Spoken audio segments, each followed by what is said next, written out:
Welcome to the May 26, 2020 straw vote meeting of the Mecklenburg County Board of Commissioners.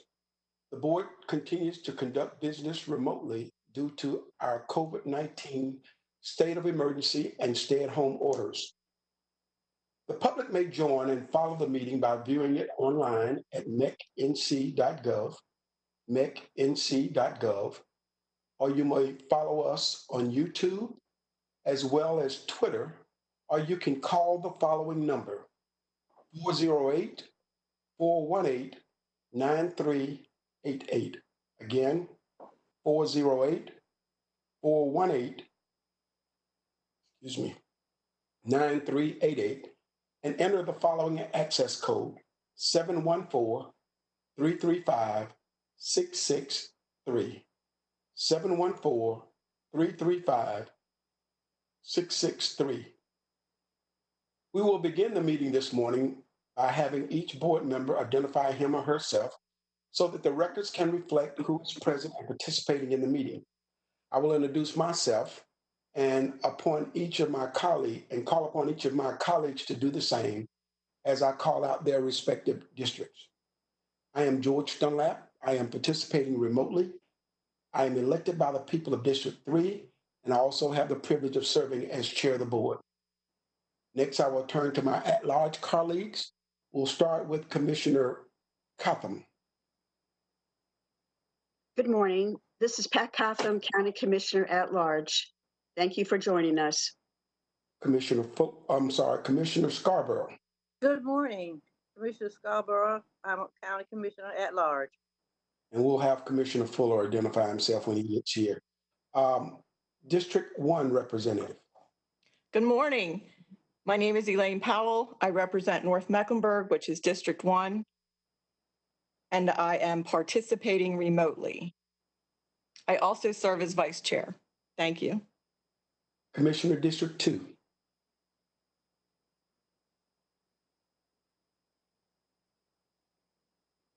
Commissioner Leek. Are you hearing me? Okay. Did you hear me? No, I hear you now. Okay, thank you. This is Commissioner Leek, District 2. Commissioner District 4. Good morning, everyone. My name is Mark Jarrell, and I represent the people of District 4, and I'm participating remotely. Commissioner District 5. Good morning. My name is Susan Harden, and I represent District 5, which is South Charlotte, and I am participating remotely. Commissioner District 6. Good morning. I'm Susan Rodriguez McDowell, Commissioner for District 6, and I am coming to you remotely from District 6. And did I hear Commissioner Trevor Fuller? You did, Mr. Chairman. Good morning. This is Trevor Fuller. I serve as a County Commissioner at Large. Glad to be here this morning, and I'm participating remotely. Okay, so for the record, all commissioners have acknowledged their presence for the meeting. Therefore, we have a quorum. I will now ask the following persons to introduce themselves. Clerk to the board. Good morning. Deputy Clerk. Good morning. This is Christine Smith, Deputy Clerk. Our County Manager. Good morning. Dina Diorio, Mecklenburg County Manager. And our County Attorney. Good morning, Tyrone Wade, County Attorney. All right, before we do our housekeeping rules, let us all do our Pledge of Allegiance. If you would mute your mic while we do that, please. I pledge of allegiance to the flag of the United States of America.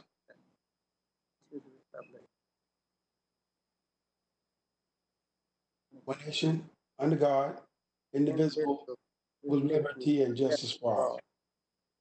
All right. Since we're still conducting remote meetings, there are a few housekeeping rules to which we must adhere to in order to govern our actions so that the board minutes will accurately reflect our actions. If a commissioner wishes to lead the meeting, please ask for a personal privilege. State the privilege so that the minutes capture the action and attendance of each member. When the commissioner returns, please announce your return when convenient to do so. Since no one is physically present, when a matter is put before the board for debate, I will have to call on each commissioner and ask whether or not they have comments. Please wait to be recognized by the chair before speaking, and please refrain from speaking over one another or interrupting another speaker. May I also suggest that each speaker ends his or her comments by saying, "This concludes my comments." If a commissioner does not have any comments, please state, "I have no comment," or "I do not wish to speak to this matter." When a motion is made, the mover needs to state the name of the person making the motion and the person who seconded it. The chair will verbally repeat the mover and the seconder and the motion for the record. Please note, individual straw vote motions are not binding and do not require a second. Since we are participating remotely, when there's a matter requiring a vote, I will conduct a roll call vote. I will call upon each commissioner separately to ask for the vote to be cast verbally so that there is no confusion as to how a commissioner voted. At the end of each of the roll call votes, the clerk will state the results of the vote. Now, the purpose of this meeting is for the Board of County Commissioners to develop a budget that it wishes to adopt for the fiscal year 2021 by either making changes to or accepting the manager's recommended budget that was presented on May 12th. There are two key steps we will implement to achieve this purpose. First is to address any questions that board members might have about the recommended budget that they need answered prior to taking the straw vote. The second step is to conduct a straw vote by making motions to change the recommended budget. In a few moments, staff will provide an overview of the agenda for today and the straw voting process. So before I turn to our county manager, let me just say that in light of the information that was shared yesterday about a motion to be made relative to the budget, that process will change somewhat, and I'll outline that when we get to that point. I'd like to recognize our county manager, Dina Diore. Thank you, Mr. Chairman. Thank you, everybody, for being here today. We look forward to working with the board on developing a budget for fiscal year 2021. As the chairman indicated, we do have sort of an overview to go through. It's very, very brief before we get started with the straw vote process. And so with that, I will turn it over to Adrian Cox, our acting budget director. Thank you, County Manager Diorio. Good morning, Chairman Dunlap and members of the board. As has been noted, the purpose of today's meeting is to conduct straw votes with fiscal year 2021 budget. Here is an overview of the meeting. There is one update to bring to your attention here, which is the inclusion of a technical adjustment based on information we recently received and have been analyzing leading up to today. After that, I will go over the straw vote session, which includes an overview of the Q&A document, an overview of the straw vote process, and then shift into straw vote.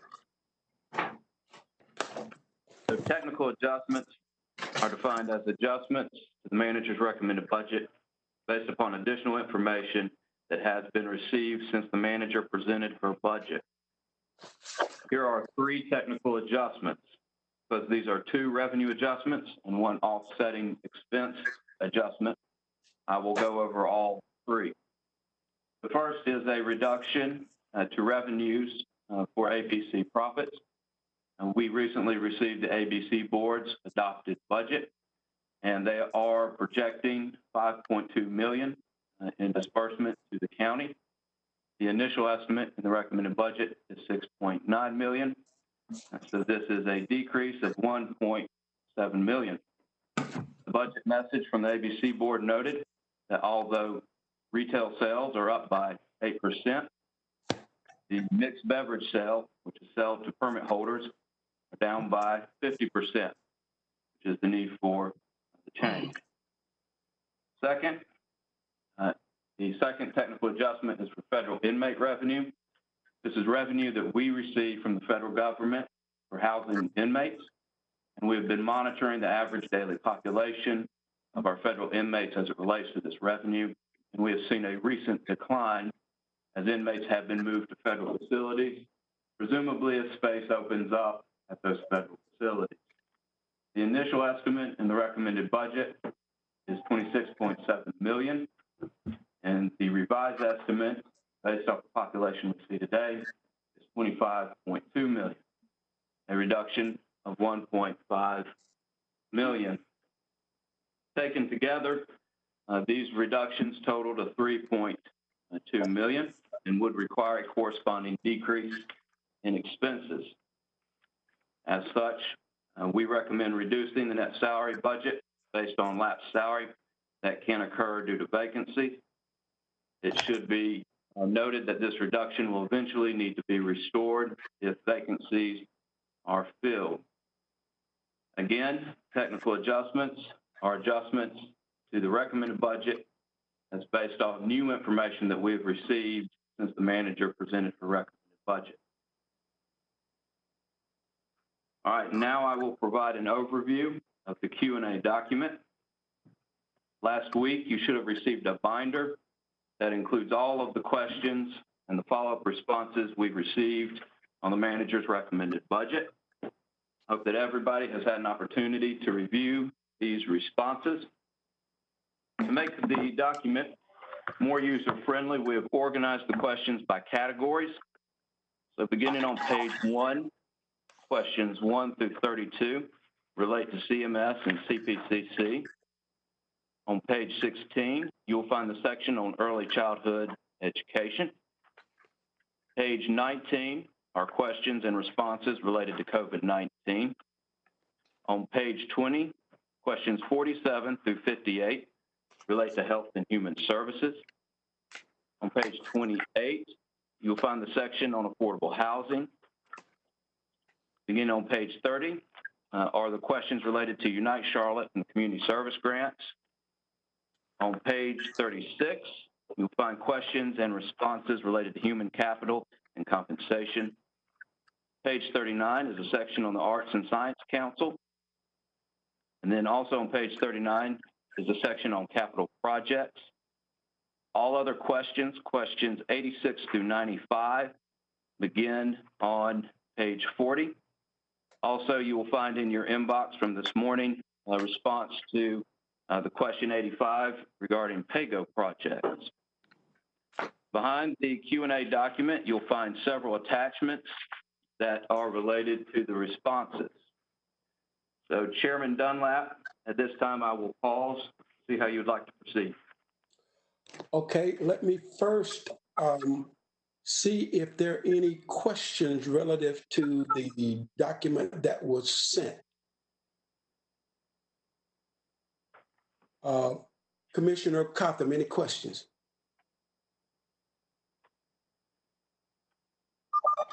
No, Mr. Chairman, I have read all of the responses and found it very helpful. Thank you. Okay, Commissioner Fuller, any questions?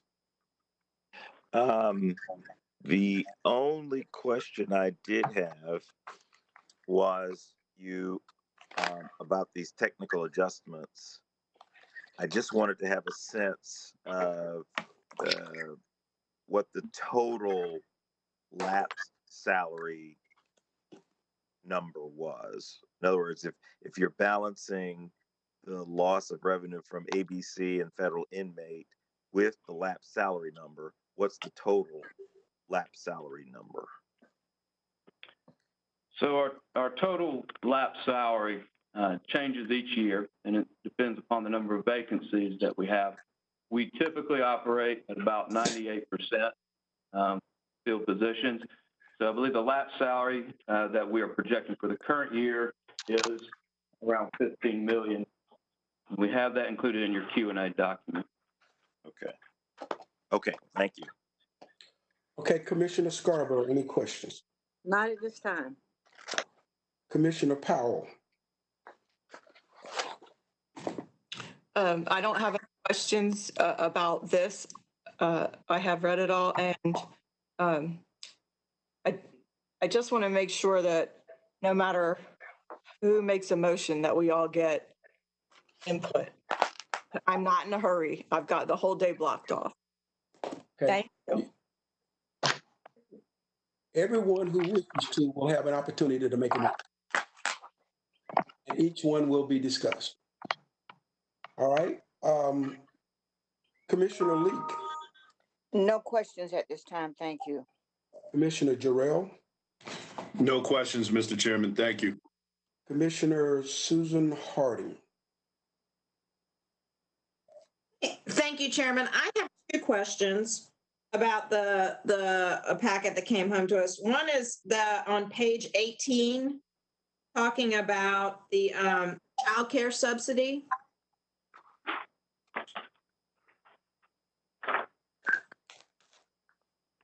Yes. It's question number 38. It says, I asked the question, how much of the 20 million is unspent child care subsidy for fiscal year 2020? And the answer was that there was, of the $20 million, there's 6.9 million left unspent. Can we understand why? What do we expect? I mean, is that what we think will be unspent by the end of the fiscal year? That is what we estimate by the end of the fiscal year. Can you explain to me why we haven't spent, I mean, we're asking for another 20 million of child care subsidy. If we haven't spent the 6.9 million of child care subsidy, can you explain to me, well, just help me understand that. Well, first of all, child care centers closed during COVID, so we didn't have children in child care. In addition to that, we had some additional state money that came through due to COVID. And so children that were being paid out of county dollars were moved to state slots, so they would be paid for out of state money. So that is a one-time event that is not going to continue into the future. And so while we do have money left over next year, if we cut the money for fiscal year 21, we will not be able to serve the same number of children over the long term. We'll have to put that money back.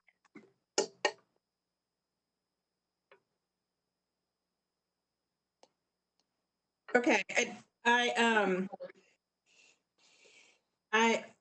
hear you.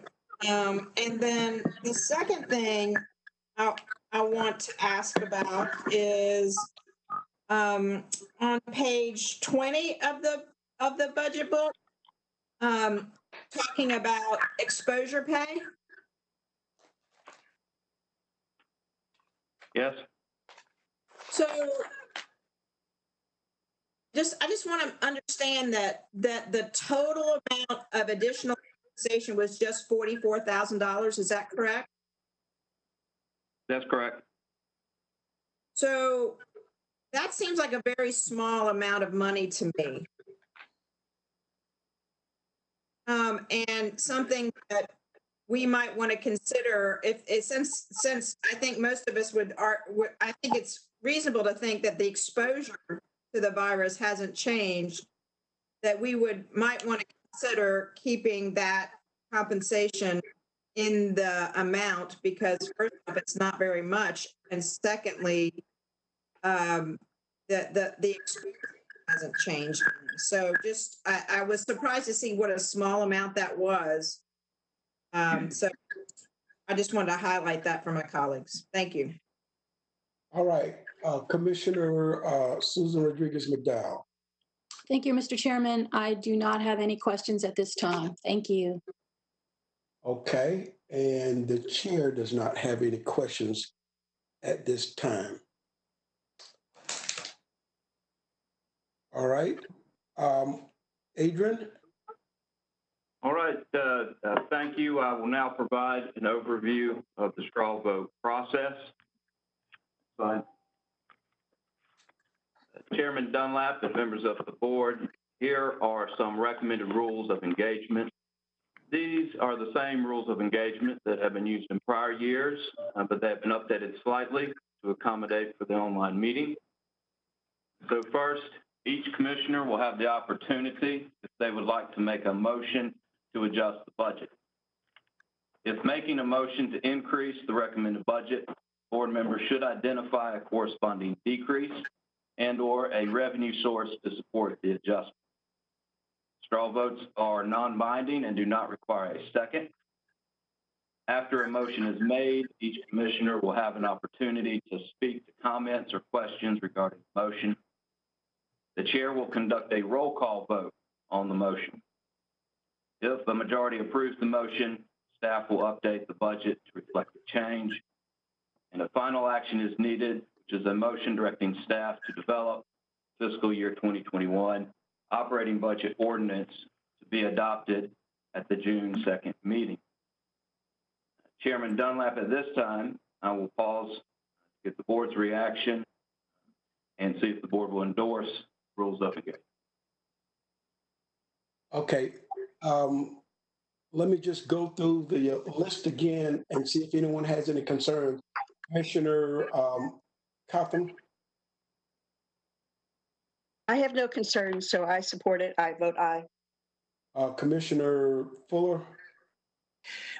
Yeah, I don't necessarily have a problem with the rules of engagement. As you know, I emailed everybody a proposed motion that I would make, and I assume that we would do that.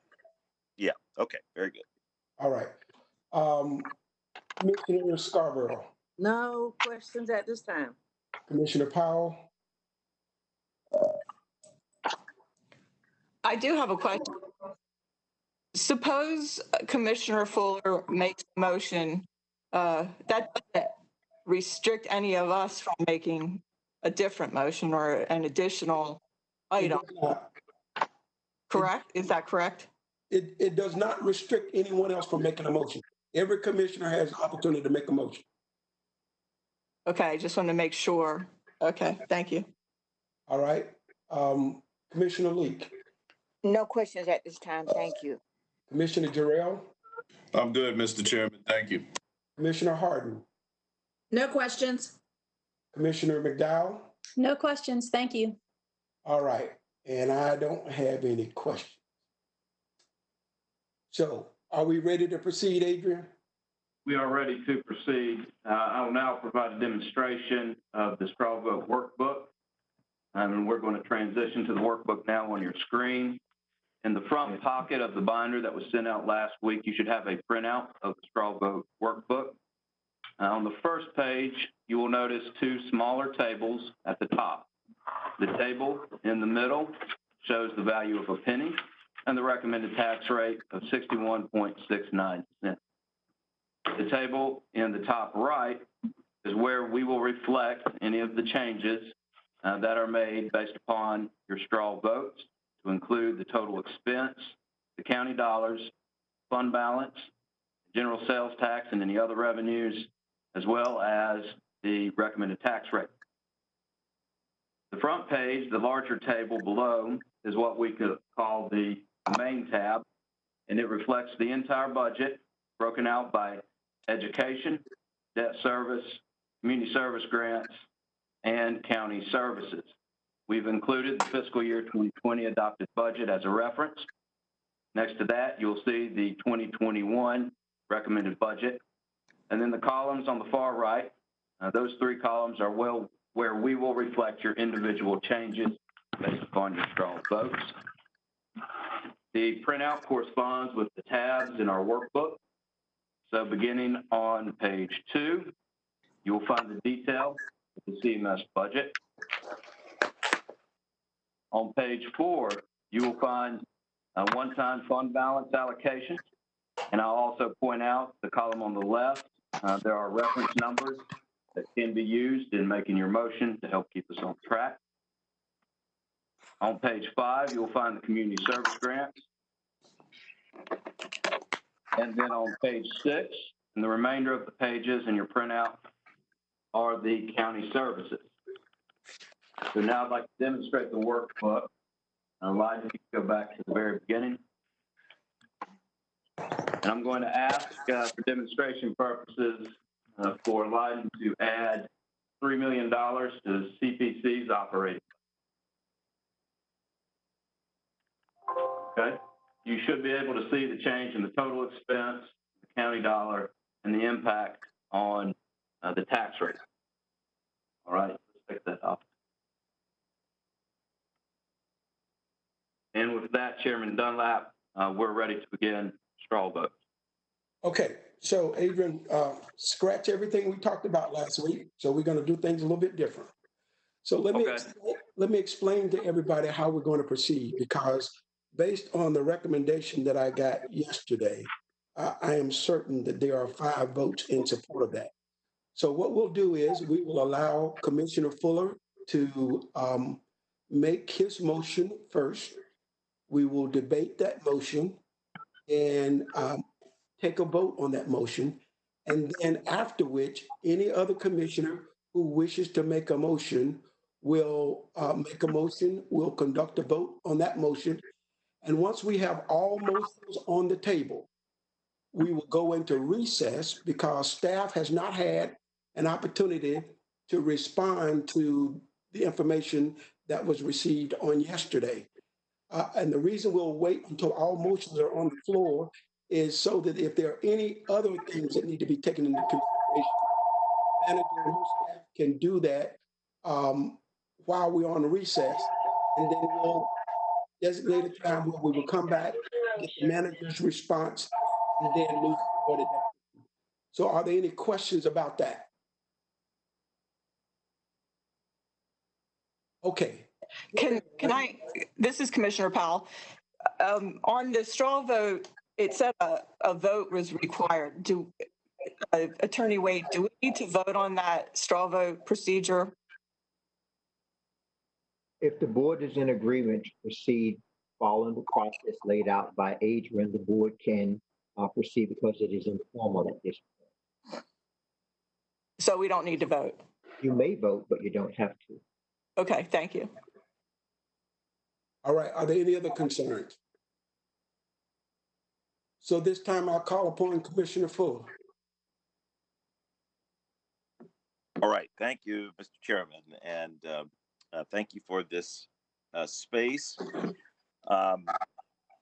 Yesterday, I sent to all of you, all of folks who are on BOCC, all a memo that contains a motion that I'd like to make right now. And the background of it is that I believe that this COVID-19 global pandemic has changed the world in ways that perhaps we're not seeing all of right now, but that we have to be prepared for, and we have to allocate resources to responding to this pandemic. We've already taken our first step by in the process of creating a task force. But I think that we're going to need some resources in addition to the COVID-19 resources that we got from the CARES Act in order to make some of these adjustments. So I want you to understand that context of the motion that I'm making with respect to each of the items that I'm proposing that we adjust our budget, our recommended budget, to reflect. So, Mr. Chairman, I move that these items that I discuss be included into our FY 2021 budget. Further, that the board consider each of these budget items seriatim, and I take it from your earlier comments that that's what you intend to do in any event. That we maintain the property tax rate at 61.69 cents, and that there be no increase to that. Further, that with respect to these items, that we would direct the county manager and her staff to recommend to the board sufficient budget adjustments to accommodate these items such that the total budget increase over the FY 2020 adopted budget will not exceed the $5.6 million recommended in the county manager's recommended budget. And so, Mr. Chairman, I will now indicate each of the items that I'm asking the board to consider. I suspect that we'll talk about each one individually, but if you don't mind, I'll lay them all out at this point, and this will be part of my motion. So first, that we appropriate $3 million to increase our equitable access to food and eliminating food deserts in the county. Um, and my expectation is that we would use these funds um, to create an initiative to mitigate food insecurity by land acquisition or leasing or subsidies, incentives, goods or services, all of which would be a plan that would be developed in consultation with our staff. The second thing I ask is that we appropriate $75,000 to conduct the study recommended by our Child Fatality Prevention and Protection Team. The study is in response, anticipation of the changes that are expected to occur in October of 2021 with respect to the Families First Act, and it will allow those changes will allow us to fund needs for our child abuse and neglect prevention efforts. Third, that we appropriate $50,000 to the My Brother's Keeper Charlotte Mecklenburg program, an excellent program that was started by the city council. And it is an organization dedicated to improving outcomes for boys and young men of color by providing that My Brother's Keeper is a backbone organization representing a collective effort to enhance policies and organizations that address the persistent opportunity gaps that young men of color experience. And our participation of this $50,000 would be in collaboration with the city of Charlotte, which already itself has allocated $50,000 to this effort. Fourth, that we appropriate $75,000 to the Youth Conservation Corps summer program, which would allow youth in our county ages 16 to 18 to essentially have a summer job for 8 weeks on a crew where they would receive an hourly wage and they would get a $1,200 stipend from AmeriCorps at the end of their service. Fifth, that we would appropriate $50,000 to the Small Business Consortium started by Commissioner Leek, and this funding would be used to enhance the capacity to support MWSBE contractors through education, networking, access to international markets, and really help that consortium take the next step for all of the businesses and citizens who participate in it. Six, that we appropriate $82,000 to the Roof Above, part of the men's shelter, their case management staffing referral program. This is a program they're starting that would provide emergency food assistance, rent assistance, and social services for a new 341 unit naturally occurring affordable housing project that they're starting. And this funding would help support affordable housing and permanent supportive housing. The men's shelter has already gathered $12 million from private donors, and the city of Charlotte has already allocated $5.4 million to this project. And LISC, the organization LISC, has contributed $600,000, so that our contribution would be at least this $82,000. Seven, that we would appropriate $1 million to support grassroots organizations. This actually is an item that is in the recommended budget. In the recommended budget, it's at $1.3 million. I'm proposing that we reduce that amount to $1 million, still with the same purpose, and that we consider administrative organizations in addition to United Way with respect to this appropriation. 8, to appropriate $320,250 to support a county program to reduce gun violence. And this is in direct response to, in part, the unfortunate shooting that occurred at our University of North Carolina at Charlotte. And we pledged that we would do something about it. And this is part of that effort for us to do something about gun violence. And this appropriation would include the implementation of a violence intervention specialist program and conducting a study to address gun violence in our community as a public health concern. Ninth, that we appropriate $500,000 to support the Stay and Age in Place program already started by the city of Charlotte, that we would in fact collaborate with the city of Charlotte as our fiscal agent in order to administer funds to support this program. 10, that we appropriate $100,000 to hire a sustainability director for Mecklenburg County to help manage and coordinate our county's sustainability efforts. 11, that we appropriate $2 million for a county-specific and a particular initiative to increase access to and reduce health disparities in our healthcare system. The COVID-19 has laid bare the seemingly expanding gaps, expanding disparities in the experience of Black and brown people in our healthcare system.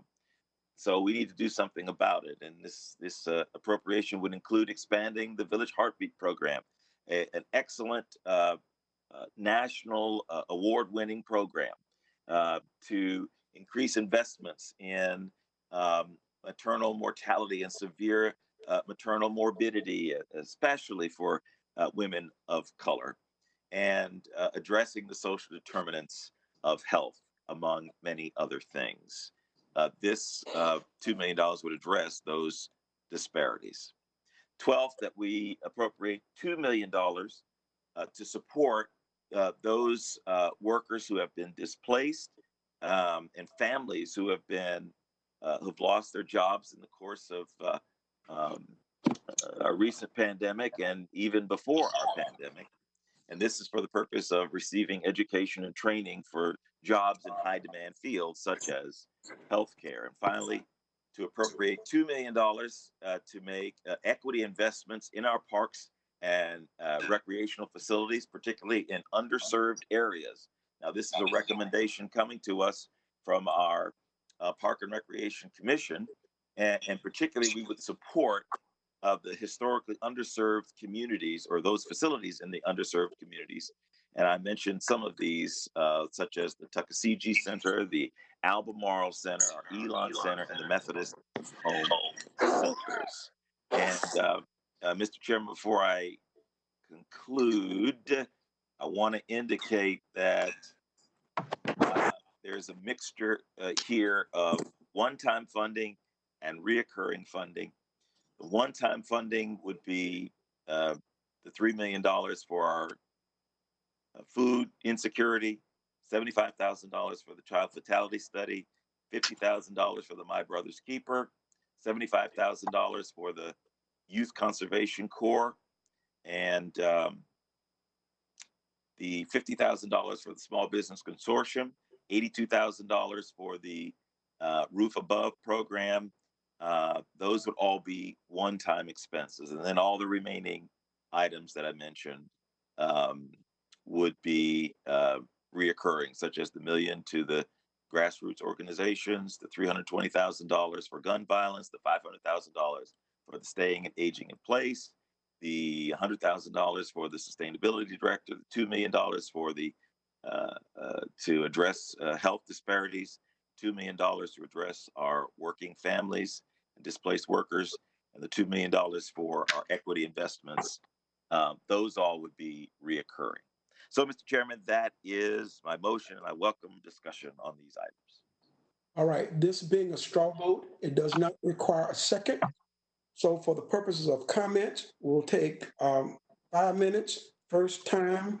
If you need a second time, it'll be 3 minutes, Madam Clerk. We'll start with the Commissioner Cotham.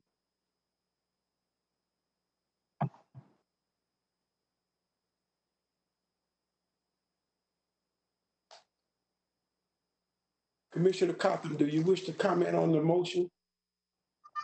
Oh, yes, sir, I do. Thank you.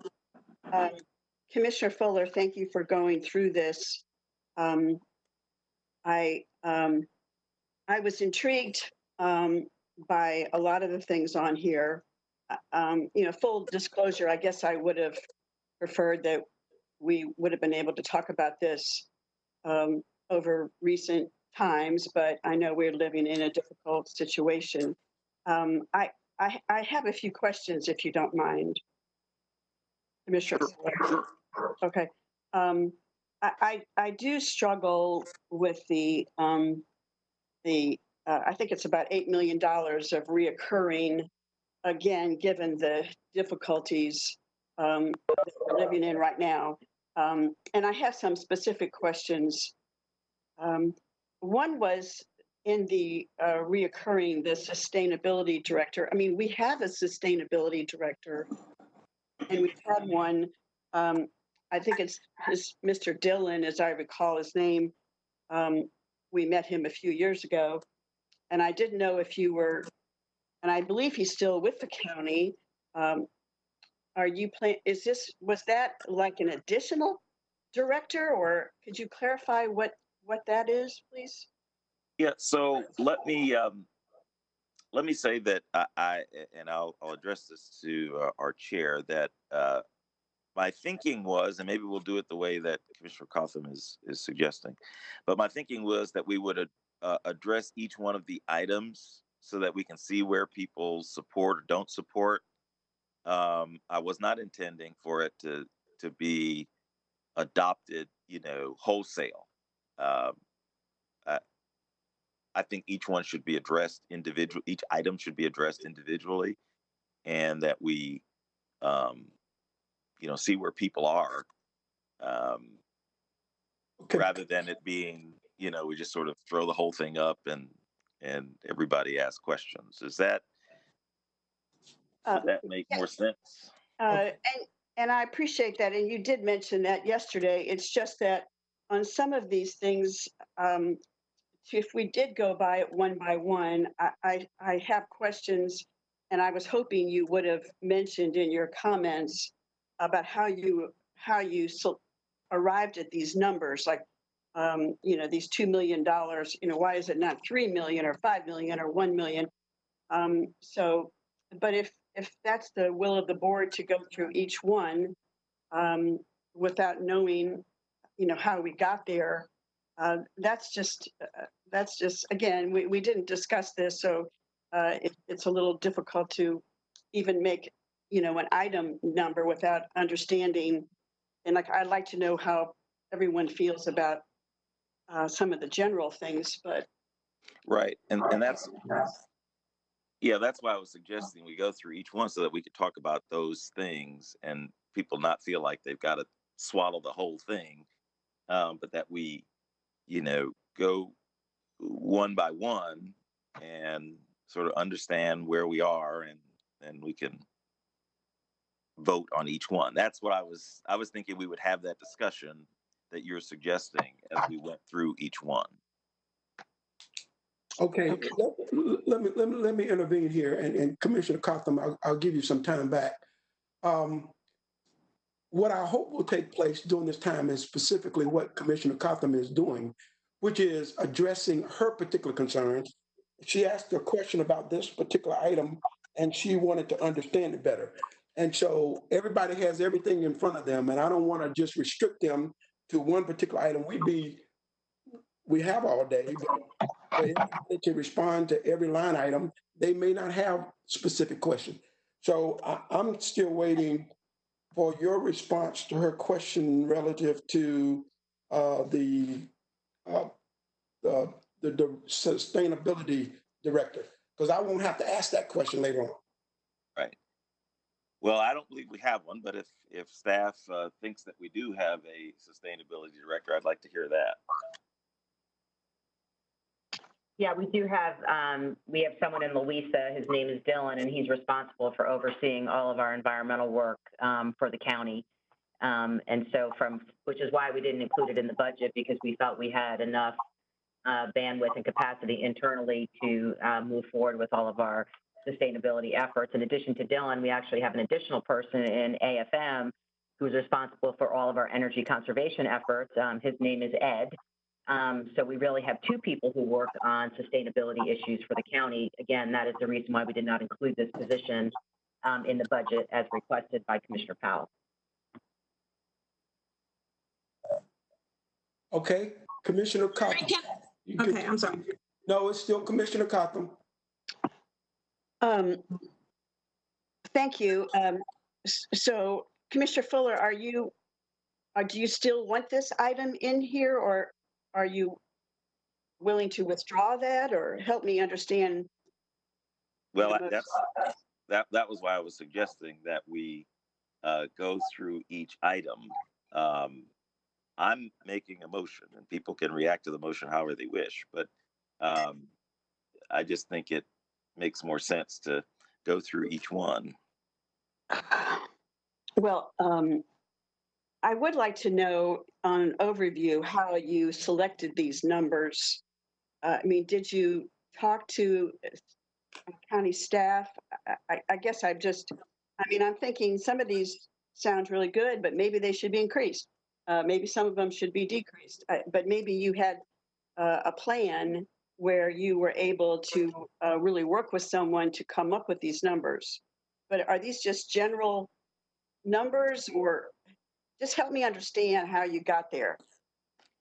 All right, so I was not intending to disgorge all of my thoughts about why I make a motion, which is why I was suggesting that we consider each one individually so that we could consider that question, whether it's enough, whether the number is right, whether we even want to do that particular thing. These are my suggestions, and they are intended to be items for the board to consider as a whole. So yes, I do have some thoughts about each one of these things. I wouldn't have made the motion if I didn't, but it was not my intention to create a situation where I'm being cross-examined about each one of them. I wasn't expecting that. So I'm just, I want to put it out there for us to consider. I think these are important things, and but I want to get the whole board's opinion about it, which is why I suggested the process I did. All right, so Commissioner Fuller, just so you understand my thinking, it's your motion. Yes. And the only way commissioners have to find out why you did it, what your thinking was, is to ask you, which is why Commissioner Cotham asked. And I thought that was a valid concern. Since it was your motion, you had some thought about it, and that's basically what she asked. And so other commissioners may or may not have thoughts about this particular item, but might have thoughts about another item. So even if we went through them line by line, the fact is there's still going to be questions about that item, and what I think people are looking for is a response. But Commissioner Cotham, you'll be able to follow up with an additional 3 minutes. Now, if someone else wants to defend the recommendation of the motion, because I could tell you that when I look through it, I can tell each one of the recommendations and whose concern it was based on the discussion. But that time expiring, we'll move to Commissioner Fuller. Do you have questions about your own motion? Not at this time. All right, Commissioner Scarborough. No. Okay. No questions. All right, then we'll move to Commissioner Powell. So I like the idea of going through them one by one. I think it would give more clarity because I was not involved in these discussions. So I think it would be good if. So, okay, I don't have a problem with that because I was not involved in the discussion either way. But the bottom line is somebody's going to respond to whatever questions. So let's just take them line by line. And if you don't have any comments, just say, I don't have any comments or questions. So if we started with the $3 million to support the county initiative to increase equitable access to food and eliminate food deserts. Okay, we'll go down the line and let people ask questions if they have them. Commissioner Cotham, do you have questions about that one?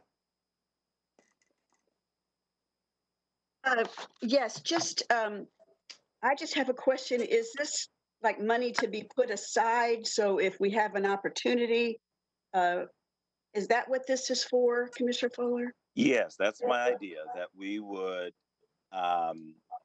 have a specific plan that our staff would help us develop about how we're going to address food insecurity. It's just that I'm anticipating that, if we're going to go on this full, with both feet in, that it's going to take some resources, and it may involve, acquiring property. It may involve leasing property. And so we needed enough funding to be able to accomplish those things. For example, if we wanted to set up a mini market, for example, just like we have our farmers market sort of program, if we wanted to set up through a third party, perhaps, but set up some kind of mini market that people would be able to come to, well, that's going to take resources to do that. And so that's what this $3 million is intended to do, to fund those things that that we would put together as an initiative to address food insecurity in our county. And again, that number you just kind of selected. There was no discussion with anyone from the finance department on if that is a valid number. Well, I think it's a valid number, no matter who has an opinion about it. I think it's sufficient to accomplish the objectives that I'm seeing that we would accomplish, and further that as we create a county plan for addressing food insecurity, we'll have more specifics about how that money will be spent. Okay, thank you. Thank you.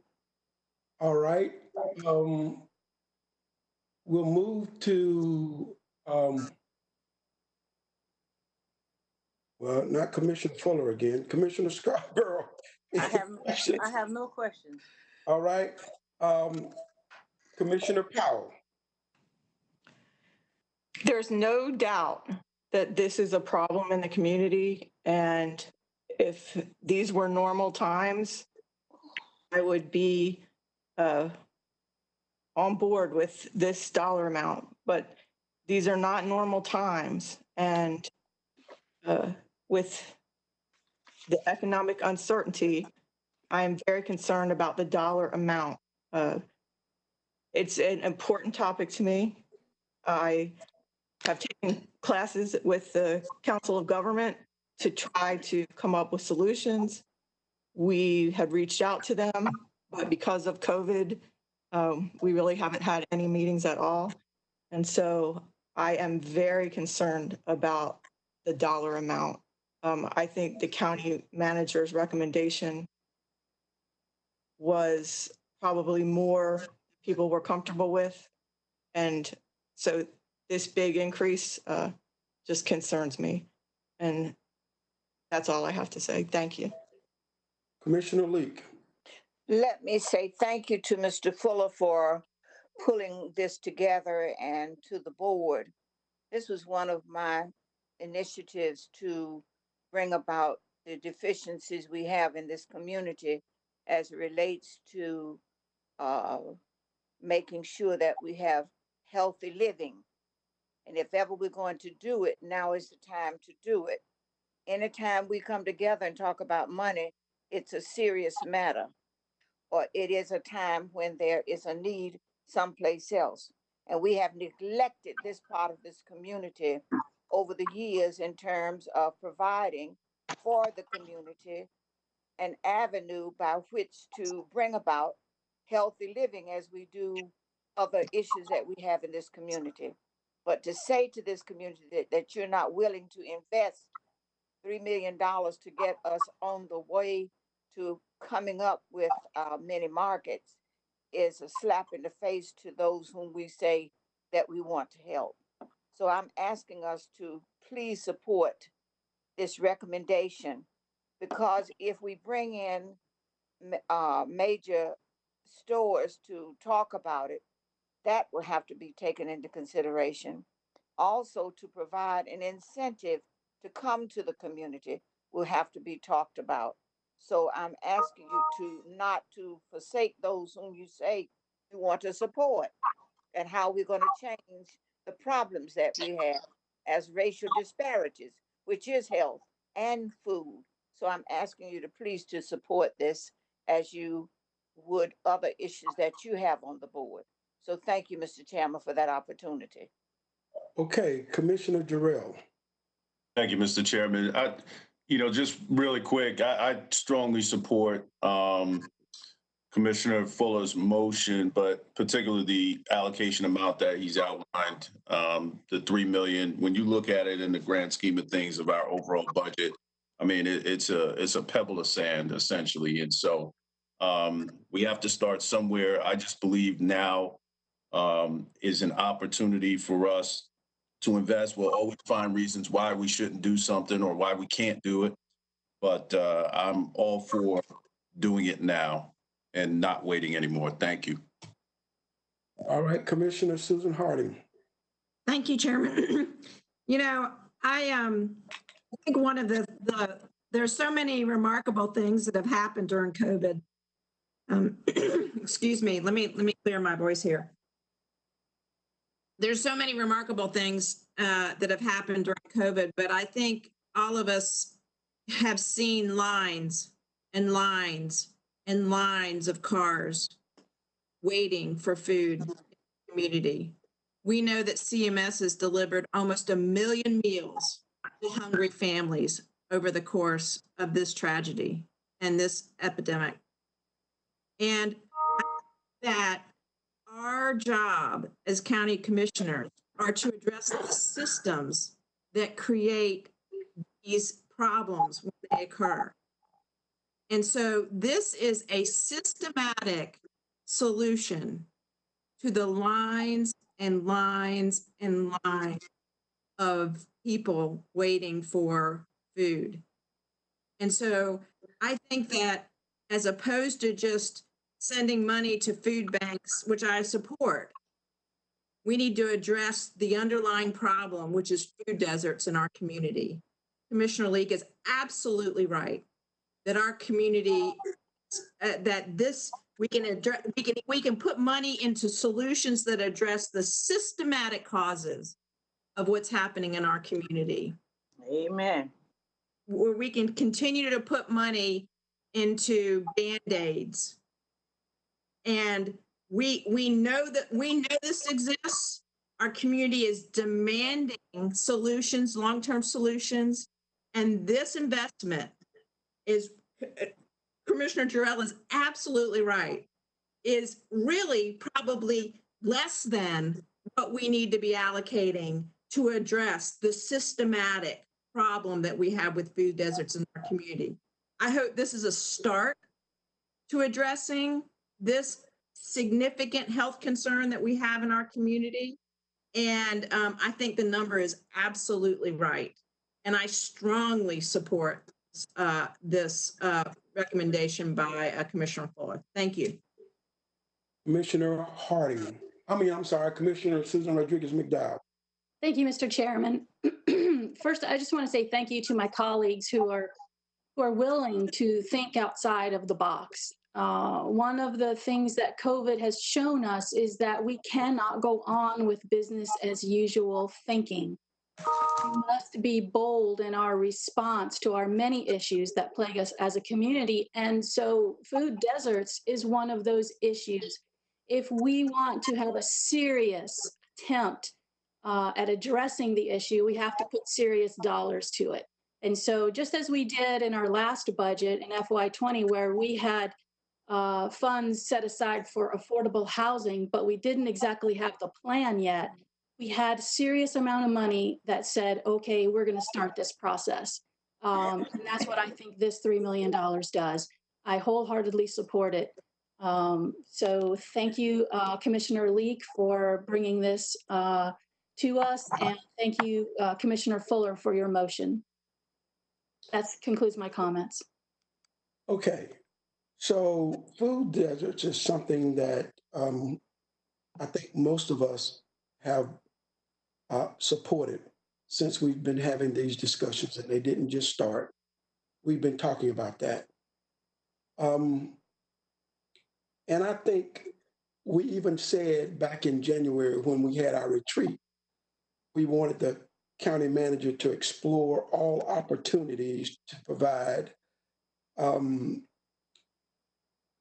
incentives and whatever it took to help eliminate the barriers to having grocery stores, mini markets, or whatever you in the food desert. And so while I would have preferred that number be smaller, it is a one-time ask. And I'm going to say this about a lot of the things that's in this motion. It takes county staff, because essentially what you're doing when you come up with something is that county staff then has to develop it, bring it back to us for comments, work on it again. And you have seen that in some cases, it takes as much as a half year or maybe even longer for these things to come to fruition. And so with that being a concern, my only concern is tying up this money as a part of the budget for the entire year. And so, as Elaine mentioned, while these might be appropriate numbers, I think one of the things that we can do to mitigate the stress and strain on this year's budget is probably to do half funding and then fund the rest of it next year, or to, in some cases, do all funding because of how fast or how slow the project might be implemented in the first place. And so when we go into recess, staff will look at all of them and be able to come back and say to us, yeah, we think we can spend, not just for this particular item, but we can spend $3 million or we can spend $2 million to get it off the ground, and we can come back next year, or we can't. So that's the kind of discussion that I'm hoping we'll have, so that staff will take that into consideration as well. But I certainly think it's a worthwhile process to go through. And it's something that we really already talked about. There was just not the dollars appropriated to do it. So thank you for that discussion. And since we're doing them item by line item, we'll start now with, okay, I'm sorry. Are there any second round questions about this particular issue? Okay, hearing none. We'll move. No, I have a comment, Commissioner Dunlap. Yes. I didn't know if you were going to ask every person. So I would like to say that we allocate money all the time that isn't fully spent. We just had a great example with the pre-K child care subsidies. We allocated $15 million and $6.9 million were allocated. But Commissioner, I want to say that I believe County Manager Diorio's logic is correct. If we're going to and I'm going to use her logic in this case, that we put aside $20 million for that because that's how much we care about making sure that children in this community have access to childcare. And the $3 million in this case represents a stamp on how much we care about addressing food deserts in this community. So I would say that we allocate money all the time that isn't fully spent. But we allocate significant dollars because that's how much it shows. The dollars allocate indicate how much we care about it. And so that's my comment. Thank you. And for the record, this was Commissioner Susan Harden. Oh, yeah. Okay, because she didn't identify herself. Okay, that was Susan Hart. Okay, so let me just go down the line, everybody, if in case there's a second opportunity, because that would eliminate that issue that just occurred. Okay, Commissioner Cotham, any second comments? I guess I'm a little confused, Mr. Chairman. Are you making a substitute motion about dividing it? I'm not making anything one way or the other at this point. I'm just giving my overall thoughts on it. And we won't be making a decision until there's actually a vote cast and staff goes back and analyzes every recommendation that has been made. So at the time that this comes for a vote, since we're separating it, anyone will have an opportunity to make a substitute motion as well, but we're not at that point. This is still just discussion. All right. Well, thank you. I mean, we have been talking about this for 6, 7, 8 years, and I'm just wondering if that is enough money. But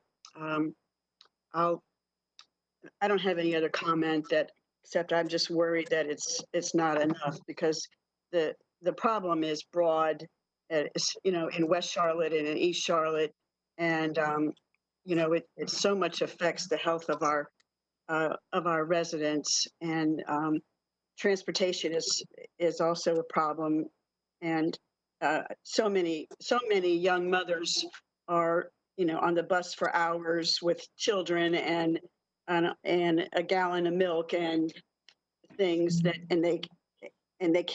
they have to go to the grocery store all the time in their life. It adds to the stress in their life. So my only concern is that it wasn't enough money. That's why I was trying to pointedly ask questions about how Commissioner Fuller came up with that number. But that's all. That's the only comment I have. Thank you. I'm done. All right, Commissioner Fuller, you have an additional comments? Yes, thank you. And really, to Commissioner Cotham's comments that she just made, I think she's right. It probably isn't enough. But I thought that, there needed to be a balance between, the scope of the problem and what we can accomplish in just one budget. I mean, I certainly hear Commissioner Powell's concern about what kind of spending we do in the course of a global pandemic. But I think this is exactly the time to make these investments, exactly the time. And while 3 million might not be enough, I think it is a good first start so that we can start to wrap our arms around this problem. So those are all the comments I have. Thank you, Mr. Chairman. Okay, Commissioner Scarborough. No additional comments. All right, Commissioner Powell. No further comments. Commissioner Leek. Thank you, Mr. Chairman, and to the body. When we campaigned and said to the public, I'm going to work for you as a candidate, and you were elected. And this is where it pays off, when you deliver what people need. It's not a matter of splurging, it's a matter of a need. And we talk a talk, but we don't know what to do the walk. So I'm asking this board to do what it said to the public that it would do, and that is to support those who need it the most. And if we want to change this community and stop poverty and eradicate the problems that we have to step out on faith and do what we say we're going to do. $3 million may not be enough, or it might be too much. But when big companies come in, you readily vote to give them surplus to make it come to this community. So for poor people to ask you to provide a place for them to find decent food to change the way their health is, this is when you can do it. You talk about walkways and parkways. This is a part of what we need so that we can get out on the park and then we can participate, that we are well enough to do what we need to do in this community. So I'm begging you to support this process and this startup money to do what we ought to do where we ought to do it. Thank you, Mr. Chairman, and thank the body. Okay, Commissioner Jarrell. Mr. Chairman, I'm completely comfortable where we are, again, with the amount requested and just with the realization and the visibility, knowing that every year moving forward, depending on the makeup of this board, this is something that is probably going to be front and center on our radar. And to my colleague's point regarding how COVID has highlighted, exacerbated certain issues that we know that have just been plaguing the community for so long.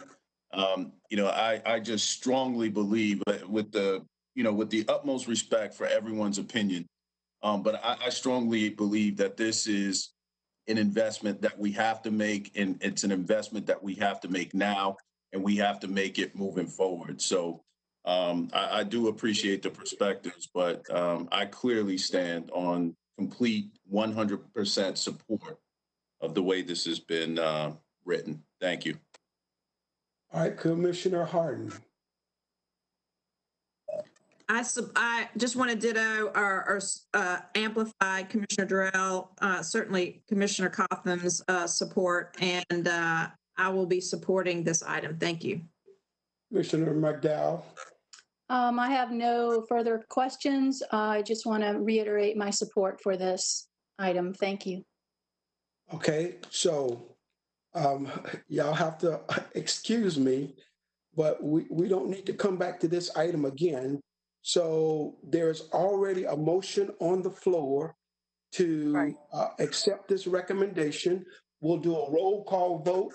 And then if this passes, this will be given to the manager for consideration during our recess time. So starting with Commissioner Powell, how do you vote to appropriate the $3 million to support the county initiative to increase equitable access to food? No. Commissioner Leek. Yes, plus. Commissioner Jarrell. Yes. Commissioner Harden. Yes. Commissioner McDowell. Yes. Commissioner Cotham. Yes. Commissioner Fuller. Aye. Commissioner Scarborough. Yes. The chair votes aye. We'll move to the second item. And as a reminder, this is a one-time expense, so this would come out of our fund balance or our reserve account. Okay, we'll move to item number 2, to appropriate $75 million to conduct child fatality prevention and protection team. We'll start with Commissioner Powell. You have questions?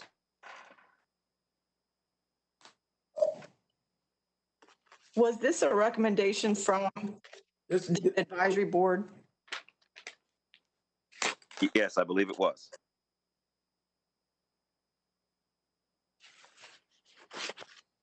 No further questions. Commissioner Leek. Yes, this has been a problem in this community for years. And when we talk about trying to protect our children and this community from violence, we must step up to the plate. We talk a talk, but we don't want to do the walk. And I'm hoping that the public is listening as we vote to support the public in making a difference in our community. So I'm supporting number 2. Okay, Commissioner Jarrell.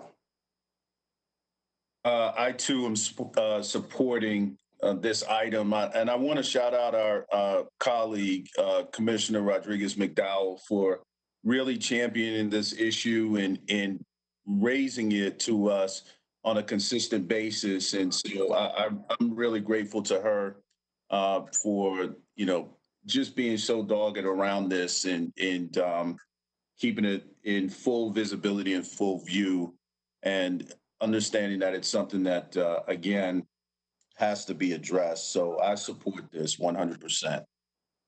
Commissioner Harden. Thank you, Chairman. I think there is probably no more basic service of the county commissioners than to come up with ways to protect children, especially from death. And so I think this is this plan is very, very important, integral to what the county does. Appreciate the work of the child fatality and prevention and protection team, and I intend to support this item. Thank you. Commissioner Susan Rodriguez McDowell. I want to say thank you to my colleagues for supporting this item. This does come to us from the Child Fatality Prevention and Protection Team, and their leadership has asked for this as to fund a study and to figure out how there's going to be new funding that's federal from the Families First Act, which is Title IV-E funding. And so this would help create a plan so that when we do get those dollars in October of 2021, those dollars will be put to the best use right off the bat. And so I think this is a very small investment in a very important topic. If you all could be in on these monthly meetings that I go to with Child Fatality Prevention Task Force, they are amazing people doing amazing work. And there's nothing more important than our children and protecting children. So I want to say thank you to my colleagues who support this measure. And that concludes my comments. Commissioner Fuller. Thank you, Mr. Chairman. I obviously support this. I think it's, Commissioner Harden said it best. There's nothing more fundamental that we do as a county other than care for children, particularly children who are victims of unspeakable abuse and neglect. If we don't protect them, who's going to protect them? Mm-hmm. And so this is, as Commissioner Rodriguez McDowell mentioned, this is a small investment to just study this issue. And oh, by the way, from a process point of view, we ask our advisory committees to make recommendations to us about the matters that they are addressing. And this is how that process comes to fruition, that it's not just talk, as Commissioner Leek said. Now it's about action. So I fully support this and believe we ought to make this investment. So thank you, Mr. Chairman. Commissioner Scarborough. We should continue to support our children, and that's what this motion does. So I vote aye. Okay, and I just want to hang my hat on a comment that Commissioner Fuller made. I fully intend and expect that more of our advisory committees will be coming forward in the future requesting funding to do the work that they do. They've always had staff support, but they've never had funding. And I agree that this is small amount of money for the work that committee does. So I would be in support of this as well. So, Mr. Chairman, yes. Could I add I didn't get an opportunity to make a comment on this. This is Commissioner Cotham. Okay. I'm trying to figure out how did I miss you? All right, I'm sorry. Okay, go ahead. Okay, no, it's no problem. It's no problem. Thank you. I was on this committee for I don't know how many years, 3-4 years, and I don't think any committee I've ever been on has affected me like this one did. And I think it would be good for every commissioner to be on this committee at some time, because it is absolutely a riveting and gets to the core problems in our community. The only concern, I'm guessing from what my colleague Commissioner Rodriguez McDowell said, that this has been asked for by the Child Fatality leadership team. So my assumption is, and please correct me if I'm incorrect, that this this money would be used by them, not necessarily a Mecklenburg County team. Is that correct? Commissioner Rodriguez McDowell? Yes, this money would be used to fund a team from UNC Charlotte. And let's see if I have the details in front of me.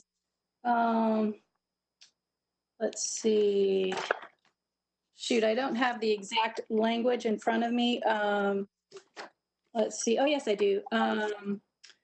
So the CFPPT has established a relationship with UNC Charlotte, who has agreed to spearhead the process for creating the plan.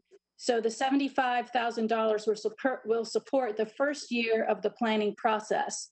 The expenses include personnel and operating costs for the folks who will be involved in creating the plan. So it takes money to be able to do this kind of a study and to create this plan. So that's I'm sorry. I apologize for interrupting you.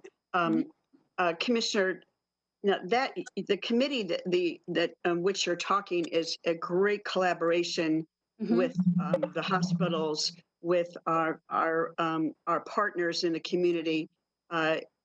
So would this team just specifically be UNC Charlotte, or would they have the value of and the collaboration of all of the members, including our members from DSS, Youth and Family Services, Juvenile Crime and Community Policing, and our judges? Would all of them be involved?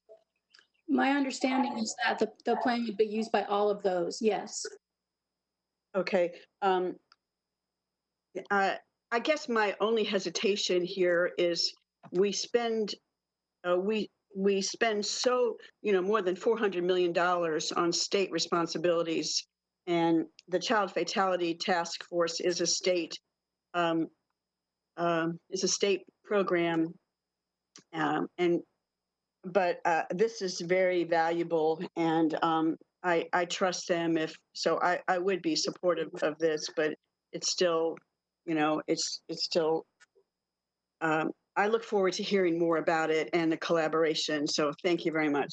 That concludes my comments, Mr. Chairman. Okay. Was that our first or second round on that? All right. Let me just make sure. Was that a first or second response to that question? It was the first. Okay. Any additional questions? Commissioner Powell? No additional questions. Commissioner Leek? No additional questions, but support, sir. Commissioner Jarrell? No additional questions. Commissioner Harden? No questions. Commissioner McDowell? No further questions. Commissioner Cotham? No questions. And thank you to Commissioner Rodriguez McDowell for serving on that committee. Commissioner Fuller? No additional questions. Commissioner Scarborough? No additional questions.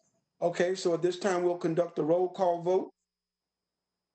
Commissioner Powell, how do you vote? Yes. Commissioner Leek? Yes. Commissioner Jarrell? Aye. Commissioner Harden?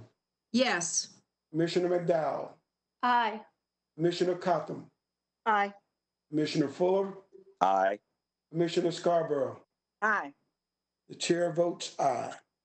We'll move to item number 3. Appropriate $50,000 to My Brother's Keepers, Charlotte Mecklenburg. First question, Commissioner Powell, do you have any questions? Commissioner Powell? I do not. Okay. Commissioner Leek? I just want to say thank you again for looking out for those young people who need it the most. When we talk about My Brother's Keeper, and we're talking about children within the confines of this community and others. And I hope that when the public see what we've done and voted for, they'll know that we're reaching out to change the community based upon helping those who need help the most. So I'm supporting this 100%. Commissioner Jarrell? Thank you, Mr. Chairman. So one, and full disclosure to my colleagues, I actually sit on the My Brother's Keeper steering committee. And so I will not be able to vote on this item, but it doesn't preclude me from my comments. And I am ecstatic that this item is on this motion because our Black and brown boys are in crisis right now, whether you talk about education, whether you talk about social, emotional issues, incarceration, in every way that you can think about in this community, every quality of life indicator, they are on the wrong end of that spectrum. And this organization, this steering committee is dedicated and devoted to ensuring that we tip the scales and change this balance. And so I am very, very appreciative, not only what we are attempting to do, but also what has happened with the city and those individuals that are working diligently to help us tip the scale. So that concludes my comments, Mr. Chairman, and I will recuse myself from this particular vote. All right, Commissioner Harding. Thank you, Chairman. As many of you know, I'm a professor of education, and I can tell you that two things. One of the most life-changing, altering, transformational thing for a young person to have is a mentor. And it is grounded in research. And this program is a national program that has been, thoroughly researched, has great evaluations. I can tell you that this money will return an investment to this community multi times over. And that one of the, again, just like a lot of the educational efforts that we support, like pre-K, one of the best investments you can invest in for a young person is a mentor. So I want to thank my colleagues for supporting this. I'm going to support this because I know that programs like this make a difference. Okay, Commissioner McDowell.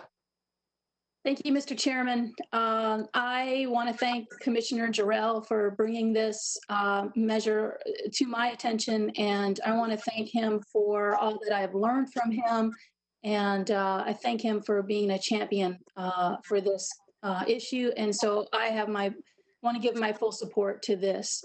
So that concludes my comments. Commissioner Cotham. Oh, thank you, Mr. Chairman. One thing that we didn't talk about is this is a collaboration with the city. And I do believe we get more bang for our buck when we collaborate with other bodies of government. And I think it is perceived well by our residents to show that we're working together. And so I'm very happy about this. And I called, I appreciate Commissioner Lee talking to me last night about this particular organization, and she thought very highly of it.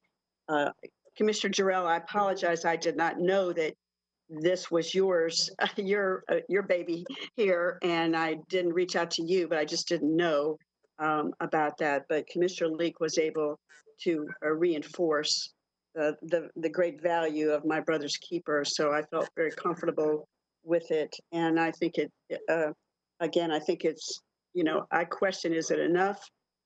But I would support this. Thank you.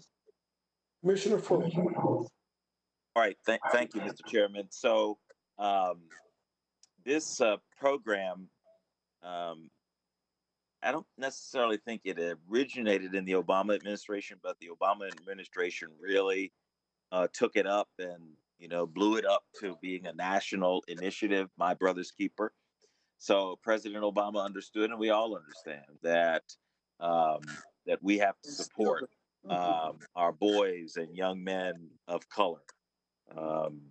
I have a son, and he's older than the boys that this organization would help, but you cannot overstate the importance of those first years of a young boy, young man of color. That's where they learn, am I really valued? What is my value? What things are open to me? And the lessons that we have to be teaching are that the world is open, instead of the messages that are often sent to young men of color and boys of color. And so I'm proud to join with others in supporting this. I was privileged to be asked to participate in the early stages of this when it came to Mecklenburg County, and the city was jumped in first, and they have supported the program over at least 2 years, maybe 3 years now. And so I think it's high time for the county to participate in this collaboration. We've already been involved. We have some of our staff, including Assistant Manager Trotman, who's been a great resource for this organization. So this is a small investment, it's just one time, but I expect and hope that it would be reoccurring investment. But I support it at this time. Thank you. Commissioner Scarborough. I support the motion. All right, second time around. Any additional questions, Commissioner Powell? No additional questions. Thank you. Commissioner Leek? No questions, sir. Commissioner Jarrell? No questions, Mr. Chairman. Commissioner Harding? No questions. Commissioner McDowell? No questions. Commissioner Cotham? No questions. Commissioner Fuller? No further questions. Commissioner Scarborough? No further questions. All right, roll call vote. Commissioner Powell, how do you vote? Yes. Commissioner Leek? Yes, plus. Commissioner Jarrell?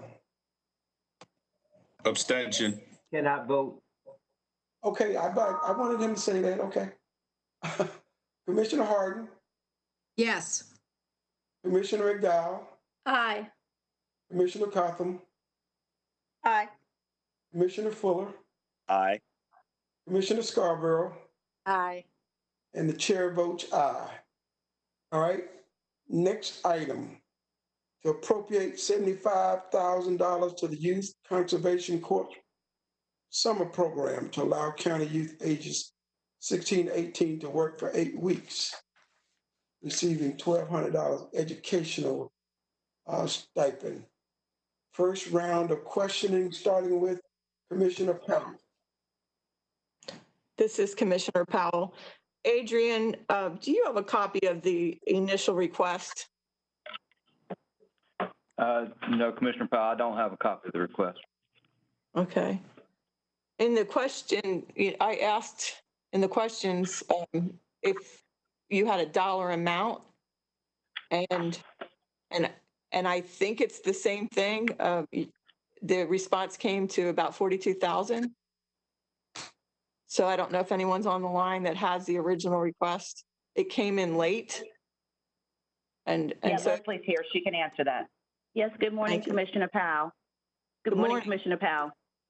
Hi. So, hi, as you indicated, there was a request that was submitted to Park and Recreation in late April with regards to the ability to participate again this year in being able to do Youth Corps summer job opportunities.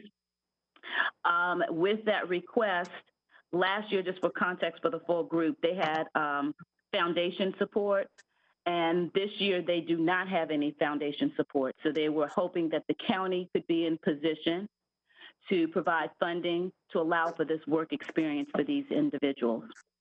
They have since sent a separate correspondence that came in on May 11th, indicating that they did get or anticipate getting some monetary contributions from Duke Energy Foundation. And as such, the request that they would need in order to fund this program and partner with us in having youth participate in summer opportunities would be $42,800. thank you. I just wanted to know what the request was. And it's a very, very important program. So it's nice to see it on here. No further questions. Okay. Commissioner Leek. No further questions other than to support it. Commissioner Jarrell. No questions, Mr. Chairman. I strongly support this measure. I had a chance to visit with these young folks last summer and it was fantastic. And so I strongly support this. Commissioner Harden. Thank you, Chairman. I agree with Commissioner Jarrell. I also had the opportunity to meet with the young folks, and I'm actually in support of the full $75,000. I can tell you that I know that youth employment programs are going to be devastated this summer, and I can think this provides a couple of things. One, it's outdoor work, and so when you think about kids working indoors versus outdoors, I think this provides an element of safety to our young people in this type of employment. And also it provides access to an educational stipend, which I can tell you that for students who are struggling through this time of COVID and figuring out how they're going to go back to school in the fall, that access to that AmeriCorps educational stipend is equally is critical for them. So I support the funding at the $75,000 mark. Thank you. Commissioner Fuller. So I support this, Mr. Chairman. I don't have any further questions about it. Thank you. Commissioner Scarborough. I support it. No further questions. Okay, I have a question. So if the original request was 42.8, how did it get to 75,000? That's what I want to find out. Mr. Chairman, I believe the original request was 75,000, and I agree with Commissioner Harden that the more kids we can get in this program to support it, I think the better. Okay. Commissioner Dunlap. Commissioner Dunlap, just for a point of reference, the original request that came through was for 52,800. It wasn't at 75. It was 52,800. Then, as indicated, they got they're anticipating a contribution from Duke Energy Foundation, which would be an amount of 10,000. So they have since revised their original submission, which was emailed in April 27th, to a new correspondence on May 11th that indicated the request was 42,800. So I want to make sure I understand this. The initial request was 52. After they got the additional funding, they amended their request and went down 10,000, and somehow got to 75,000. And that's what I'm trying to figure out. Where did that come from? I can't respond. I don't know where the 75,000, so I can't speak to that. And, you know, while $75,000 is a small amount of money in the grand scheme of things, oftentimes people request money based on how much they anticipate spending. And so if we appropriate 75,000 and they only need 42.8, does that mean those reserves will come back to the county, or do they just have them to do other things with?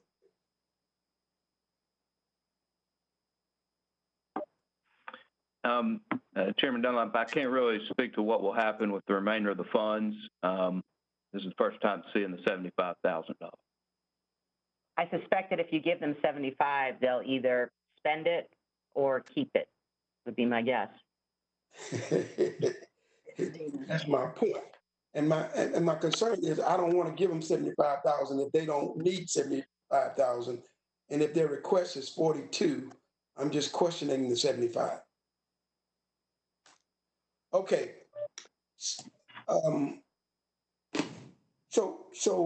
Mr. Chairman, I apologize for interrupting. This is Commissioner Cotham. I did not get an opportunity to speak on this. How did I skip you again? Okay, go ahead. I don't know. Aren't I your favorite? You are.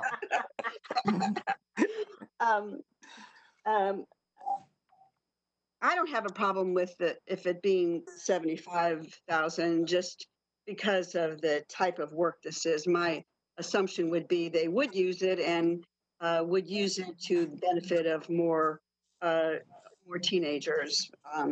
But I think that's fine. Do we have any knowledge about how many teens are involved with this? Is it boys and girls, I hope? Do we have diversity? And what about transportation? Is that part of this? Does anyone know anything about that? Mr. Chairman, this is Commissioner Jarrell. I'd like to respond to that if I can. Okay. Thank you. Commissioner Cotham, great questions. One, I can't speak to the transportation piece, but I do think that's a great question. Regarding diversity, this program it's very striking how diverse it is, male, female, racially, culturally, ethnically.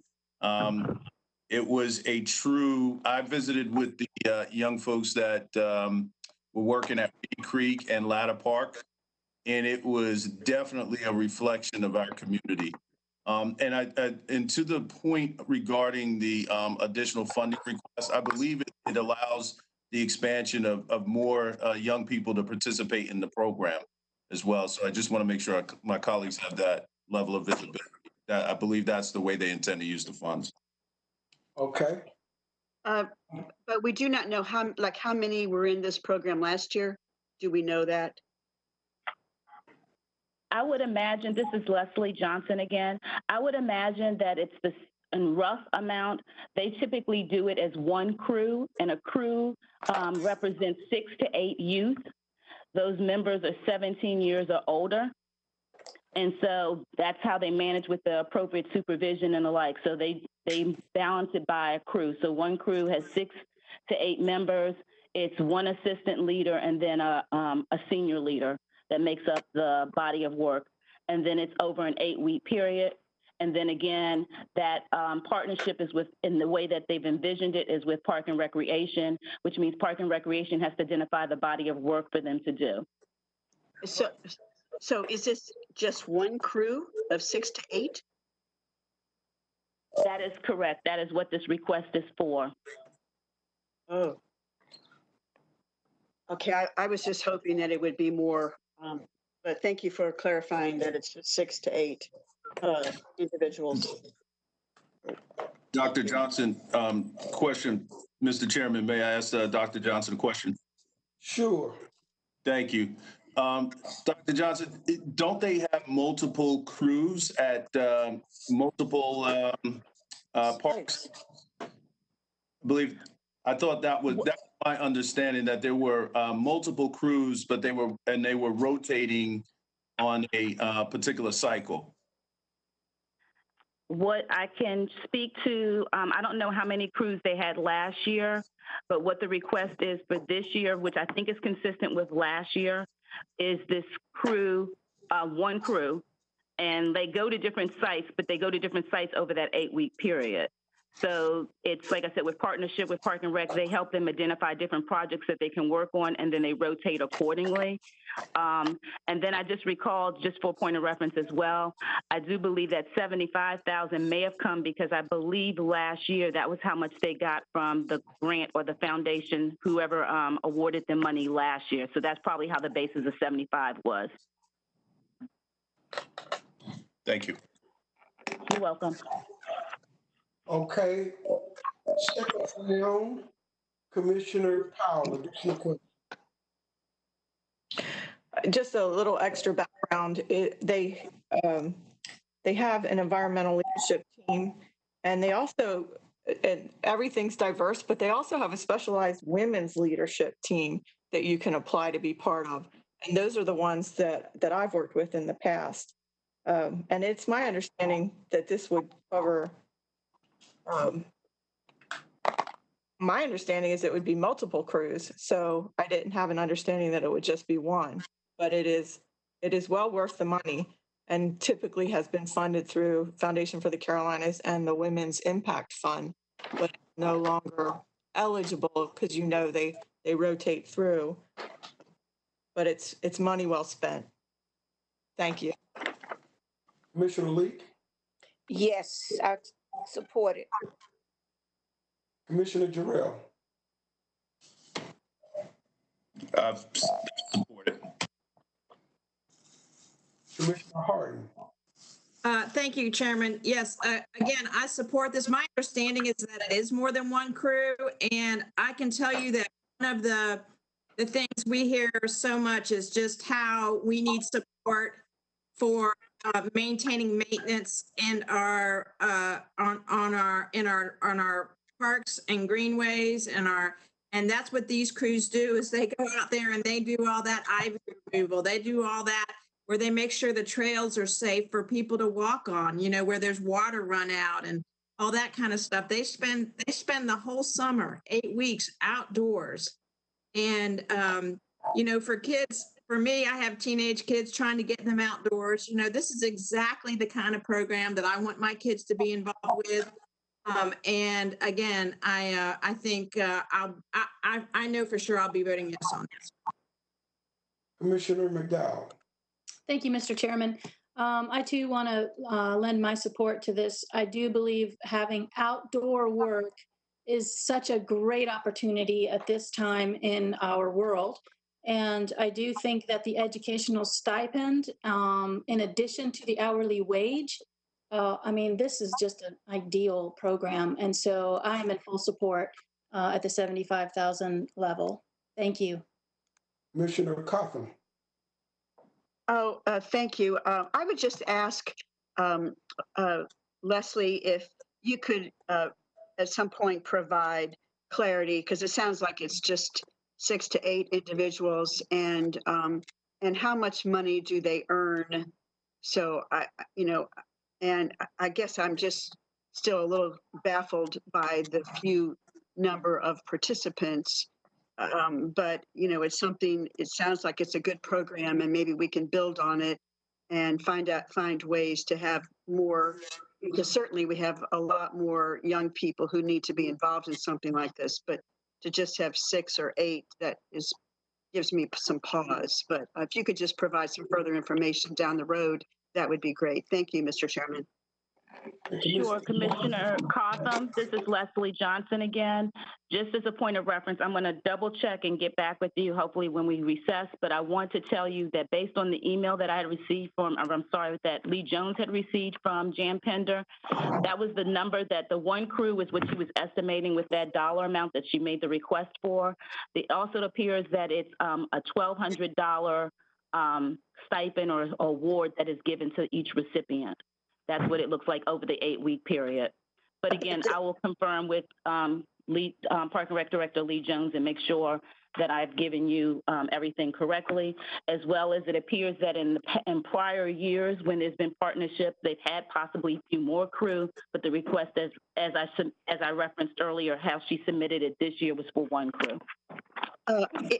When you get that information, Leslie, would you clarify if that $1,200 is money that they would receive from our contributions, and then they would also get an AmeriCorps stipend, or because it looks like there's an AmeriCorps stipend as well. So if you could clarify the two parts, the AmeriCorps stipend and how much they get, that would be great. Okay, thank you. I will. Thank you, Mr. Chairman. Commissioner Fuller. I have no further questions. Thank you. I support this. Commissioner Scarborough. No additional questions. All right. I have a question from the maker of the motion. While $75,000 is not a whole lot of money, if they only need 42.8, I don't want to give them money because they'll just spend it. Would you be amenable to amending the motion so that it allows to 75,000, which means that if they only use 42.8, that we would not have to appropriate the balance? I thought you might ask that. And as folks were talking, I was thinking about just that question. But I do, the information that came about this being just for one crew, I think about the fact that having another crew might have an additional 6 students, 6 to 8 kids have a chance at this. That's where I come down, that I understand their requests, and people often shave their requests based on what they think we will agree to, even though their need might be greater than what they ask us for. So I'm hoping that we could get another crew in addition to the one they've asked us for. Well, and the concern is that, as been indicated, they now have other funders. So we're not the sole funder. True. And then the question is, would the additional $25,000 pay for an entire crew? Because it appears to me, based on everything I've heard, that 8 people make up the crew. Well, I'm willing to go with the will of the body on that. Okay, well, since it doesn't require a second, we want to add a substitute motion that we appropriate up to 75,000, which means that if they don't need the 75,000, they don't get the 75,000. I can agree with that. Okay, so they would get the 42.8. If they needed the 75,000, they would get it. But if they didn't, we wouldn't appropriate it. So that does not require a second. So are there questions about my substitute? Commissioner Powell. I'm just going to add this now because I don't know where to add it. But if there is 32,000 left over, if they don't need up to 75, I would ask to appropriate that to Tree Charlotte, which did not get any funding. Okay, that wouldn't be appropriate at this time. Okay, is that your only question? That's it. Okay, Commissioner Leek. The word need, who, you put that in the motion, what would constitute the need, Mr. Dunlap? If they are going to have more than the one crew that has been explained, then we would certainly pay for that up to 75,000. But if, as indicated, they only have one crew and they're only going to pay them $1,200 for that period of time, then that would certainly not add up to 75,000. So the 75,000 would be there if they needed it for the additional crews, but if they didn't, we would pay the 42.8 that they requested. Thank you for that response. I support it. Okay, Commissioner Jarrell. I don't have any questions, Mr. Chairman. All right, Commissioner Harden. I'll support the substitute motion. Commissioner McDowell. I support the substitute motion as well. Commissioner Cotham. Aye on this substitute. Okay, I'm sorry. I might have got people confused. We're still doing discussion, and then we'll come back with the roll call vote. Commissioner Fuller. Further questions? All right, Commissioner Scarborough. No additional questions. Okay, so I think we're ready to move on the substitute motion. Commissioner Powell, how do you vote? Yes, aye. Commissioner Leek. Yes. Commissioner Jarrell. Aye. Commissioner Harden. Aye. Commissioner McDowell. Aye. Commissioner Cotham. Aye. Commissioner Fuller. Aye. Commissioner Scarborough. Aye. And the chair votes aye. Madam Clerk, I apologize. I haven't been going to you asking for the roll call vote at the end. So please announce the roll call result for the substitute motion. That was unanimous. All right. Thank you. So at this time, we'll move to item number 5, appropriate $50,000 to the Small Business Consortium build. We'll start with discussion, beginning with Commissioner Powell. No questions. Thank you. Commissioner Lee. Yes, let me speak to that, if you don't mind, sir. I'm hoping that based upon the request and a budget, that we will support our people being able to be receiving education along with training and support and how to establish a business and where it's convenient to actually provide themselves with the avenue. Small businesses are the thing in this country that makes it go. So for us not to support a process that's been in place for almost 9 years. And it has the greatest support of any group that we've had in this county as relates to economic development. And many of you have been and attended those sessions. And you have not been there when there was not at least 100 or 200 or 300 people in attendance. And that to me speaks volumes. So at this time, we're asking to provide, help us with education, help us with the work that we are doing abroad as we went to Kenya in March, I think it was, the young women went and they were able to communicate with the government, was on TV for 3 straight mornings, similar to Good Morning America, and not selling themselves, but selling the economic process that's here and there to support making sure that we do have some economic strength abroad, not just here in America. So I'm asking you to give us an opportunity to serve this community, and the work that we've put into it has meant a lot. Miss Lou King started out with me with 4 people. We had LaPondra, who has been an excellent presenter for us and keeping us on track. We've even had people come as far as Greensboro, as far as South Carolina, as far as Virginia. And we've had Mr. Graves, who's an economic genius, asked to come to speak to this body that we have. And he spoke and talked about economics, and especially economics for small business developers, and making sure that we were a part of the economic growth in this state and in this country. We are the least supported when it comes to economic support, and that happens to be Black small business people and others who come to this country looking for a way to take care of their families. So I'm asking you to please support this and give our organization representing, it's a county business. It's not Ville Malik's business, but I've been able to generate the support that we've had. And if you have not been, that's your fault. But we have been meeting and making sure that we do a good job. And I want to thank the county, and I want to thank Dina Dioria for supporting us in this process. So I'm asking you to help us to do even more. Thank you for the opportunity. I vote yes. Commissioner Jarrell.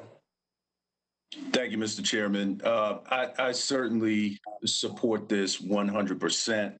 I think the request in the amount is more than reasonable. When I go to the meetings, and I'm just appreciative of Commissioner Leek being that the voice that she's been for minority-owned businesses. It's very, very important that we support any endeavor that allows people access.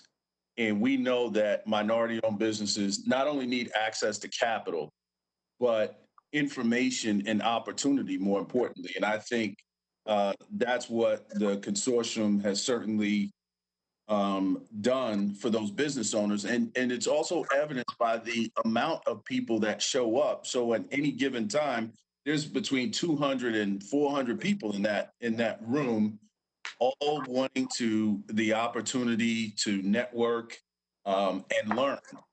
And I think more importantly, when I look at the individuals that have been presenters, I had the opportunity to go and hear Mr. Earl Butch Graves, I remember.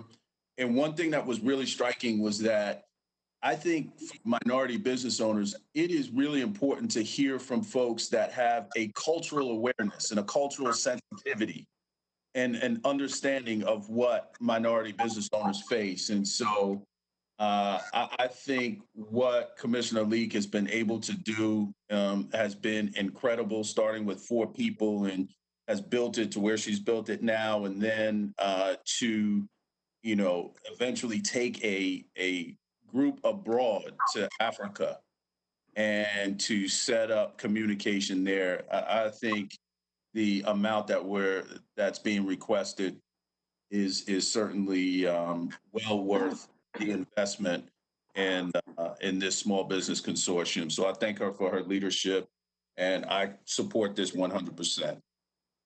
Commissioner Harden. Thank you, Mr. Chairman.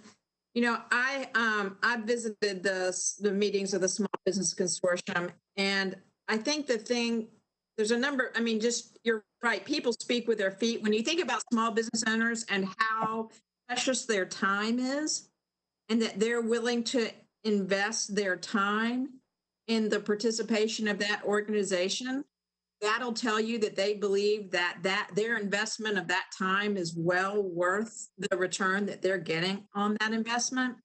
And the second thing I want to say is, and this is to, when I go into those meetings, you cannot help but notice how many women are in that room. And we know how devastating COVID has been, especially for women who have borne the brunt of the unemployment and who have borne, their small businesses have been disproportionately impacted. And so I think this investment is right on time for women. I think it is absolutely, I agree with Commissioner Terrell. I think it's a modest request for the return that it provides. And there is no time like now to invest in small business women owners. So thank you. Commissioner Susan Rodriguez McDowell. Thank you, Mr. Chairman. Commissioner Harden just said exactly what I wanted to say, that there has never been a better time to begin this investment than right now because of the situation that we find ourselves in. To invest in female, minority, small business, tick, tick, tick, all of those, I think, are exactly what we need to be doing right now. And so I fully support this $50,000. That concludes my comments. Thank you. Commissioner Cotham. Thank you, Mr. Chairman. I think all of us can learn a lot from Commissioner Leek and her success in this program. I know when I was a new commissioner, I attended, and I know it has grown. And Commissioner Leek showed great relationship building with everyone who came, and she was persistent and made it interesting and fun and welcoming. And she had it, she showed how much she cares about the attendees and wants them to all bring someone. So this is a great model that I think we should really look at and help others in the community to do things like this. And I celebrate Commissioner Leek on this. This has been an amazing undertaking, and she has done it with humility and with graciousness and with results. And she has affected the lives of thousands of small business entrepreneurs. And I agree with Commissioner Hart's comment about time commitment. I had a small business for 10 years, and a time commitment is a struggle. So for all of these entrepreneurs to come, they knew that it was an investment. It wasn't just an attendance. It was an investment in their business. And I fully support this. And I thank Commissioner Leek for her leadership on this. And I hope she continues it and expands it. And I hope we can all, sometime I would really like to hear more about how she did it and how we could all learn and maybe do something like this ourselves. Thank you, Mr. Chairman. Fuller. All right, thank you, Mr. Chairman. And, the Small Business Consortium has grown to just unbelievable proportions because of the work of Commissioner Leek. And with no money appropriated to the consortium for all these years, that it has been just that, a consortium, a partnership among all these small business owners who come to these meetings. And, they have great food, when you go. I always enjoy that part of it. but they did it themselves. And as she mentioned, starting with 4 people, and I remember when I first came on the board, I mean there were more than 4, but it wasn't as big a group as it is now, and that's all because of dedication, and also because people see a value in coming and being a part of this consortium, and we ought to now put our money where our mouths are in supporting this consortium. And this is a modest one-time investment, but I believe that we're going to see even greater things from this small business consortium. It's just what we need to help those who need just a little boost to build their businesses. And we ought to be a part of that growth. So I fully support this. Thank you, Mr. Chairman. Commissioner Scarborough. I support it. Okay. Well, I will tell you that I have seen the growth in this organization, and I understand the value and the benefit to our community. So I have no problem supporting this. Second round, additional questions, Commissioner Powell. No additional questions. Thank you. Commissioner Leek. No questions. I just want to say thank you to this community and to this board and to Dina for affording me the opportunity to venture to help those who could not help themselves. And my question is always, is anybody listening, and does anybody care? Commissioner Jarrell. Amen. No questions. Commissioner Harden. No questions. Commissioner McDowell. No questions. Commissioner Cotham. No questions, Mr. Chairman. Commissioner Fuller. No additional questions. Thank you. Commissioner Scarborough. No questions. All right. This time we'll conduct in the roll call vote. Commissioner Powell, how do you vote? Yes. Commissioner Leek. A powerful yes. Commissioner Jarrell. Yes. Commissioner Harden. Yes. Commissioner McDowell. Aye. Commissioner Cotham. Aye. Commissioner Fuller. Aye. Commissioner Scarborough. Aye. The chair votes aye, Madam Clerk. That's a unanimous yes vote. All right, we're now moving to item number 6. Appropriate $82,000 to roof above men's shelter. Before we get started on this one, I think there needs to be a correction so that we fully understand exactly what we're talking about. I was in conversation with Liz Clayson Kelly over the weekend when I was asking questions about that.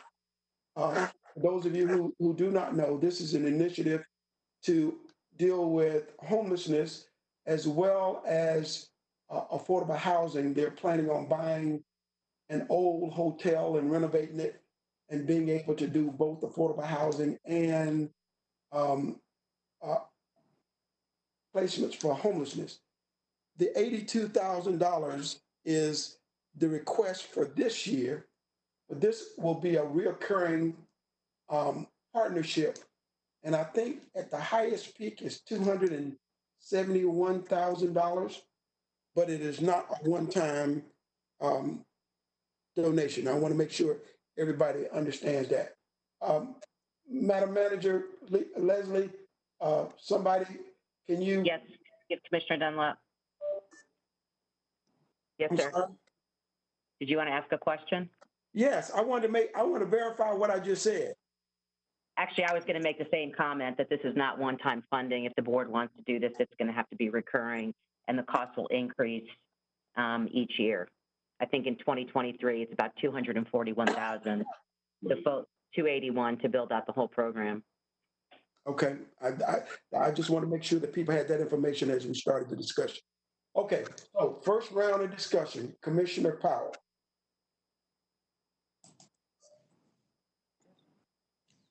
This is Commissioner Powell. I support this and no further questions. Okay, Commissioner Leek. I too want to support this endeavor. And one of my dreams is that the county will purchase a hotel or a warehouse to arrange it to be a living quarters as well as a training quarters that would benefit this community from the county's perspective also. That we are not just putting money into a hotel and no results other than losing money. So I'm hoping that we critically support this along with the county itself stepping up to the plate and making sure that we do what we ought to do as a county. We ask people to support us. We ask people to go to the polls and vote for us. So we need to stand up and speak to the issues of this community and serve this community well. Thank you for the opportunity. Commissioner Jarrell. No questions, Mr. Chairman. I support this. Commissioner Harding.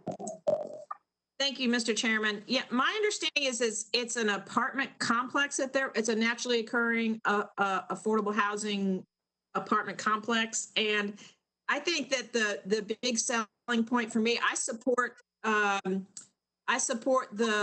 request as submitted by A Roof Above and as a reoccurring expense. And I also say that this is such a, I mean, I know I keep on talking about return on investment, but private donors put in $12 million. The city's putting in $5 million. The county's portion of this, I mean, we are really returning big to the citizens of Mecklenburg County we're leveraging a huge amount of money for the citizens of our community by investing in this project. So I'm happy that we're considered a partner in this project, given the amount of external investment in it. So this is exactly the kind of affordable housing projects and to be involved in, and I intend to support it. All right, Commissioner McDowell. Thank you, Mr. Chairman. Yes, I fully support this proposal, and I just wanted to clarify, just for listeners, that the $82,000, my understanding is this is for staffing. This is for support staff for this apartment complex that would help homeless folks and folks to get back on their feet, help them find jobs, help them with issues that they need help with for support so that they can maintain an income. And so it's not just, it's not really, I don't think our portion is for the actual units. Our portion is for support staff, which is, I think, what we do best. And so I think that these would be, my understanding is that they would be county employees, or they would be paid by the county, but they're not actually county employees. But so I think we have those kind of partnerships in other places. So I fully support this, and I do support it as an ongoing expense that I believe next year they would add another person, and then the next year they would add one more person, and that would round out the total ask. So it won't keep climbing except as salaries or, whatever other investment that goes along with hiring folks goes up. So it wouldn't be hugely significant increases after that. So thank you. That concludes my comments. Commissioner Cotton. Thank you, Mr. Chairman. I believe if we looked up in the dictionary the word collaboration, there would be a picture of Liz Clayson Kelly. She has done an outstanding job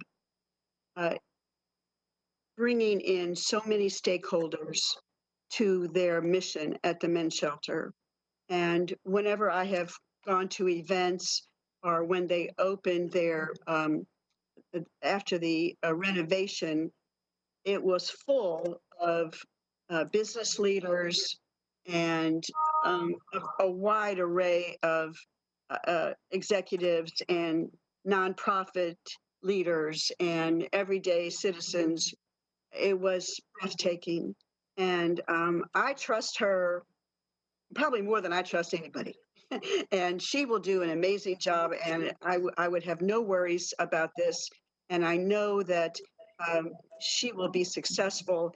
And, the end, we're talking about the future and costs in the future, but this is an investment. And I mean, I know personally people who have been in the shelter, gone through the programs, and then have found housing and become independent. And so there will be more dignity for our homeless neighbors, and it'll be more temporary. And the results will be that they will find their way in life and continue to have support. So I think this is a great investment. Thank you very much, Mr. Chairman. All right, Commissioner Flynn. Yeah, thank you, Mr. Chairman. And you know, of course, I support this this investment that we would make. I did characterize it as a one-time expense for this reason, that I did not, as I understood the program, that there were going to be additional costs and requests for investments in later years, but it wouldn't be $82,000. It would be some other number. And so I believe it's important for us to say that we're in and that we support this, that we support this $82,000, this initial request, and then be in a position to hear more from Liz Clayson Kelly about how this is going to be put together and what the county commitment would be in total. So that's why my motion characterizes this $82,000 as one time, not that it would be our only investment, but just that this is what was requested for this year, so that then we can consider a full proposal from Roof Above, which, and the only reason they're asking us for it this way, I believe, is because of timing issues. They couldn't get their request in time. So I think this $82,000 for us to say, yeah, we're in. Want to hear more? What will our investment be? And we can consider those in after this budget cycle. So that's Mr. Chairman, why I put $82,000 as a one-time expense. And that's all I had to say. Thank you. Commissioner Scarborough. Aye. All right. So the reason I had the conversation with Liz about this was when I saw the 82,000, and she sent me the entire proposal. So the proposal is already out there for multiple years, so that I would understand exactly what the ask is, and so that nobody is misled. The ask for this year is the 82,000, but that will go up incrementally in the years to come. But I think the most was around the 200 some odd, 241,000 some number. I don't have it right here in front of me. That we would be expected to partner with them. And Susan McDowell is correct that it is for county staffing to provide support for that kind of housing, the same way we do at Moore's Place. So with that being said, we'll go to the second round of questioning. Commissioner Powell. So I do have some questions. I asked the question, it's number 59. Did we have funds available to pay for this currently? And the answer is yes, that there is available unallocated funding. But I do have a question, and I'd like for Dina to talk about that. And in addition, Dina, we're not approving this multi-year right now. We're just approving the 82,000 to be spent on this. But will we need additional staffing? Or do we have staffing that can already take care of this? So a couple things. First, when we talked about this initially, we did say that we had additional funding left in the $11 million that you appropriated this year that we could use to fund this initial expense of $82,000. But to be clear, these are not county employees. These are dollars that we give to a Roof Above, and then they hire caseworkers to do the work. So they're not county employees. They are employees of the nonprofit organization. Whether we decide to do it as recurring funding or one-time funding, the reason why it would make more sense to use recurring funding would be because next year in fiscal year 2022, instead of having to find $241,000 to fund the program, we would only have to find 160 because we already have 82,000 baselined in the budget. So when we look at these kinds of requests, we'd like to take a multi-year view and not just a single year view, but it will be up to the board to decide how it is that they want to fund it. Thank you. I support this. I just wanted clarification on that. Thank you. Commissioner Leak. Yes, Mr. Chairman, it's my desire that we would put our funds where we can make sure that there is a roof beyond Friday or Saturday when we do not have any place for our people to go. So support. Commissioner Jarrell. No questions, Mr. Chairman. I support it. Commissioner Harding. No questions. Commissioner McDowell. No questions. Commissioner Cotham.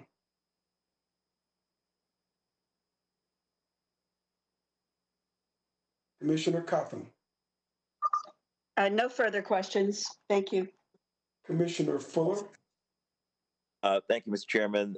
In light of the county manager's comments, I would amend the motion to make the 82,000 recurring. That's all I have. Thank you. Okay, Commissioner Scarborough. No additional questions. Okay, Commissioner Fuller, just for clarification, this will increase over the years. So if you're going to amend the motion, just if you would make it reoccurring funding.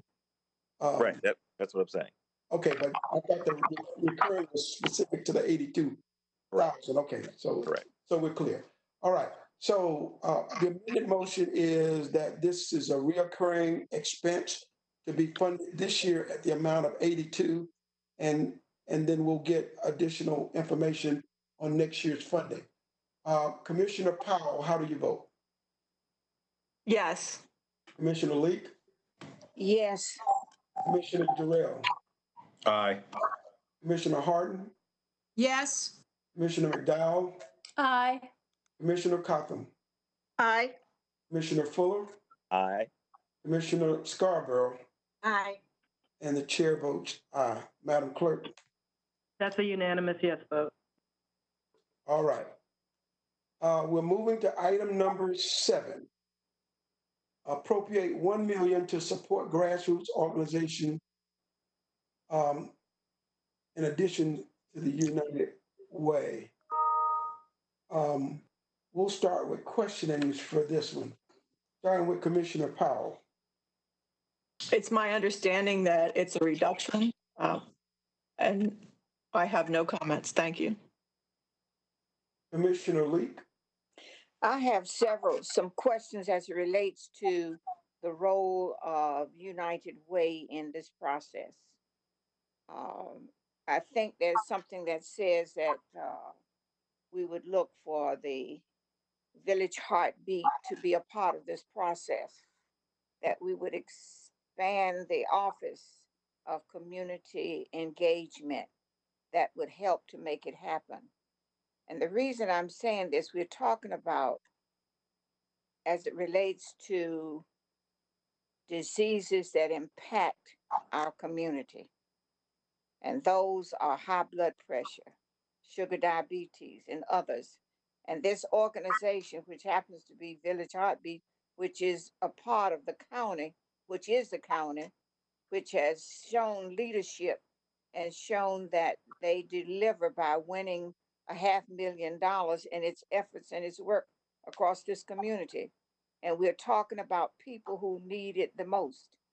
So I would hope that we would look at the addition of an expanded officer and community engagement department.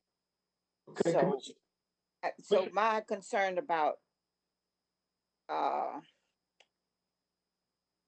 the other organization using how much money are they asking to do it? United Way, what are they going to be paid to do it? Okay, Commissioner Lee, just so that we're clear, we haven't gotten to the recommendation about Village Heartbeat yet. This is a part of the original manager's budget. She asked to spend $1 million, I think it was $300,000, I can't remember, to support those organizations. We had this discussion. Oh, yeah. I hear what you're saying, Mr. Chairman, but my concern is why are we paying them for money to come through them? And I'm not sure if they're going to reach the people we want reached in this process. Okay.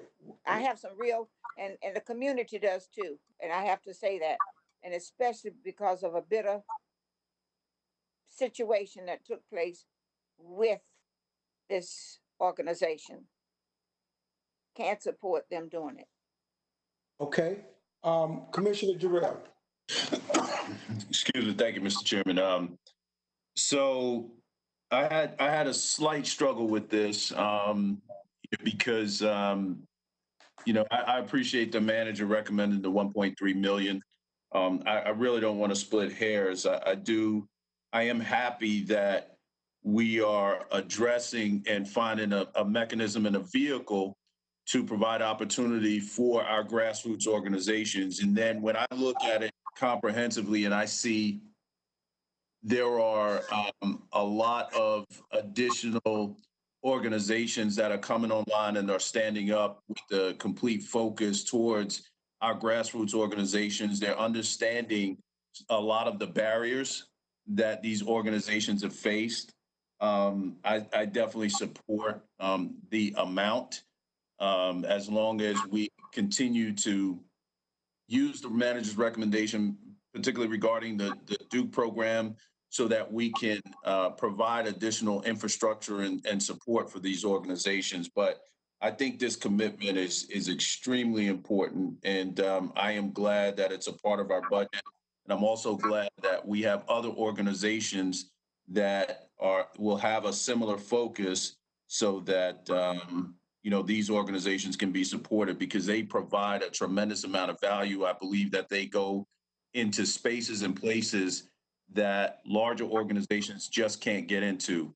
And so with the addition of the training, what they would need to be able to really get the administrative pieces that they need, I think it's really, really important. So I definitely support this as proposed. Okay. Commissioner Hardy. I have no questions, and I support this as proposed. Commissioner McDowell. Yes, I wanted to just add that I really appreciated the approach that the United Way took with the certification program that went along with these grassroots organizations. It was part of the funding, and so I really I want to support this. I think that if there was another organization that could provide the same sort of certification program, I'm okay with that. It doesn't matter what the vehicle is, as long as the money can get to the grassroots organizations in a way that they're able to afford without having to pay major dollars for audits and that type of thing. So I do support this, and I want to thank my colleagues for being in support of grassroots organizations. That concludes my comments. Commissioner Cotham. Oh, thank you. I would like to ask a question. Commissioner Fuller, can you tell me what prompted you specifically to want to reduce this by the 300,000 or whatever it is? What? Yeah, sure. So I was going to mention that in my comments. For me, when it was first proposed, I had thought of it as a one-time expense, and I was willing to accept that being the one-time expense. But when I learned that it was a reoccurring expense, I said I sort of had a pause about that, because that's a huge commitment to make, and to direct it to one organization from here and evermore. I had a problem with that.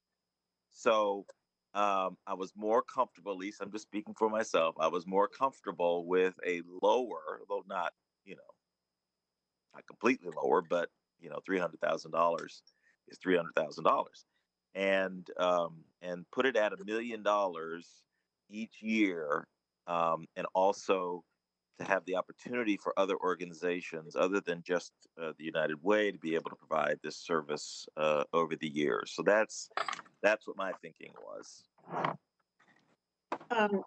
All right, thank you. I would agree that, and I do like the idea of the United Way doing training to help nonprofits. But I also agree with Commissioner Leek. There certainly is in the community some memories of missteps in the past, and I think it's incumbent upon the United Way to address those things and to be, whether it's to have speakers in the community or to, you know, meet with community leaders, you know, because organizations do have ups and downs, and I understand that. But I think that that, you know, perception is reality, and there is that perception.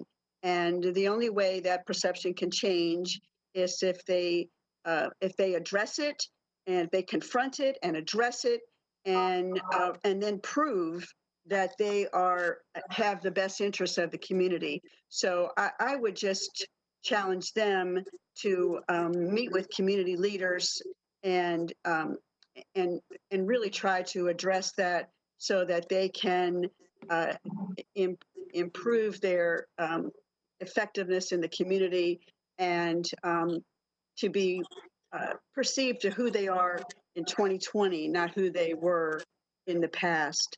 But I do agree with that. But since this is reoccurring, I don't have any problem with the reduction. We can always, as we know, we can always change the numbers every year.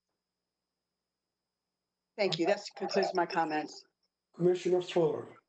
All right, thank you. And following on that last comment that Commissioner Cotham made, I agree that you know, this is $1 million for this year. Let's get started. Let's see how it goes, and it doesn't limit us from increasing it in future years or decreasing it for that matter.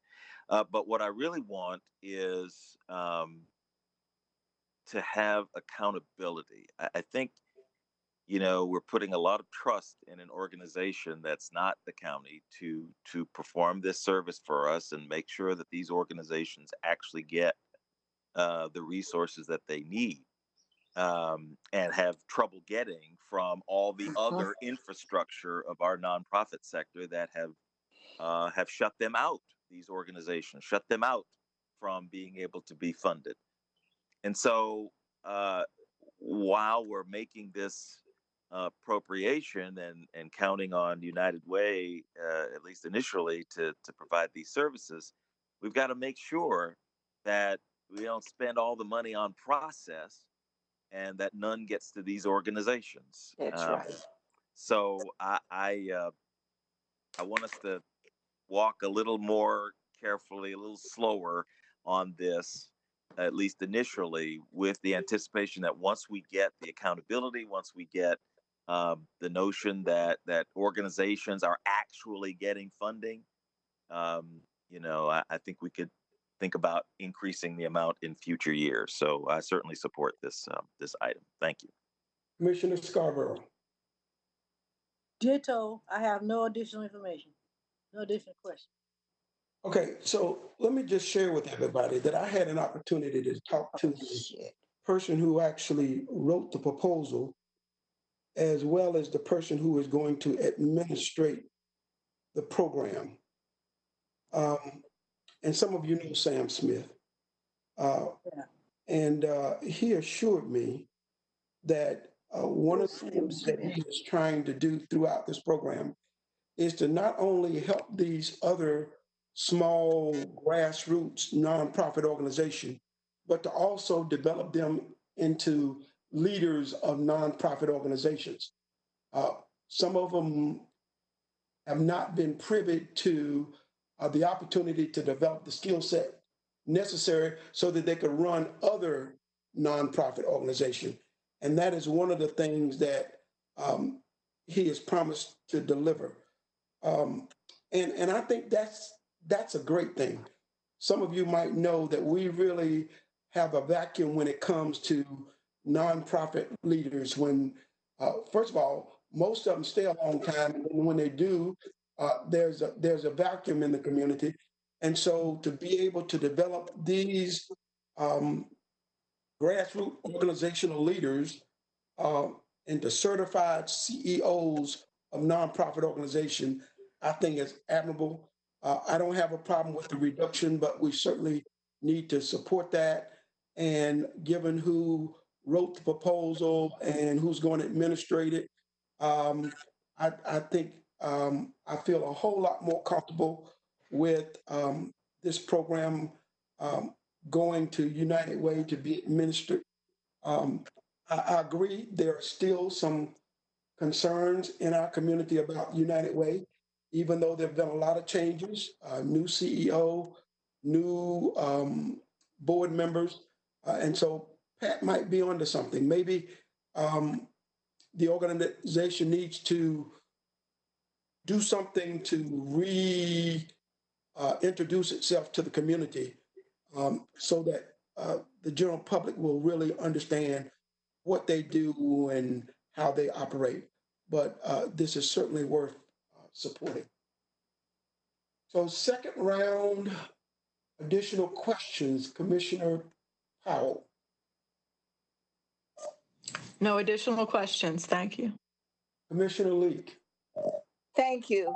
I still worry about small businesses being able to become a part of the recipients of the funds that they need in the training, and the cost it's costing the county for the United Way to even to implement the program.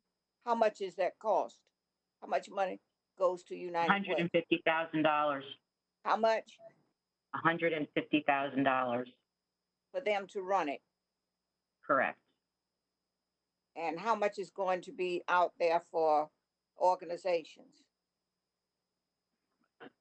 Well, it was going to be the difference between $1.3 million and $150,000, but I'm sure the administrative costs will come down if you cut it to $1 million. So it'll be somewhere around 100,000 or so. All right, so they're going to make more than what they put out.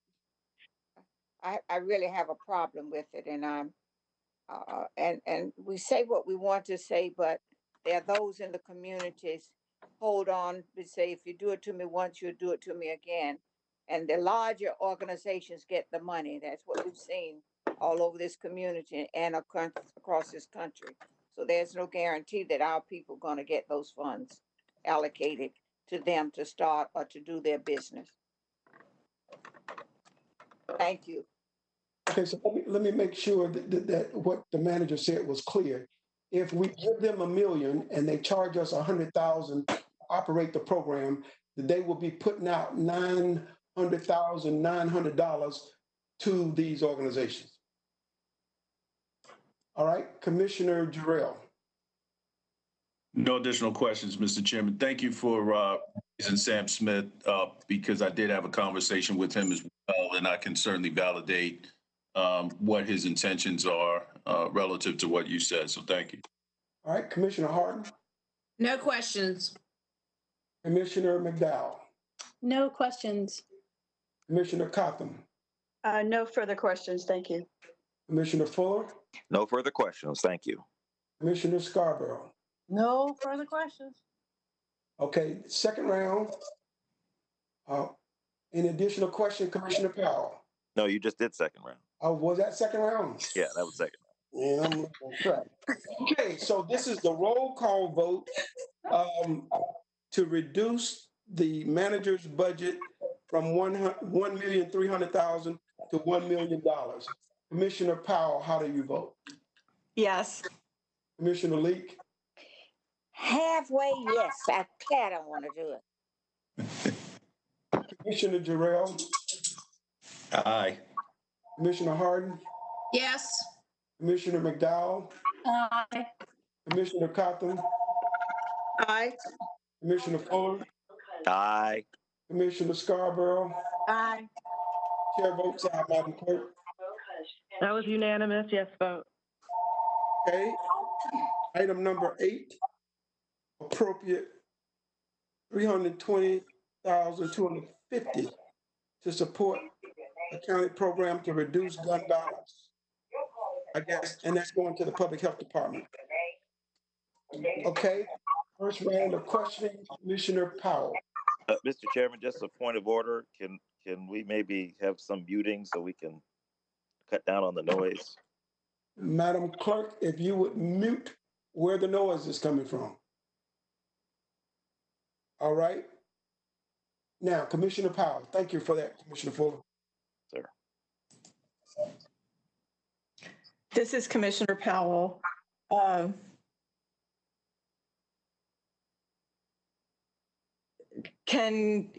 Commissioner Fuller, can you tell me where this recommendation was born? Is this from an advisory board?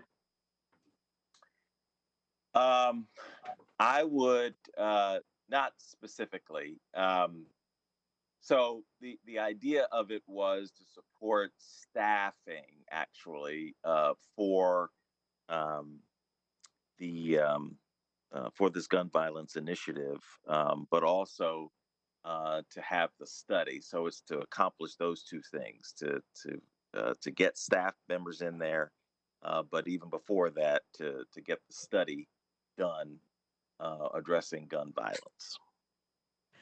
And so how did you calculate the 320,000? Well, I did speak to, let me ask Commissioner Harden if she could answer that question. Yes, so we know that there is a proposal that's supported in line with Atrium in terms of providing these and I'm sorry, I'm pulling it up right now. These violence intervention specialists, and so they will provide assessment, counseling, and support. We received a presentation on this at the retreat, but this would be in coordination with Atrium Health, and let me just see here.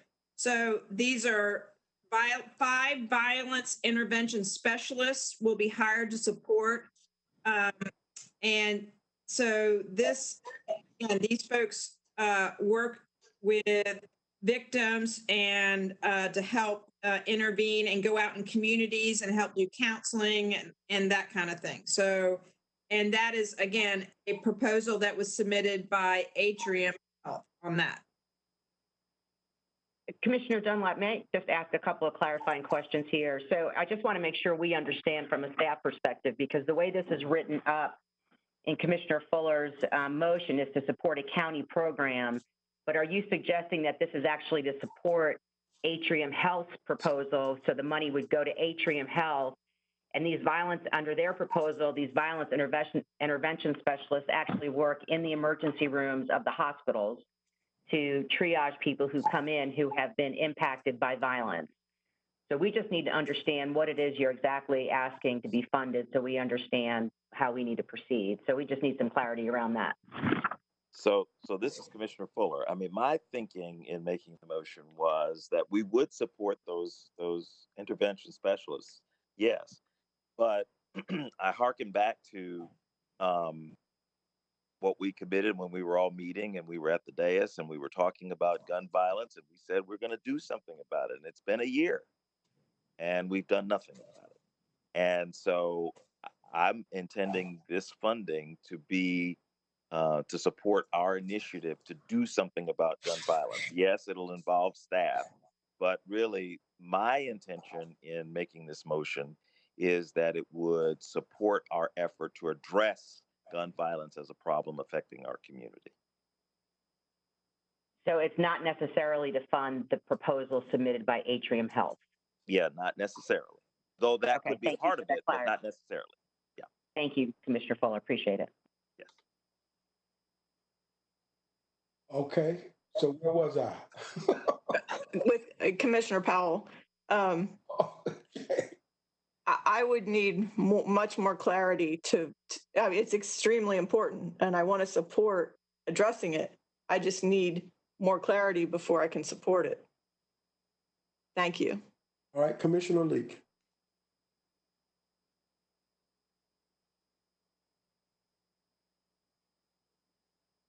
Commissioner Leak. All right, we'll come back to Commissioner Leak. Commissioner Jarrell. No questions, Mr. Chairman. Commissioner Harden.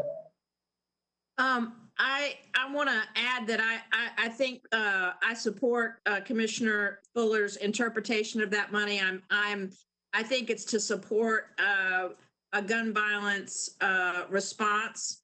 I think that the idea of the violence intervention specialists are a very effective and research-based response. I can say that I can tell you that one of the things that hurts my heart the most is our lack of response to gun violence in our community. I can tell you that I go to the homes of families who say, I'm scared to send my kids to school. I can tell you that that just personally has been one of the most painful experiences dealing with the impact of gun violence at UNC Charlotte.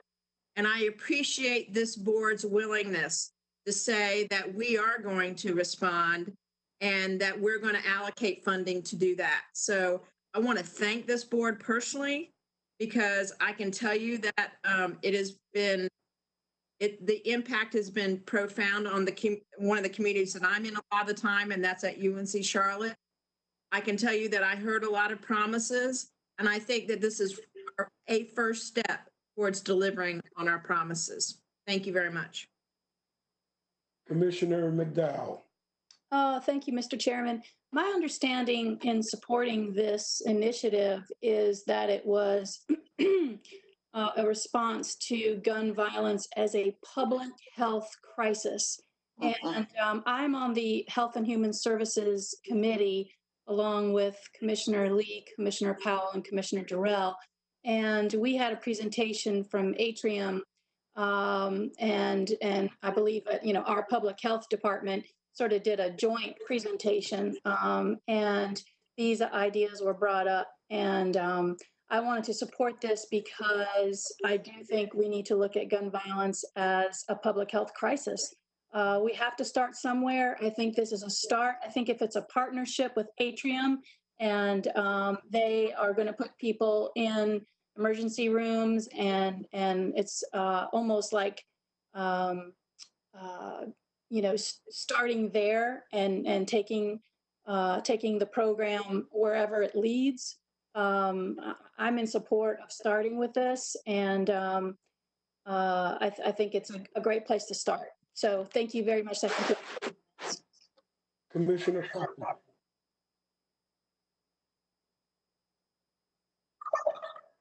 Commissioner Coffin. Thank you. I'm struggling with this. I know that it was the previous health director, Dr. Plesha, who first introduced to our board years ago as violence as a public health was a top priority in public health. And I was very impressed with that. We have also had, I am not comfortable with giving this to Atrium. Atrium has a different, certainly a great organization, and but they have different goals than we do, and I certainly have not forgotten the problems with our health department from years ago when we combined with Carolina's Healthcare. And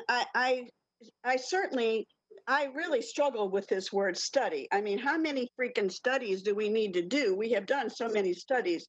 I think we have a lot of knowledge. And now, if this were for programs that we have in our health department, I mean, Commissioner Fuller, you might remember a few years ago, I tried unsuccessfully to get the board to support a program that I learned about from our judges when I served with them on the Child Fatality Task Force. And we had a wonderful program about violence in the home with children, very young children. I think it's called Juvenile Crime Community Policing. And the judges told me this was having great results. And I tried at that time to get about this amount of money to increase staffing there because the numbers, CMPD had been referring like 400 families a month, and then it went to 3 months of about 800 families a month.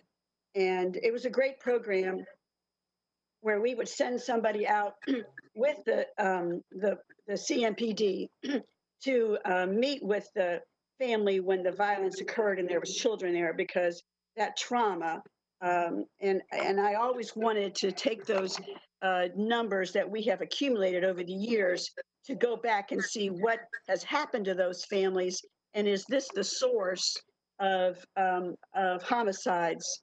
Now, that was a program developed by our awesome health department. And if this money were for our health department, I would be all on board. And I know that whatever program they use, it would be toward our mission and our goals as a board. But I can't say that Atrium, I just don't want to pass it to them and like hope for the best. We would lose control, and I don't know how we could be hold them accountable. So I can't support this as it is, and just with the idea of a study and then yielding so much of it to Atrium. I think that we are well prepared in our health department to do this ourselves, and we have the people and the relationships.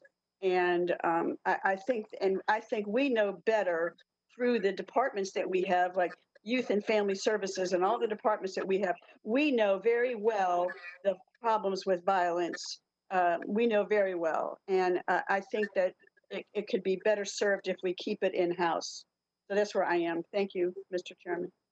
Commissioner Fuller. All right, thank you very much. So I regard this as our down payment on our response to gun violence in our community. And I do not view it, as I responded to the county manager's, very perceptive question. I don't see it as just a pass through to Atrium or any other organization particularly. I see it as funding our response, the county response to gun violence. I believe that will include supporting various programs, perhaps. I think it will include us having a comprehensive, intentional response to gun violence, not just a generalized, we need to do something about it, but that we actually spend some time and figure out what are some evidence-based responses to gun violence that we can support. This is intended to be recurring funding, because I would expect that we're going to be have a robust response. But this allocation for this year would be our down payment on it, not a pass through. It is for us to figure out how are we going to specifically respond to gun violence in our community. Yes, there have been studies, but I don't think there are enough studies, because you remember, this is a political issue, but you remember that the CDC was defunded from studying gun violence by a political party other than the one that I belong to. And I think that was a travesty, right? It's a travesty. And so I want us to get back to actually science and evidence-based responses to gun violence. And this is Mecklenburg County's, I believe, down payment. We're going to be doing more, I expect, in outlying years.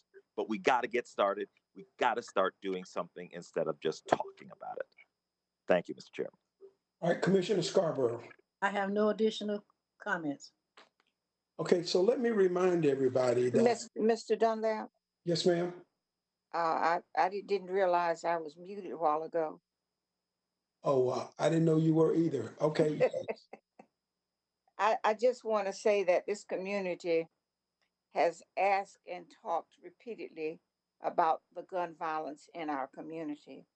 And I think there was some statement made some time ago about the mental health issue as a part of gun violence. And then when I saw on the news just the other day a 15-year-older who had killed another 15-year-older in our community, and the number of deaths that we have seen within the community, and especially within the confines of District 2, we had organized our district and the community to some degree to stop talking, but to come up with some actions. And in that process, the action was going to be taken by the community to do a better job of policing our community, not from the perspective of uniforms. So when the virus came, it cut a stop into what we were trying to do. So I'm hoping that we will fund this so that we will do it through the county rather than through the auspices of another agency, if we can do it and do it well, and make that inclusive of Johnson C. Smith and its Department of Research. We're always excluding that institution. It's So true. I hope that we will do a better job.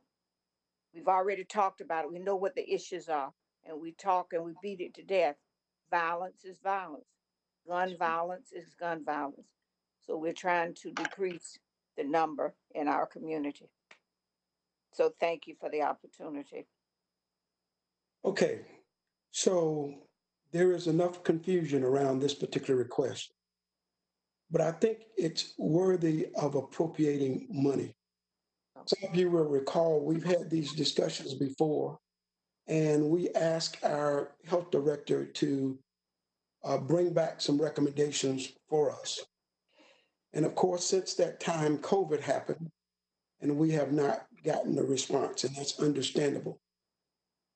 I think the concern here is that at some point we will get a response. And the question is, would we be able to respond appropriately by having the funds necessary to do whatever Gibby and her staff recommends? In our initial conversation, we talked about developing a program for Mecklenburg County that did not include Atrium. And while I'm not opposed to including Atrium, I think our health department still needs to bring forth a recommendation to us. So in an effort not to lose the funding so that it might be available, I would offer a suggestion that we move these funds into restricted contingency until such time the county health director can bring forth a recommendation for a program that we can all get behind and support. I just think that the way it's being presented today still creates a lot of confusion about whether Atrium's involved or not involved.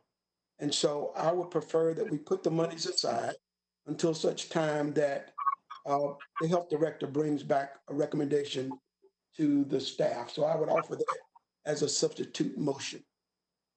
So since it doesn't require a second, we'll have discussion on the substitute motion. Commissioner Howell. I agree with you.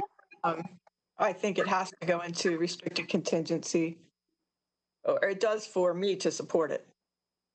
Okay. Thank you. Commissioner Leek. I too would like for those funds to go in restricted. Commissioner Jarrell. No questions, Mr. Chairman. Commissioner Harden. I can support that substitute motion. Commissioner McDowell. Thank you, Mr. Chairman. I just wanted to add to the conversation that in my mind, this wasn't a study that was being asked for. It was a partnership, with Atrium and the Violence Intervention Specialist Program. So it's not for a study, it's for a program that we would be partnering with Atrium. And so I thought it would be county employees that were like stationed at Atrium. And so that was my understanding. I can support the substitute motion if that's what everyone else wants to do until there's clarity. But I really want to make sure that we don't let go of this and we don't delay it by 6 months or a year or something. I want to make sure this is a program that my understanding was this has been done in other places, and it's proven to be successful in other places. And I wouldn't want to lose any momentum in getting started with it as soon as possible. So that's my hesitation. But I'll support it either way the body wants to support it. That concludes my comments. Commissioner Cotham. Thank you. I can support it because I do believe that we can handle this ourselves. And again, the experiences that our county employees had some years ago have not been forgotten. And it was a different culture, and we lost a lot of good employees during that time. So I think that we can do this ourselves, and we can control it and be accountable to the people if it is in our wheelhouse. So I certainly support your offering of the substitute motion. Thank you. Commissioner Fuller. All right, thank you.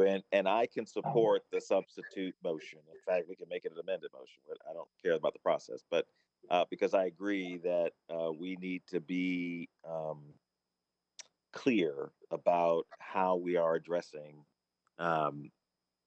this issue, because, and I'm not even precluding the idea that we would partner with Atrium. I'm not saying we would not do that, but I wouldn't want to do that in place of figuring out what our response is. And so that I support the notion of putting this in contingency so that we can have a plan of action as to how we would move forward. So those are my comments. Thank you. Commissioner Scarborough. No additional comments. Okay, so with the additional discussion, that made it clear that all these things need to be flushed out.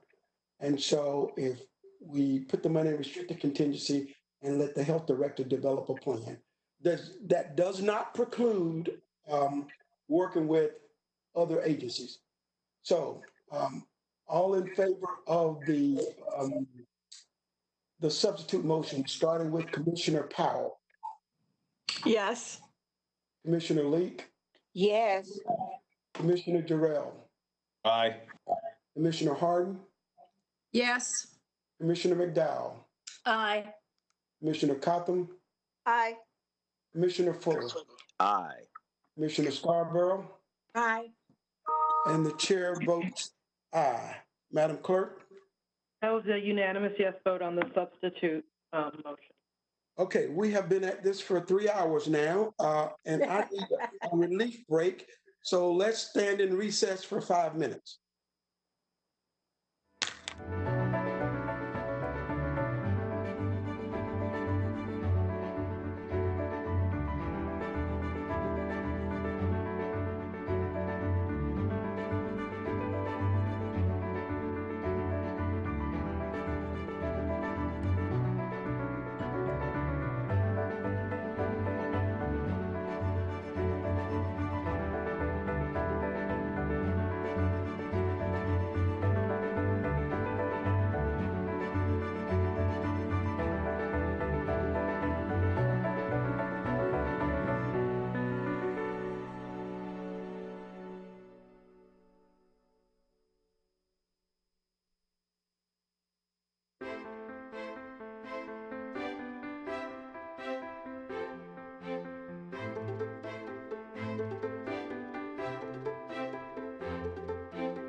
I'm here.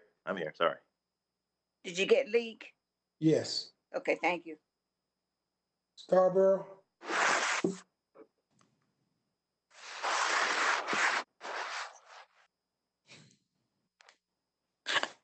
Commissioner Scarborough. Oh, you here? Okay. All right. That was Susan RM. I don't know about Scarborough.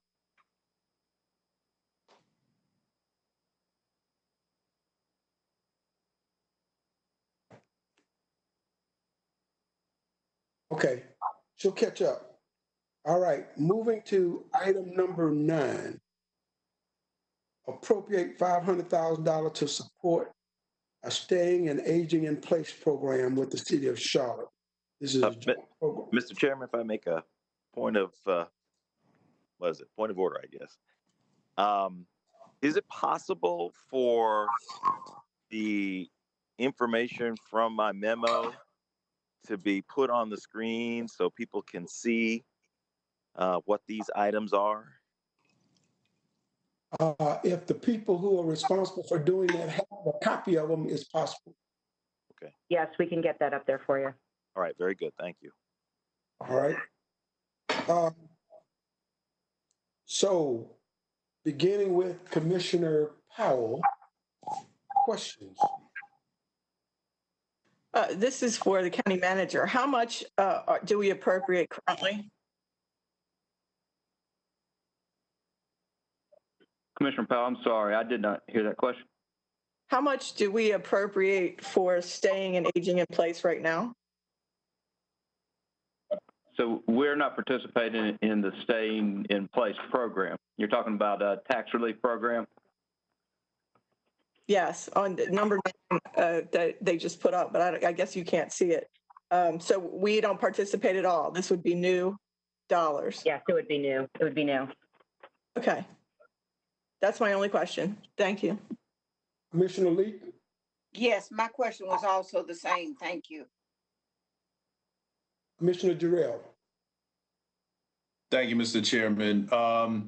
Just so everybody has some additional visibility to the program, it initially was called the Aging in Place program. They've incorporated, when I say they, the city of Charlotte, it's incorporated the Staying in Place, which really allows for essentially means testing in addition to just a focus on an age requirement.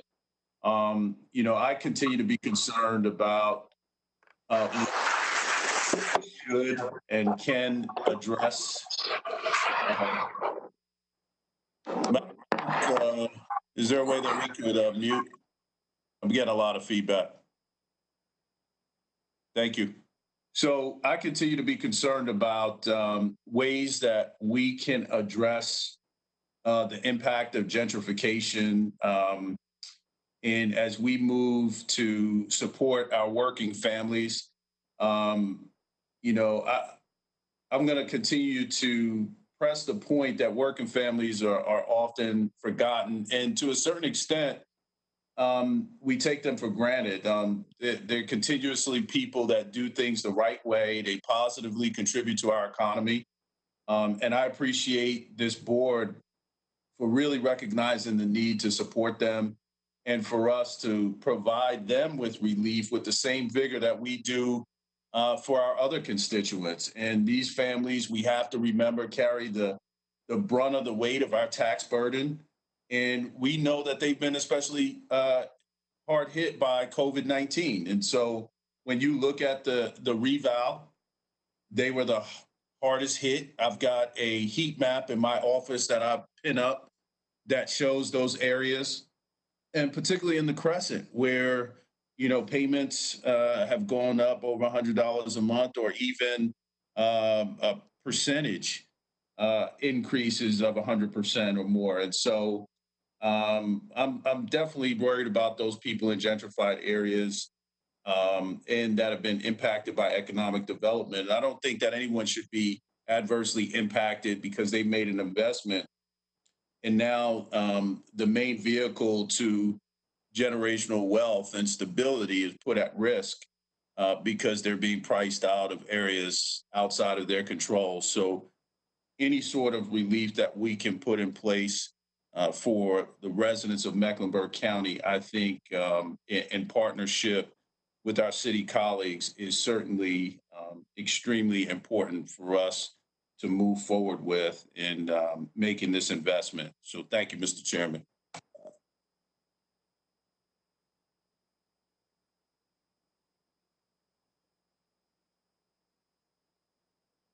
That concludes my comments, Mr. Chairman.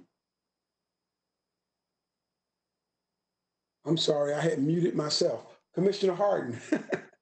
Thank you, Mr. Chairman. When we went through the revaluation, I heard from so many seniors who said that they were scared that they would not be able to stay in their homes. And this program is a direct response to that.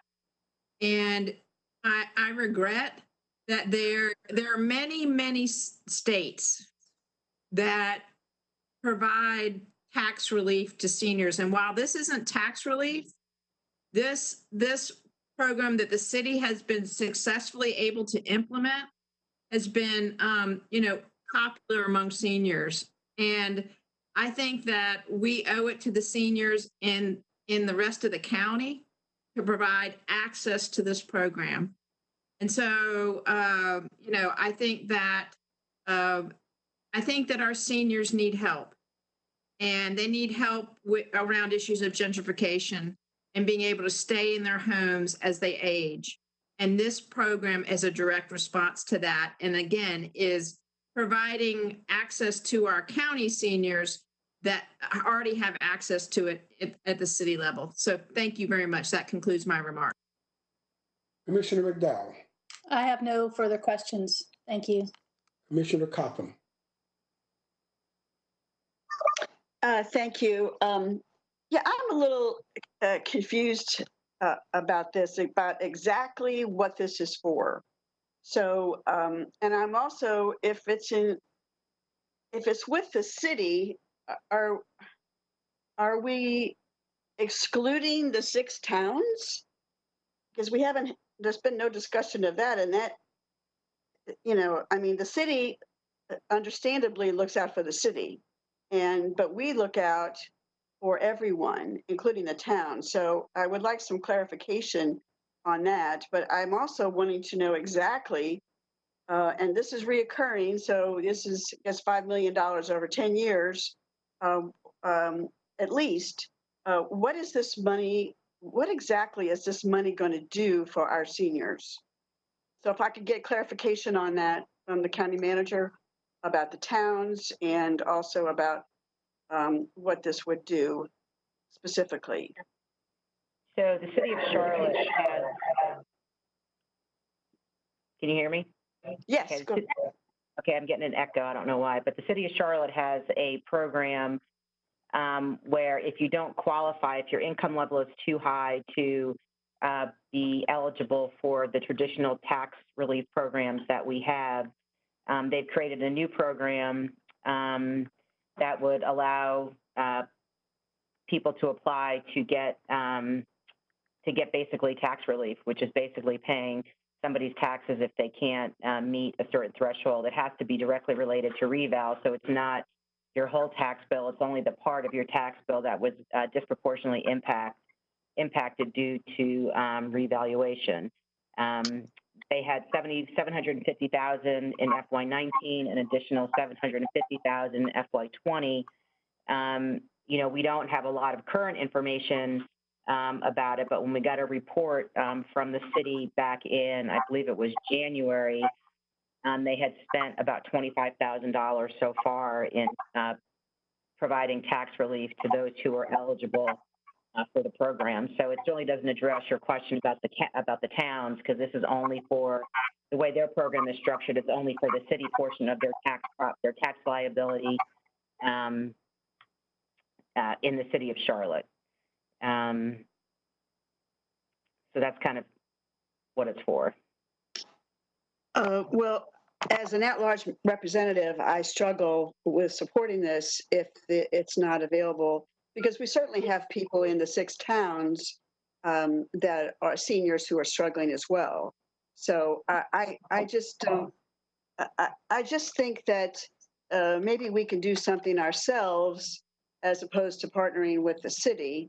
And, you know, this, I think I would rather that we, you know, maybe put this in, as we did the other item in the restricted contingency, and maybe have our assessor and our tax director come back with some ideas about what we could do for all of our county residents, and just let this, I mean, I usually like to collaborate with the city, but they have a different goal, and our goal includes the 6 towns and the unincorporated area, and I hate to leave those people out. So I can't support this one as it stands.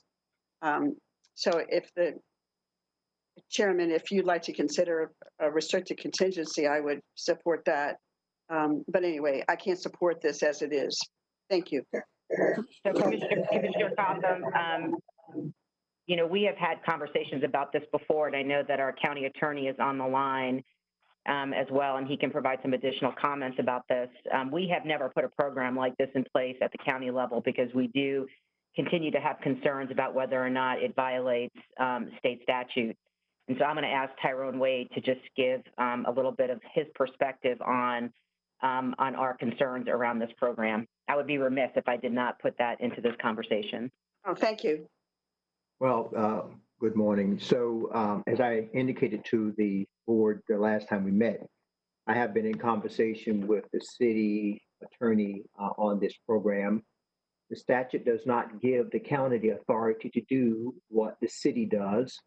And so if the board is inclined to go down this path, we've got to find a legal way to do it. Right now, like, concerns have been expressed as to how the program was structured because of concerns with tax abatement and a number of other issues. And so while the program is still there, the jury is still out on the legality of the program and what it might look like and whether it needs to change. So from the county's perspective, we need to be very cautious as to what we develop. I think a valid concern is if the county appropriates these dollars, how far will they go to the towns and those in the unincorporated areas versus the city, which is focused on the city. So beyond that, I cannot say whether or not there's a legal way to structure it. There may be, but we've got to think through what the consequences may be if we're challenged on the way the program is put in place from the county's perspective. Thank you for that information. Okay, Commissioner Fuller. All right, thank you, Mr. Chairman. And so I want to, first of all, support Commissioner Jarrell's comments about the need for this funding.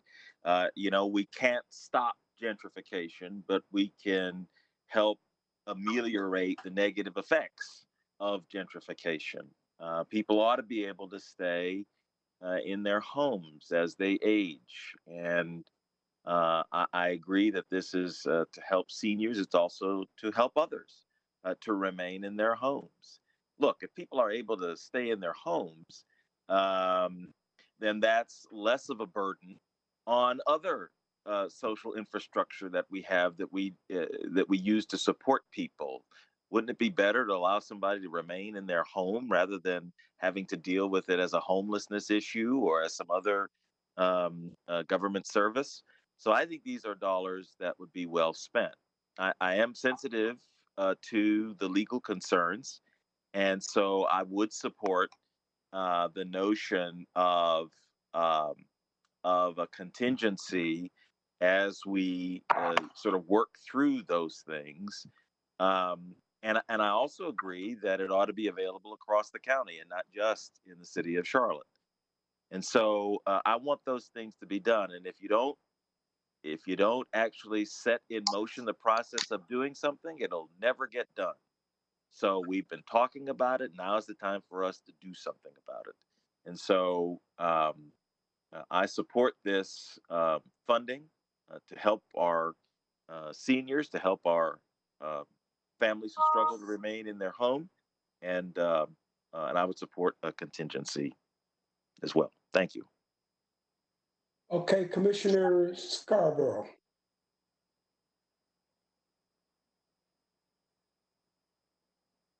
Commissioner Scarborough is still not back. I have no additional comments at this time. Thank you. Okay, so let me tell you what I know about this program.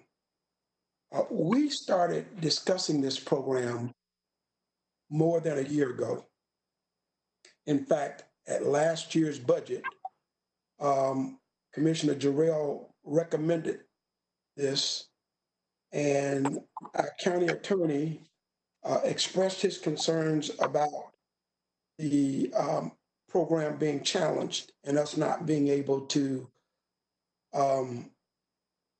might have some difficulty defending it.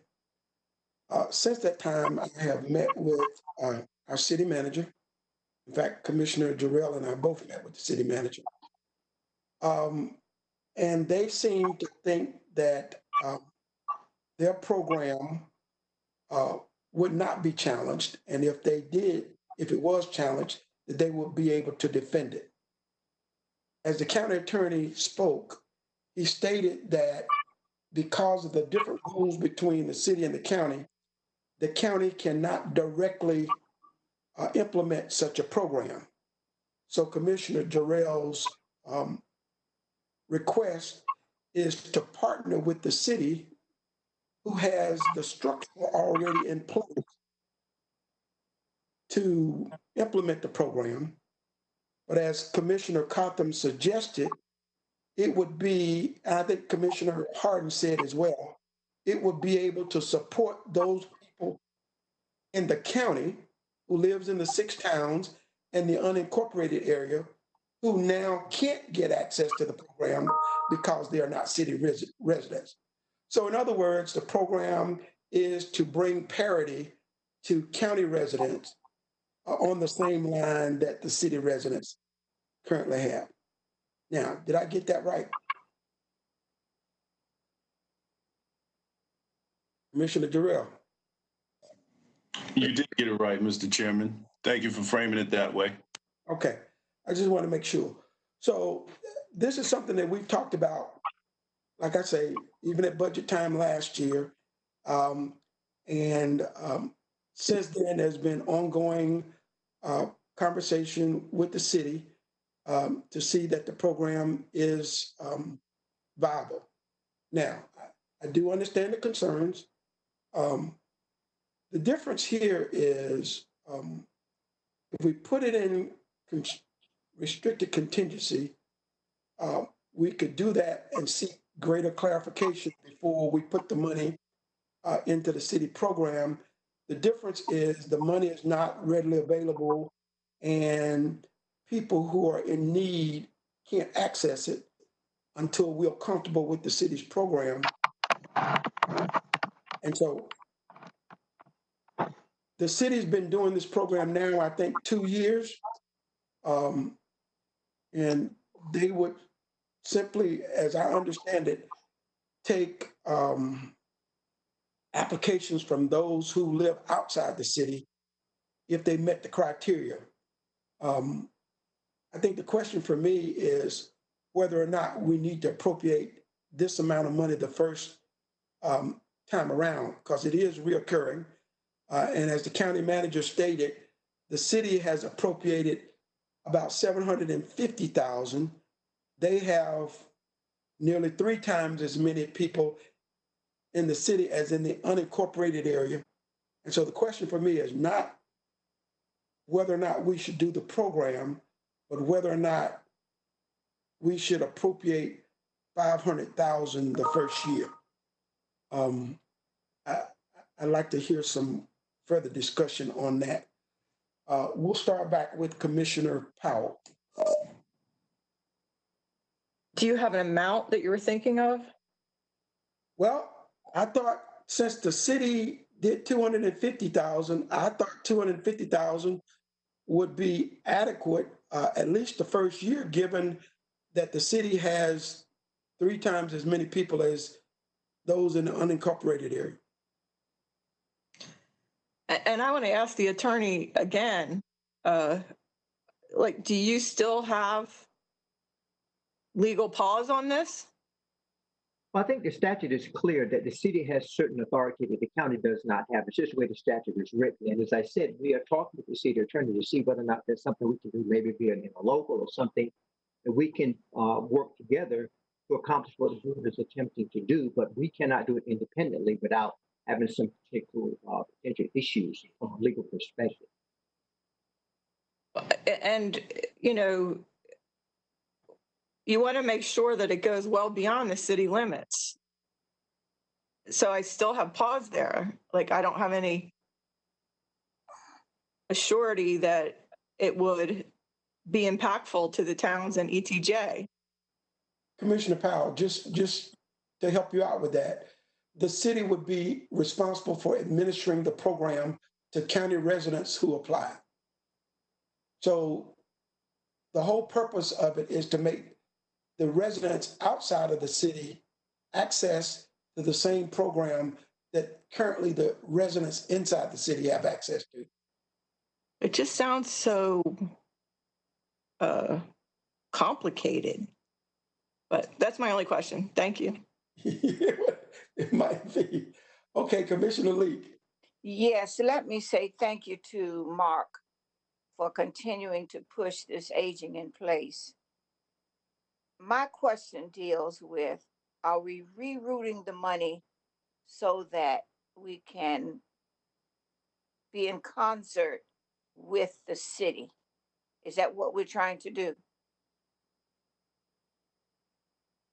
Hello? We're trying to make sure that the residents who live in the unincorporated area and outside the city of Charlotte have parity with those who live inside the city limits. In other words, what I'm saying. That's what I'm saying. Are we rerouting this money through the city specifically for that purpose? yes.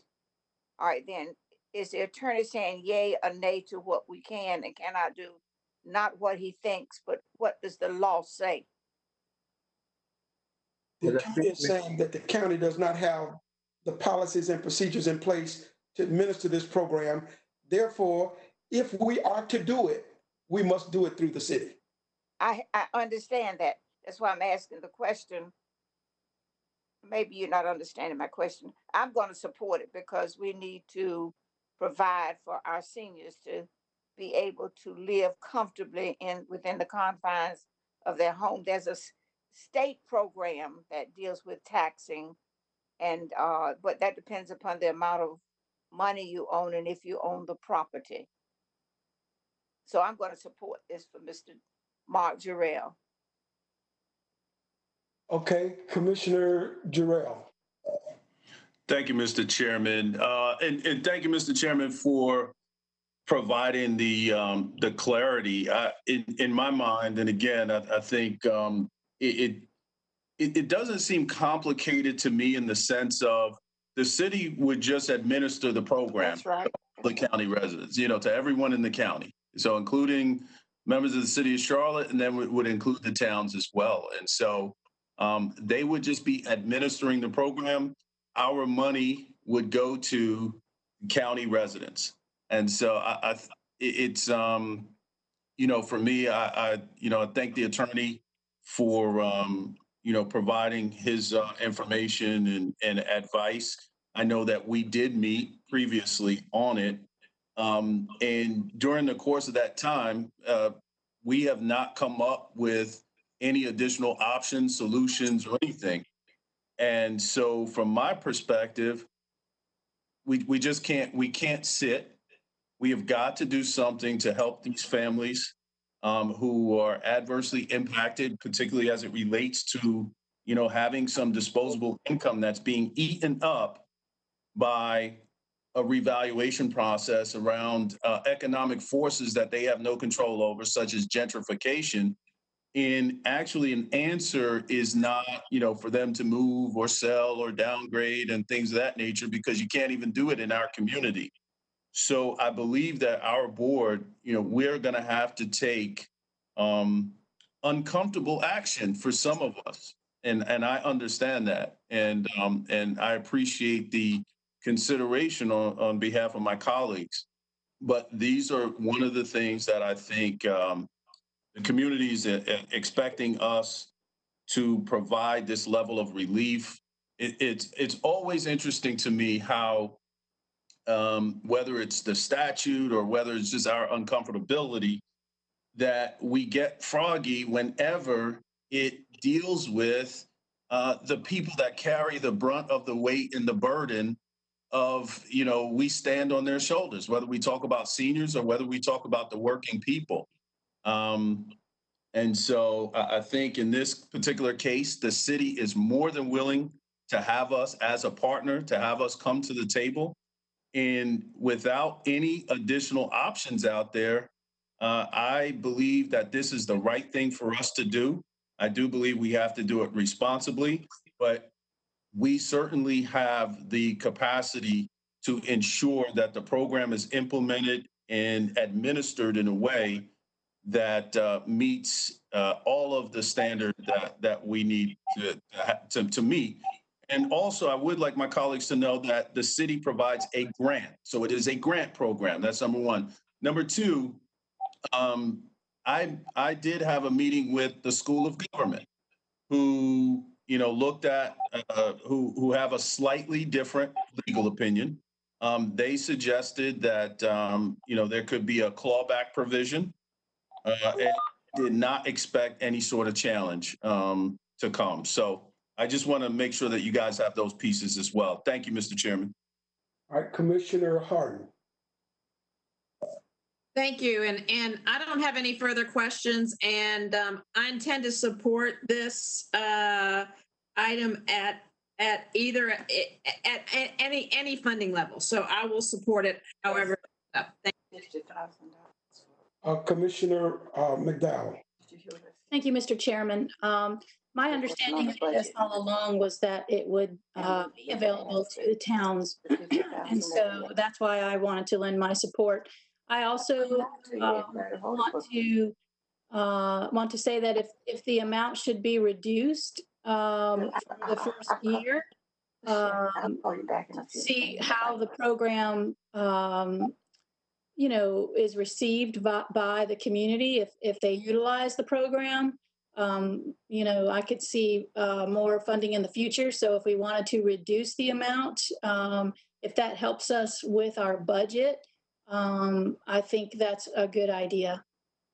Thank you. That concludes my comments. Commissioner Cochran. Thank you. As I listen to my colleagues speak, I am hearing new information and I'm still unsure. Mr. Chairman, you mentioned, you kept mentioning the unincorporated area, and Commissioner McDowell mentioned the towns. Can you clearly say it includes all 6 towns and the unincorporated area? So, Commissioner Cochran, to make sure that people are comfortable with this, when it got to my turn, I was going to make 2 recommendations relative to this. I was going to recommend that we reduce the amount to $250,000 the first year, that we put it in restricted contingency, and that every commissioner gets a document that spells out specifically how the program has been, so that you know exactly how the money will be used. Well, thank you for that. That gives me more comfort, because I'm not, as Commissioner Jarrell talked about, the people that with us would benefit. They deserve to have this tightened up, and we need to know clearly what this is going to be, and it needs. To me, it sounds more. It doesn't sound clear, and they deserve to know exactly. We deserve to know exactly, so that I'm just thinking now that if each one of us were to make a remark about this, we would all give different answers. So the idea of tightening it up and appeals to me, and then we could make a decision, down the road about that.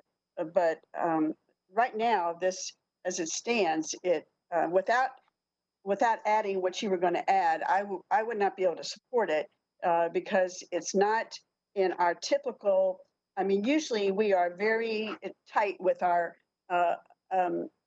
agreements, and we have memorandums of understanding, and this just sounds too loosey-goosey for me. So if we can get back to, putting this aside and doing the due diligence that the people in question deserve, then I think we would all feel better, and also give us time to talk to our colleagues on the city council. I have never had anyone on the city council ever bring this to my attention. So I just think that we need to do a deeper dive and get it right. The people deserve for it to be right. So thank you very much. Thank you. I agree. Once we have a document before us, so that when we are casting our vote to move it from restricting contingency, we'll know specifically how the funds will be used and how it will be administered. Okay, Commissioner Fuller. Yes, thank you, Mr. Chairman. So I believe there's no better time than the present to do what you claim is for the people. And so I believe that we should not delay anymore. As you mentioned, we talked about this last year. I would suggest that we've talked about it even before then. But nothing ever gets done until you actually start to do it. So I believe that we should go forward, that I would agree, as I mentioned before, for it to be in contingency, that we firm up the legal questions. But I don't think there should be any doubt that we are going to move to provide this relief for people. And whatever we have to do, whatever agreements we have to enter into, whatever way we've got to structure the program, this is something we have to do. And it has to be available all across the county and not just in the city of Charlotte. So thank you. Commissioner Scarborough. I have Okay, so again, the substitute is to reduce the amount to 250,000 to put it in restricted contingency, and upon the board's approval of the implementation of the program, we'll move it out of restricted contingency and forward the funds to the city. All right. So are there any additional questions, Commissioner Powell? I have a question. Yes. And so for me to support this, there are dollars going inside the city of Charlotte limits from the city. I would want to know that this money goes to people outside of city limits. This is dedicated to outside of city limits. That's the intent, Commissioner Powell. And before we move it from restricted contingency, you will get a document that says that. So it's Chairman Dunlap, can I ask a clarifying question, please? So if the county participates in a program like this and we give the money to the city, what you're saying then, and what I'm hearing, is that this money would not be used to pay the county tax. It would only be used to pay the county tax in the unincorporated areas and the 6 towns. Or is it intended to pay the county portion of the tax for the people who are eligible within the city of Charlotte? And thank you for asking that question. And I don't know the answer, but I will tell you what my expectation is. The city has a program. I'm not sure if it only pays city taxes or only pays county taxes. It doesn't pay county taxes. It only pays city taxes. Okay. So then if it is a countywide program, then it would be open to all of the county residents, and it would pay the county portion of the tax. County. Okay, just want to be clear on what the intent is. Thank you. All right. Oh, and so that's another reason to put it in restricted contingency until we get all that in writing. Okay. So, Commissioner Powell, were you done? My understanding is that it would be 250,000 in restricted contingency for people outside of city limits. Well, that portion might need clarification because from the county manager, the city's program only pays city taxes, which would mean that even people out, we just need to get clarification. Let me just put it like Thank you. that. I'm finished. Thank you. Okay, Commissioner Leak. Same here. I'm going to go along with the putting those funds in contingency funds until we can clarify what we can do and what we cannot do. Commissioner Jarrell. Yeah, Mr. Chairman, I want to get a point of clarification. Was Commissioner Fuller, was he making a substitute motion, or is it essentially the same thing that you were saying? I'll let him clarify, but I thought he was saying essentially the same It was thing. the same thing that you were saying. Okay. Yes, it was. Yes. Okay. Yeah. So, Mr. Chairman, I would support your substitute motion. Okay. Commissioner Harden. I support the substitute motion. Commissioner Rodriguez McDowell. Yes, my hope in supporting this is that my understanding was that whether you live in the city or a town or the ETJ, that this is for the county portion of your property tax. So the city's portion is much smaller than the county's portion, and so in the city. So my understanding was that, you know, for folks who are really struggling, the county portion is even way more than the city portion. So that's why I wanted to support this. And I do support the substitute motion. Commissioner Scarborough. I have no additional information. All right, this is now the roll call vote on the substitute, which is, Mr. Chairman, yes. I just wanted to make sure I understood. So I do think we need to clarify this issue. That's why I'm supporting contingency, because I wonder whether you can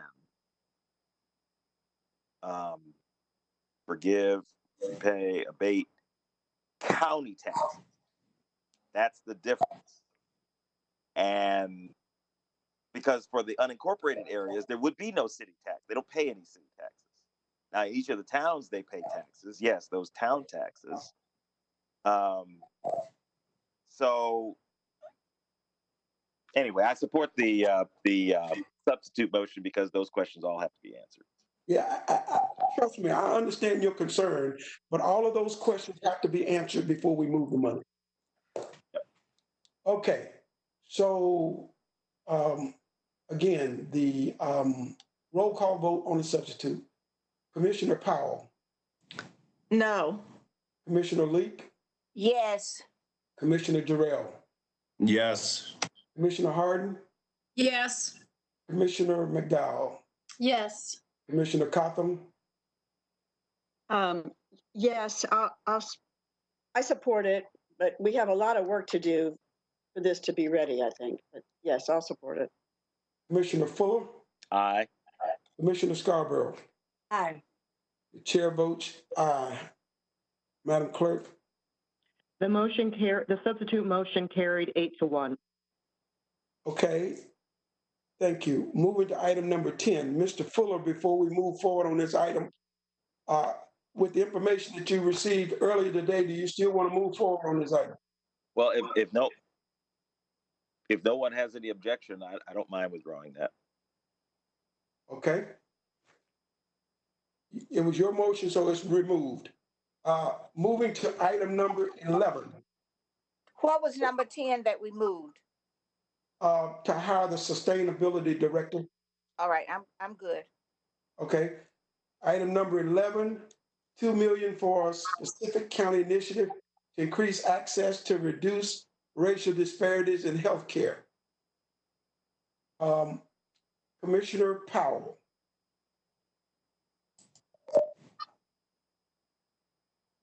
This is for Adrian or the county manager. How many dollars are dedicated in public health currently to reduce racial disparities? That was our #1 priority last year, and so I'm thinking that we spend a considerable. We don't have it. We'd have to try to collate that for you. We have the total number of reducing racial disparities countywide, but we don't have it specifically for the health department, do we, Adrian? We don't. I'll have to go back and calculate that. I do know for new funding, there is additional interpreter services that's included in the health department for reducing racial disparities. Yes, I would like to see that because we are going to have so many unforeseen challenges ahead of us that I'd like to know what we're spending already. Thank you. That concludes my questions. Commissioner Leek. Let me say thank you, and this is a critical issue for this county, and I'm supporting it, but I want to add to it to expand the office to community engagement rather than under the health department and using the village heartbeat as a part of that process. Are you hearing what I'm saying? Are you clear? Are we clear? Well, I don't know about everybody else, Commissioner Leek, but this program, as outlined here, says including expanding the Village Heartbeat program. It also lists other things that it wants to expand, but I think the county health department set up the program, and whether or not community engagement is a part of it is something that I'd like to hear from them. Well, I'd like to see it under community engagement. That's the only way it can be implemented. If it's not including the community, that's what we're trying to do to change what is. So that inclusive of the community. So if we can do that, I'm 100% in support of, but I'm nervous about the health department and its work unless the right people are heading it. Because I don't want us to suffer like we did with the Pap smear process, and as we have with the virus information getting out. County Manager, would you like to respond to that? Well, this is a very, very broad category here, and it cuts across, several different lines of business in the health department. So there's, community engagement has Village Heartbeat as one of its programs, but some of these other things like access to reproductive health and other things, those are on the clinical side of the house. So we would need to take this $2 million and decide where it's going to sit and how we're going to divide it up. It can't all sit under community engagement because some of the things that you want to do in here are not part of community engagement. And so we would need to go back and put together some proposals for you to consider about how to spend this money, because the way it's written here, it's just incredibly broad. Well, I wanted there's to be some specificity to make sure that we are clear and that the community is clear on what we're trying to do. Either we're going to stay where we are with poverty and not changing the problems that we have in this community. So I need to make sure that there's clarity in the process before we make sure that we put that kind of money out there and we're not getting the results from it. That there's no change within the confines of the community, because we're talking about some major issues that relates to this community, and especially people who are poor, poverty stricken, the embracing of all of this, communicable diseases. And I guess maybe we need to put it in contingency until we can find out what direction we're going to go in, how it's going to be implemented, and who's going to help to implement the program. Okay? All right, we'll come back to that issue, Commissioner Leek. Thank you. Commissioner Jarrell. Thank you, Mr. Chairman. As we look at this appropriation request, I am specifically drawn to the portions around hiring the additional healthcare workers to increase our service hours at county clinics. I think that is vitally critical. And then also investing in our mobile health clinics. I think these are, things that we can do to continue to add value.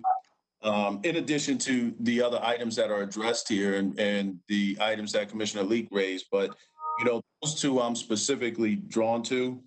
and I think would add a tremendous amount of value based on what we already know around the lack of access for too many in the community. So I did want to point that out. I support this. I'm certainly willing to obviously consider Commissioner Leake's substitute motion and any addendum on top of this. So thank you, Mr. Chairman. All right, Commissioner Harden. Thank you, Chairman. I think, as I think about what lessons we've learned from COVID, access to healthcare has been one of the most profound lessons. Access to food is another one. And so I think what this does is this says we're going to address the systems that create situations where people delay getting health care, that people delay getting services because they don't have access. That's true. And so this is talk about not business as usual. This is a signal to the community that we invest in access to healthcare. And I believe that I think Commissioner Leake we need to hear her concerns. And I think we need to hear her concerns about making sure that, that this goes to people who need it most and who are the most vulnerable. And I hear that. I don't feel the need to put it in restricted contingency. I think the public health director will come back. It clearly outlines what priorities that we would like to see, including the access things that Commissioner Jarrell has outlined there. I'm very comfortable with the public health director coming back and certainly telling us how she's going to allocate this increase in spending. I think we need to hold that accountable for the remarks that Commissioner Leake is saying. But I think, again, when I think of what the values this says to our community, it says that we value healthcare and we value access to healthcare. And so I'm going to support this recommendation. I'm proud to support this recommendation. And that concludes my comments. All right, Commissioner McDowell.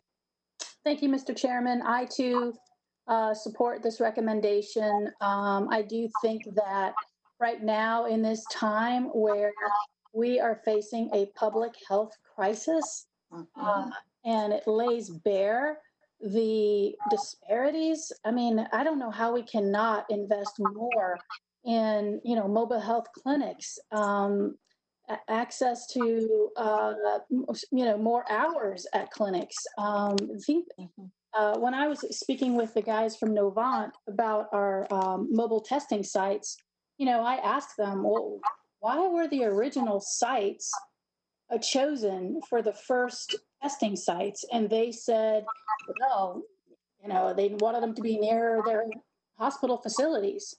And, it's just really, I don't know if people realize the difference in parts of our community that do not have access to healthcare. If I drive down my road between here and, maybe a couple of miles, I will hit so many healthcare providers. It's just not funny. But if you are in other areas of our community, you do not have that kind of access. And so that's why I wanted to support this. I think also access to reproductive health, Black maternal mortality. These are issues that we've got to address. We've got to direct finances towards those issues so that we can have an impact. This is our time. to make those impacts and to show that we are serious about changing these health disparities. So I do support this measure. Thank you. Okay, Commissioner Cotham. Thank you, Mr. Chairman. I agree with the county manager that this is extremely broad. And I mean, that is a good thing, but it makes it hard to prioritize and to come to a conclusion on what the priorities are. I think we have benefited by the outstanding work of Cheryl Emanuel and the Village Heartbeat. And we have gotten national attention, we've gotten national grants. And I think, I mean, I'm more, I think our health director has got a lot on her plate right now. And I just think it would be good if we could come back with, put this aside and come back using all of the lessons we learned from the Village Heartbeat to broaden, to really look at their results and then come up with a few priorities that are achievable and that we could really, instead of just skimming them and having too many, really go deep into some of these. We really need to emphasize that again, to the residents that right now, the way they can most influence public health is if they fill out the census and if they talk to their legislators about expanding Medicaid. If we got those two things done, that would be an enormous help for all of these things. And I think that we need to do more education on the census, because this is where a lot of this federal money comes. But I would like to see us, set this aside and give the health department and the all of the leaders in the Village Heartbeat. That has worked so well, and we have expanded into so many faith communities. And even I have been so impressed with many of the African American churches have a nurse on their staff, like Friendship does, and I know others do. And I know when I have called Greenville AME Zion Church in Hidden Valley, the pastor, Reverend Shipman, talks about wellness in his voicemail as he describes the church. And I think the more we do that, the better off we're going to be. But I just think this is a very broad stroke, and I just worry that we will skim it and not really get to the meat of the matter.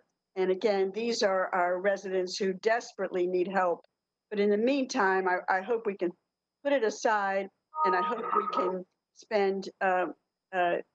do more of a push about the census and about the importance of voting to get Medicaid expanded in North Carolina. Thank you. Commissioner Fuller. Mr. Chairman, thank you. This item is the one I feel most passionately about. Look, if you don't have your health, you don't have anything else. I believe that health is at the core of our liberty.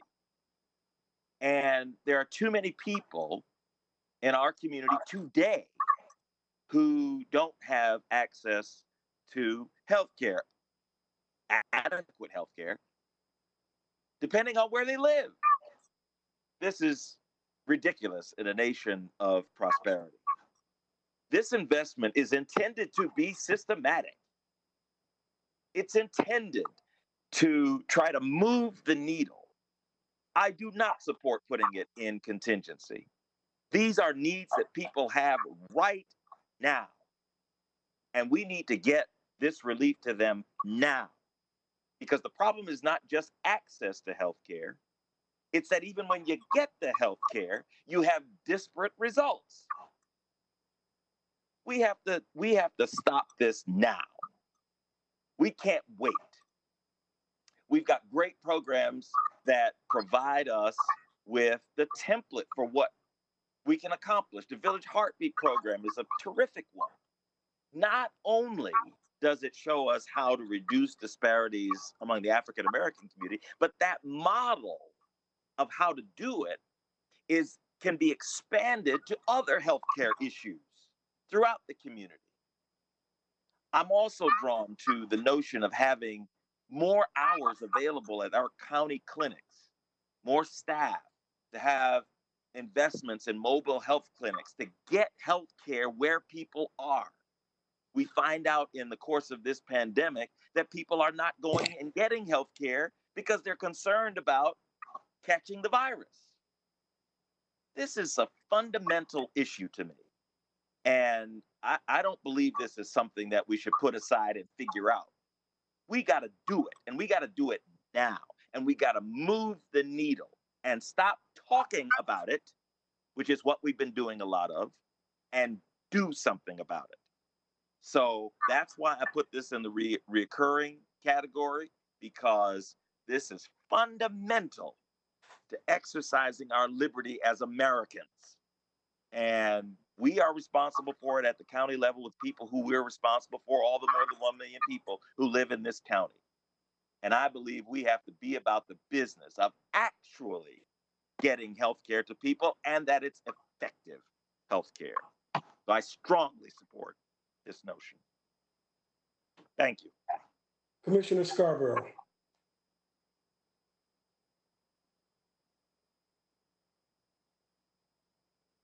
Commissioner Scarborough. I don't have anything else to say. All right, thank you.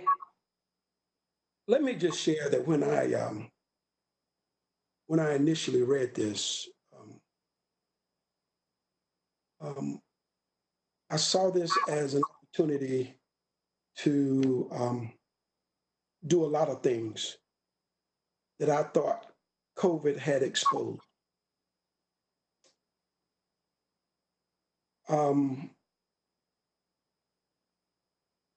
I support everything this is intended to do. The problem I have with it is that at no time has our staff expressed the fact that they don't have the funds to do these things. And so I, for one, don't want to appropriate dollars in an area where there may not be a need. Now, we can say all the things we can accomplish with this. If those things are already being accomplished, then what's the value of appropriating additional dollars? I am still reminded that this year we dip into our reserve funds a lot of money to meet needs. And coming from my community, I certainly want to deal with issues that reduce these disparities. I am certainly concerned about the mortality rate. I'm certainly concerned about people having transportation to get to their doctor. I'm concerned about the nutritional needs and counseling. But I would have expected that there would have been something from the health department to say that we cannot meet these needs with our current budget or the budget that is proposed for next year. So let me ask you, County Manager, in your assessment, was there anything from staff, the directors, the health director, to say that we were not or could not meet these needs? Well, Chairman Dunlap, we funded everything that the health department presented me for consideration. And those items were not part of that. request. And my concern here is who better than the health department to know what those needs are? Because they could tell us whether or not their staff is being overrun, whether or not they don't have enough hours in the day to see those people who want appointments.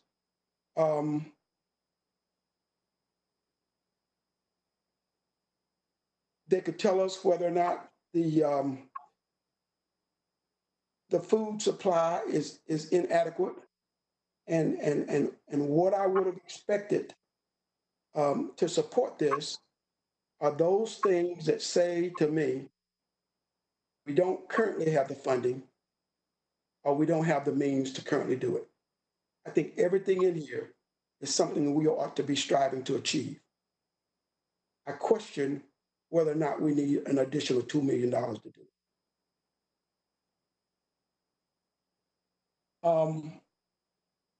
Let me go back with the second round. Commissioner Powell. That was my understanding that 100% of the public health requests, 100% were funded and in the county manager's budget. So I will not support this. Commissioner Powell, just to your other question, racial disparities, funding for racial disparities in the health department is $1,035,000. Thank you. That concludes my questions. Commissioner Leek.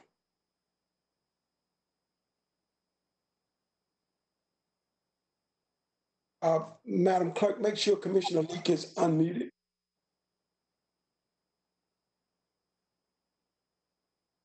Yes, I'm sorry. Somebody muted me. But Okay. my contention has always been health. If we're not healthy, as has been stated, we can do absolutely nothing. We know that there is racial divide in this community by health reasons, by education, by housing, all of this. And we don't have to do any research. All we need to do is put the people to work to do what needs to be done.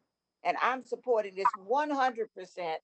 And I want to see some action to this right away. I don't want us 5 or 6 months talk about, here we have a plan. We ought to have a plan in place.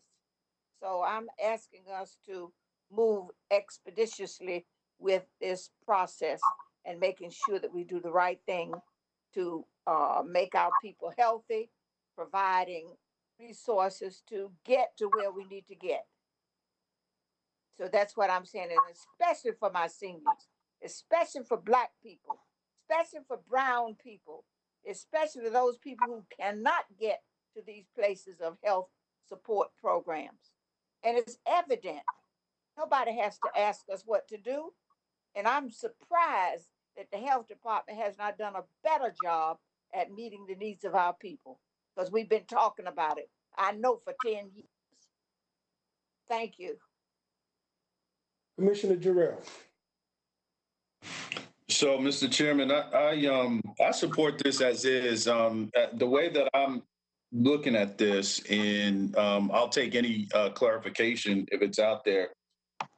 This is not saying that we have not appropriated money towards reducing the disparities, but the additional elements listed here, if I'm correct, some of these additional elements anyway, we have not appropriated funding towards. So with the additional elements, particularly the ones I mentioned earlier, as well as the others, it seems to me that additional dollars would be necessary.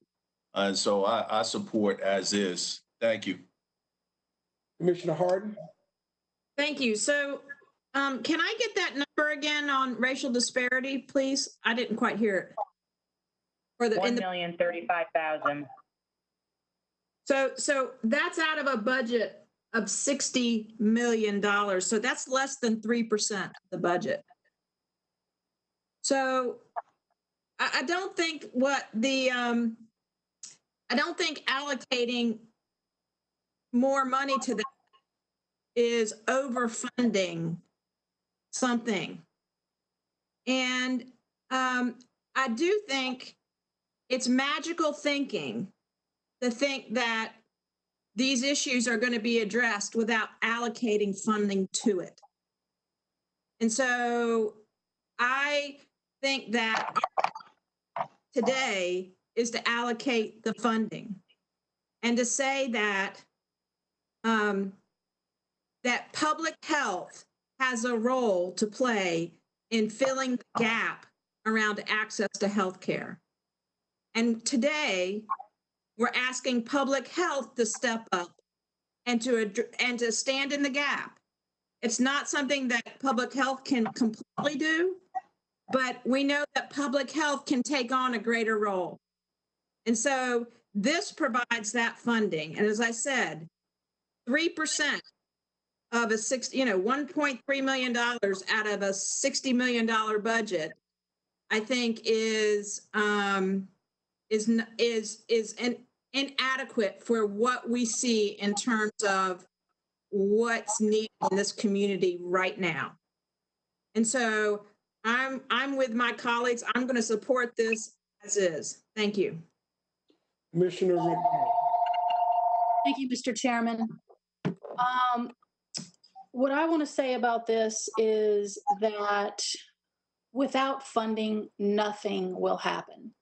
I really believe that we have got to be more creative in how we think about public health. I think that sometimes, as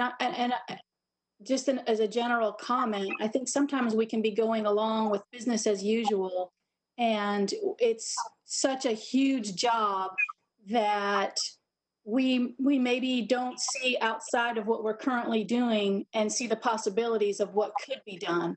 And so maybe sometimes, we need a little more imagination to wake us up to the realities of what we're dealing with. And I think that COVID-19 has been something that if you weren't already awake to the realities, you are definitely awake now. And so I think that with this funding, it brings the ability to put, personnel who, like if you say, well, the current public health director has a lot on her plate. She couldn't possibly take on more. Well, that's why you give her funding so that she can hire more people or hire someone to create a new program that is based on the model of the Village Heartbeat model, which has been so successful.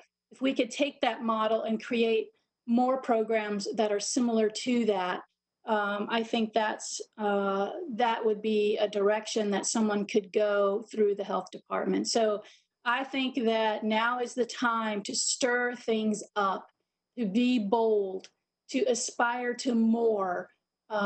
We've got to take the crisis that we're in and use it to our advantage to imagine a better future. And so the only way we can do that is with funding. So I support this measure. That concludes my comments. Okay, Commissioner Cotham. Oh, thank you, Mr. Chairman. And I appreciate very much the inspiring comments from Commissioner Rodriguez McDowell. I'm very gladdened to hear her remarks. My problem is with the process here, and I support. We definitely need all of these things. We definitely do. But it's a matter of, how do we do it? And we have to be good stewards of the taxpayer money. And we haven't talked at all about the wonderful nonprofits that help with a lot of these things now. I think about CareRing and others that could be brought in. And I guess it's just from being a county commissioner a few years, usually we get some concrete information about we're going to do this and this, we're going to hire so many people, and we're going to accomplish this in this time frame, and then when you have a plan that has a good a good map, you can get to it. But if you don't if you don't know where you're going, you know, and that's what I'm worried about is which one of we have to have some priorities here. We have to engage our nonprofits. We have to also think about so many of these problems that we have come out of foster care when kids get out of foster girl, you know, their goal at 18 is to get pregnant. And there's so many, all of these things are so linked. And I would just like and I think we would get better results if we just took some time and got it right with some concrete information so that when people ask us, what are you doing with the $2 million? We can say explicitly, you know, A, B, C, and D, and then we'll do this by this amount of time, and then we can have accountability and follow up. And I just think that's more about what the people expect from us. I just feel like people will say, we're desperate, we're just throwing money against, you know, throw things against the wall and see what's going to stick. And this is so important. It has to be done right. And we have to, and I think that we need input from certainly from our African American colleagues who hear this, who have heard these needs longer and in more detail, and they need to be more in advisory to. I mean, Commissioner Leak has talked about these things since before I joined the Board of County Commissioners, and you know her involvement and others, I think would make this a changing program. Okay, Commissioner Fuller.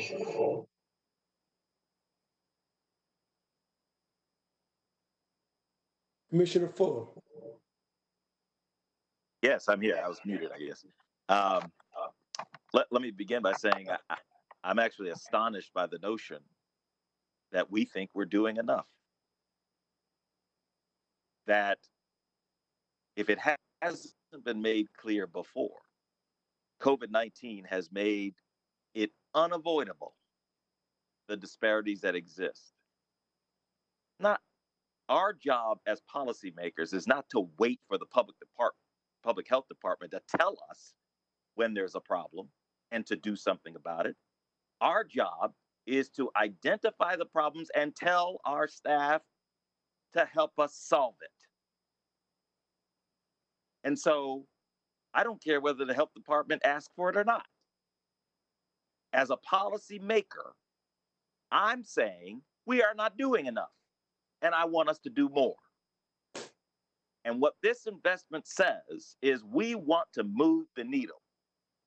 The motion is to appropriate $2 million for a specific county initiative to increase access to and reduce racial disparities in healthcare. That's the motion, and it says including the items that follow. But the important thing is that we are making a statement. We are doing something to address access and reducing disparities. I don't know how anybody could say we're doing enough. We haven't done close to enough.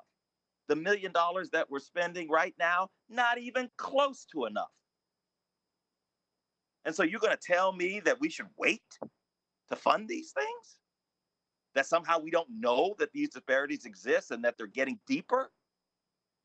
That we should just fumble around more until it becomes absolutely unavoidable? No, we need to act boldly, and we need to act now.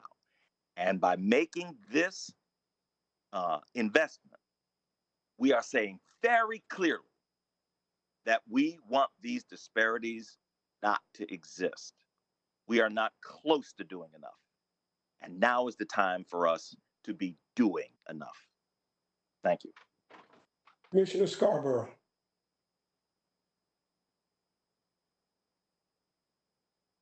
Comments at this point. I think I've heard quite a few, and I think that is right on task. So let's get moving and get it done.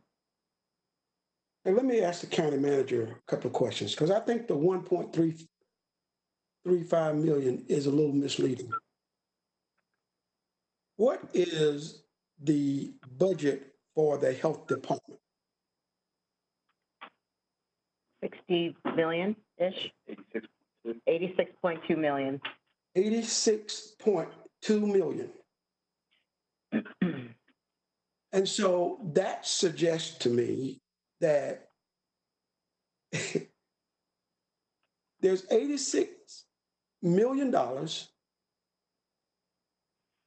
the residents of Mecklenburg County to access good health. Not 1.35, but 86 million. Because the way this is being categorized, it would have you believe that only 1.35 is available to address health disparities. It is a specific initiative for the 1.35 million. $86 million. Now, whether that's enough or not, I don't know. But I know that I'm not the one who's in a position to assess whether $86 million is enough. My point is that it is somebody's job. We don't go to the health department every day. We are not talking to thousands of people every day as they come in at the health department. Somebody has to make an assessment as to the need. In my mind, certainly every bit that's mentioned in here could be used. I don't know that it didn't. And all I'm saying is that I need information from the people who perform these services, perform these tasks, to say to me, well, we couldn't service 1,000 people because we didn't have the funds to do it. I haven't heard that. We couldn't put more people in the program because we didn't have the funds to do it. I didn't hear that. What I'm being asked to do is to put money there in hopes that we'll find more people who need these services. So we like to use COVID as the reason for this. COVID exposed to me what we already knew. We already knew that there were health disparities in our community. We already knew that heart disease, diabetes, and all these other illnesses, problems in our community. We knew that because we've been told that. Again, I have no specific information to suggest that we need additional funds in this category and that we cannot meet the needs that have been expressed. So with that being said, we will conduct a vote on the appropriation of $2 million for a specific county initiative. Commissioner Powell, how do you vote? No. Commissioner Leek? Come back to me, my brother. All right. Commissioner Jarrell? Yes. Commissioner Harden? Yes. Commissioner McDowell? Yes. Commissioner Cotham? As it stands, no. Commissioner Fuller? Aye. Commissioner Scarborough? Yes. The chair votes no. Madam Clerk? You didn't get my vote. Commissioner Leek? I'm sorry. You did say come back to you. Yes, I did. I said yes. Okay, Commissioner Leek votes yes. Madam Clerk? Okay, the motion carried 6-3. Okay. All right. We'll move to the next item. Item number 12 on this list, appropriate $2 million to support displaced working class residents to receive education and training for jobs in high demand fields like healthcare. We'll start with Commissioner Powell. Whoever crafted this request, is it related to COVID?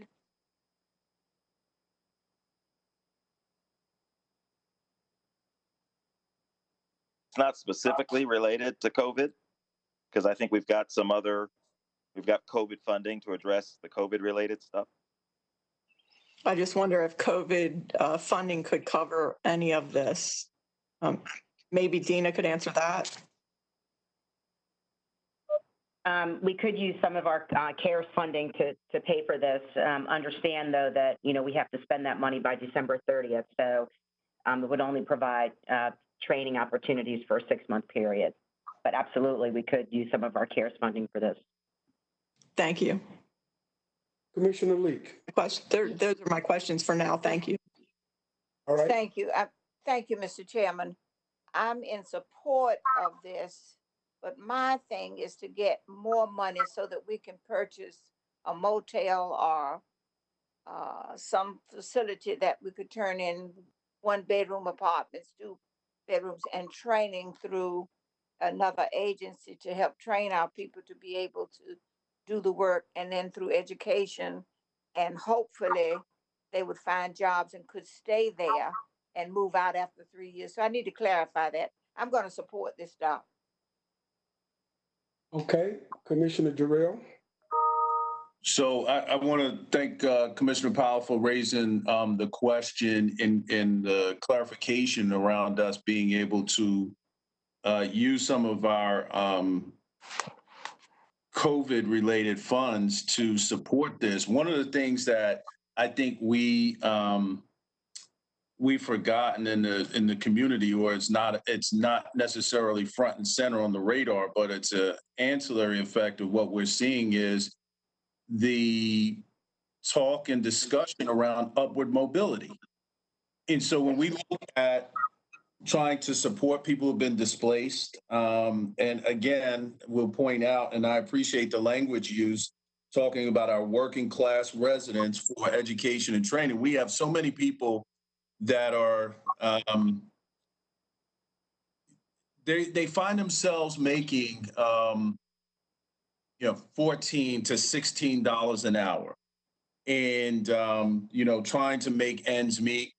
Where what level of return would we get as a community if we were able to provide a path of upward mobility and bringing those people from where they are into the $23, $24, $25 hour range with jobs that we know will be sustainable moving into the future, whether we talk about healthcare or technology or other high opportunity career paths. So I'm always going to support anytime we're talking working families. I'm going to support anytime we're talking about upward mobility. Anytime we are discussing opportunity, I'm going to support those things. And I think this does it as one mechanism. And so I support this, Mr. Chairman. Okay, Commissioner Harden. Yes, thank you. And I appreciate the comments of Commissioner Jarrell, and I support this as written. Thank you. Commissioner McDowell. Thank you, Mr. Chairman. I too support Commissioner Jarrell's comments. I think that there will be many, many, many people in our community who need training so that they can improve on their wage, and many folks who are now out of work or are working in essential jobs that are low paying essential jobs, to give those people an opportunity, a pathway to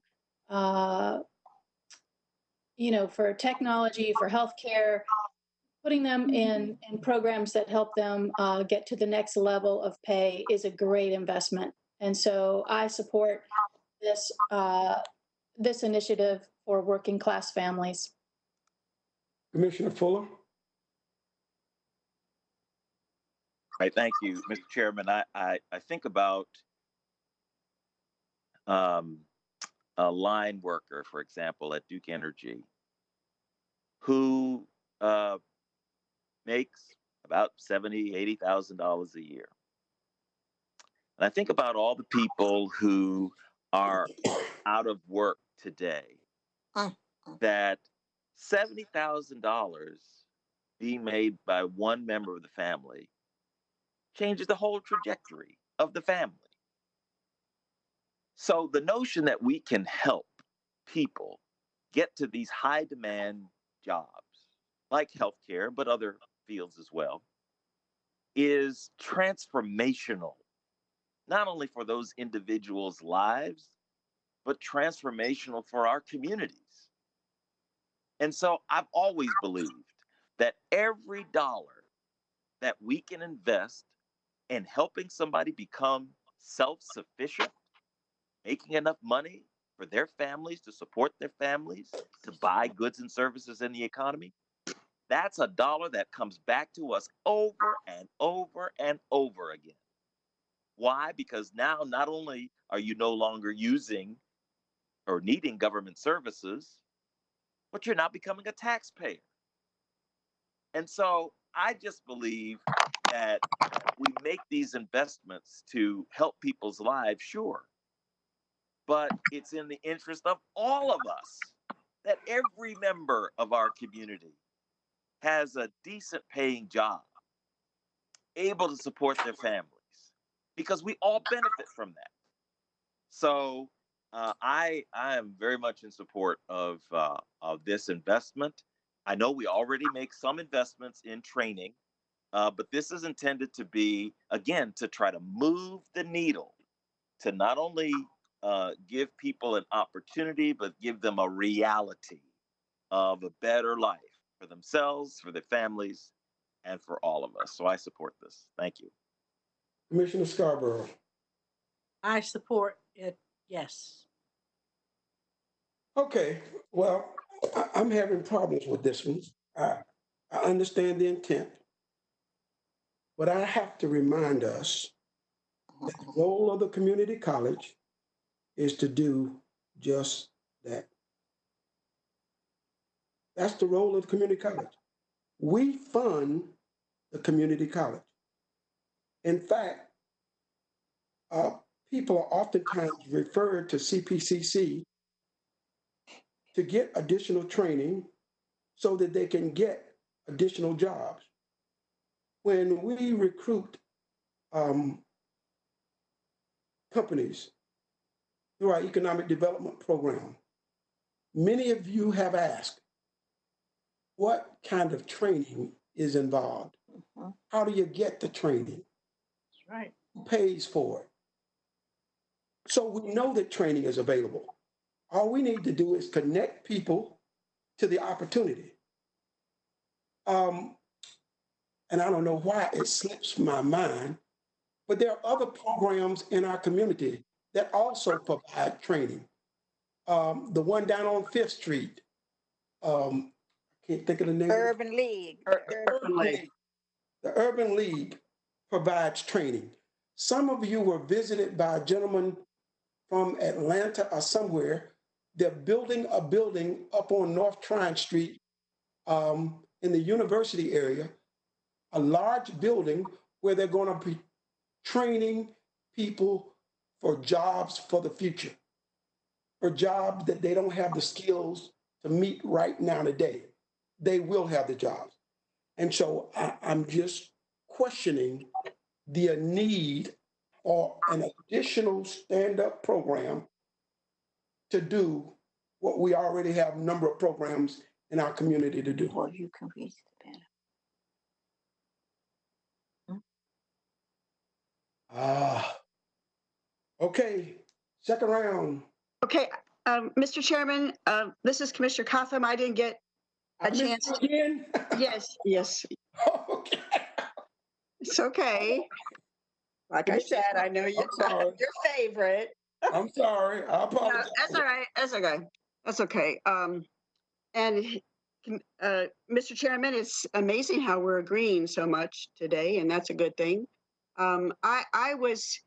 You kind of took my speech, so I was immediately thinking about Central Piedmont as well, and the Urban League, and the Charlotte Area Fund, and other groups that do this work. And Commissioner Fuller mentioned Duke Energy, and I know I was at the Urban League when Duke Energy was there and they were trying to recruit people, and even I was very proud that they were trying to recruit people who had a record and had paid their debt to society, so I'm pleased with that, and we do need to do more of that. But I mean, as it stands, on this motion, it's just so vague. And I appreciate Commissioner Fuller's work, and you know, he has done a lot of good things since he's been on the board, and I hear his passion in his voice. But I do think that you know, Central Piedmont is doing a great job, and over the years they have improved, and people are coming out of there and getting really good jobs, paying, you know, more than $80,000 in times. And we need to, if anything, we need to educate people more about opportunities there. And I don't know if we should, if Central Piedmont, if we have, I guess I would like to know if there are people who are trying to go to school there and can't afford it. But I do know that Central Piedmont has programs to help our homeless students, because I've been working with one, and they do have a foundation that helps with that. So I'm struggling with another $2 million here unless Central Piedmont comes to us with a certain plan that for incremental attendees. But certainly this is extremely important to get, and I, you know, this was mentioned, health. I would also say solar energy is another. So there's a lot of segments, but I since healthcare was mentioned, I just want to, you know, because I have seen the job creation for solar and several of the nonprofits working on that with great results. So I'm kind of with you on that, Mr. Chairman, but thank you. That ends my comments. Okay, second round, additional questions, comments. Commissioner Powell. I don't think a lot of us had initial comments, but I don't have any questions or concerns. I'm not going to support this. Thank you. Thank you, Mr. Chairman. I'm going to support this, but I want to add to it, making sure that we reach the unreachable to become aware of Central Piedmont Community College and be aware of the Urban League, be aware of the other agencies that can help our people, because many of our people are not knowledgeable about the resources that we do have. So we need to do a better job of publicizing what we have. So I'm going to support this. Commissioner Harden.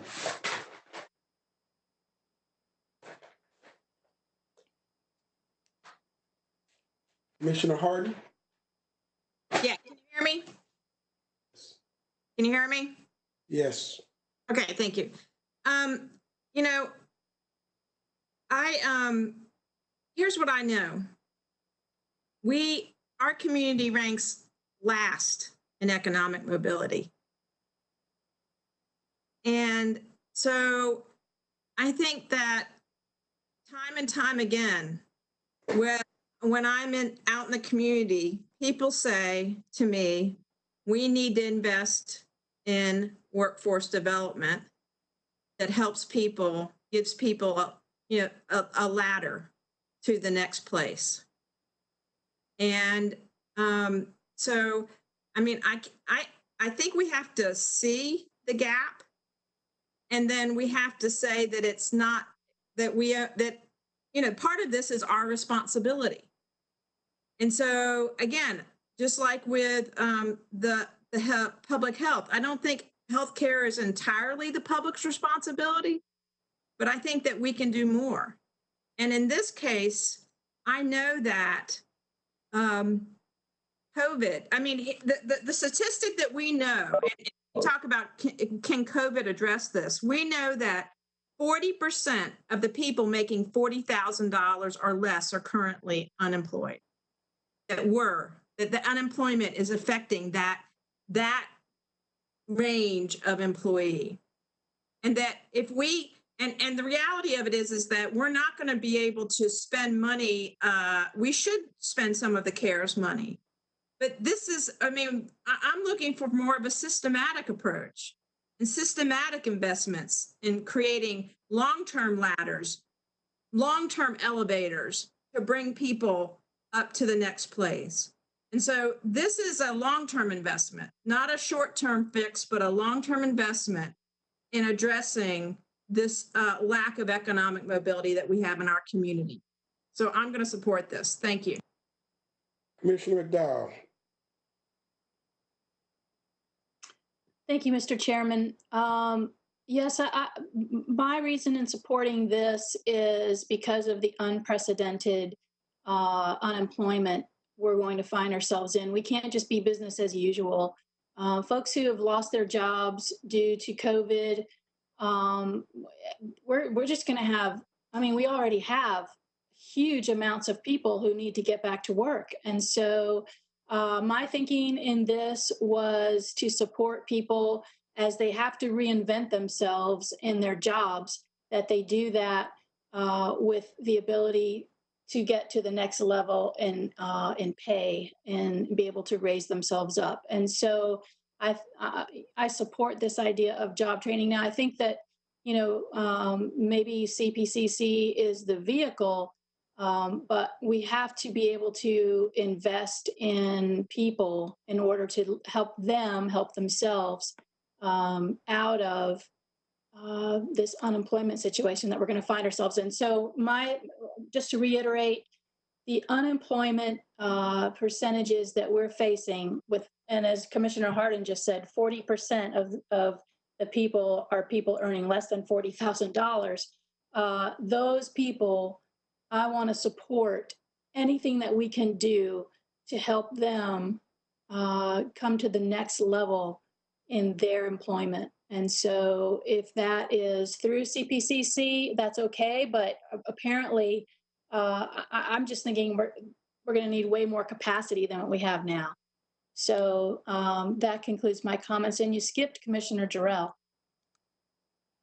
Okay, well, I'll go back to Commissioner Jarrell. Thank you for looking out for him. Commissioner Jarrell. Thank you, SRM. I appreciate it. Thank you, Mr. Chairman. You've been skipping a lot of people today, huh? So I think in this particular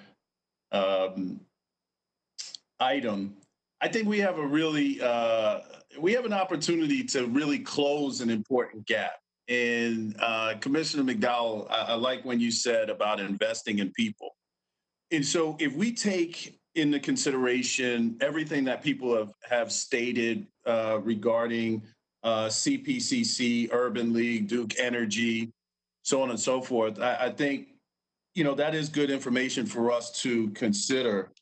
And I think where my thought process is around this is really as it relates to individuals actually having the opportunity to go to a job training. So what does it mean if I am currently working full-time and the decisions that I have to make to take advantage of the training opportunity? And so to me, that's where the gap in the bridge comes in the investment. And we did something similar, and I think the manager can certainly correct me on this one, but we did something similar at one point when we were talking about MEC pre-K, and we essentially subsidized, I believe the number was going to be about 70 families, where we were subsidizing their ability, their living.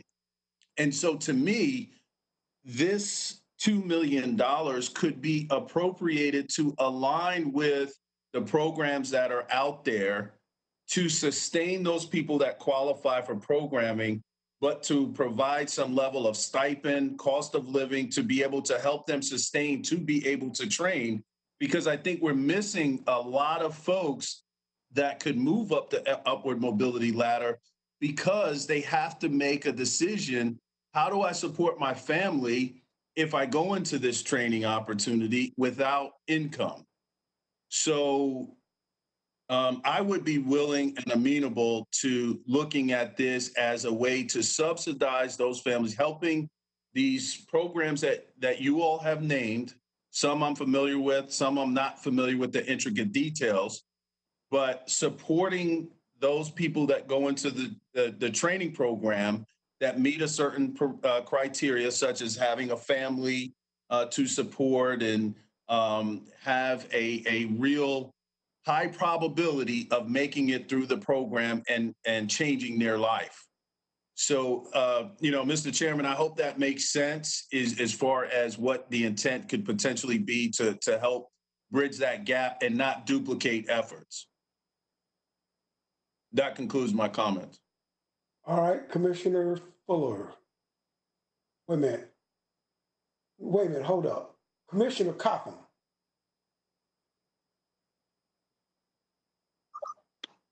Oh, thank you very much.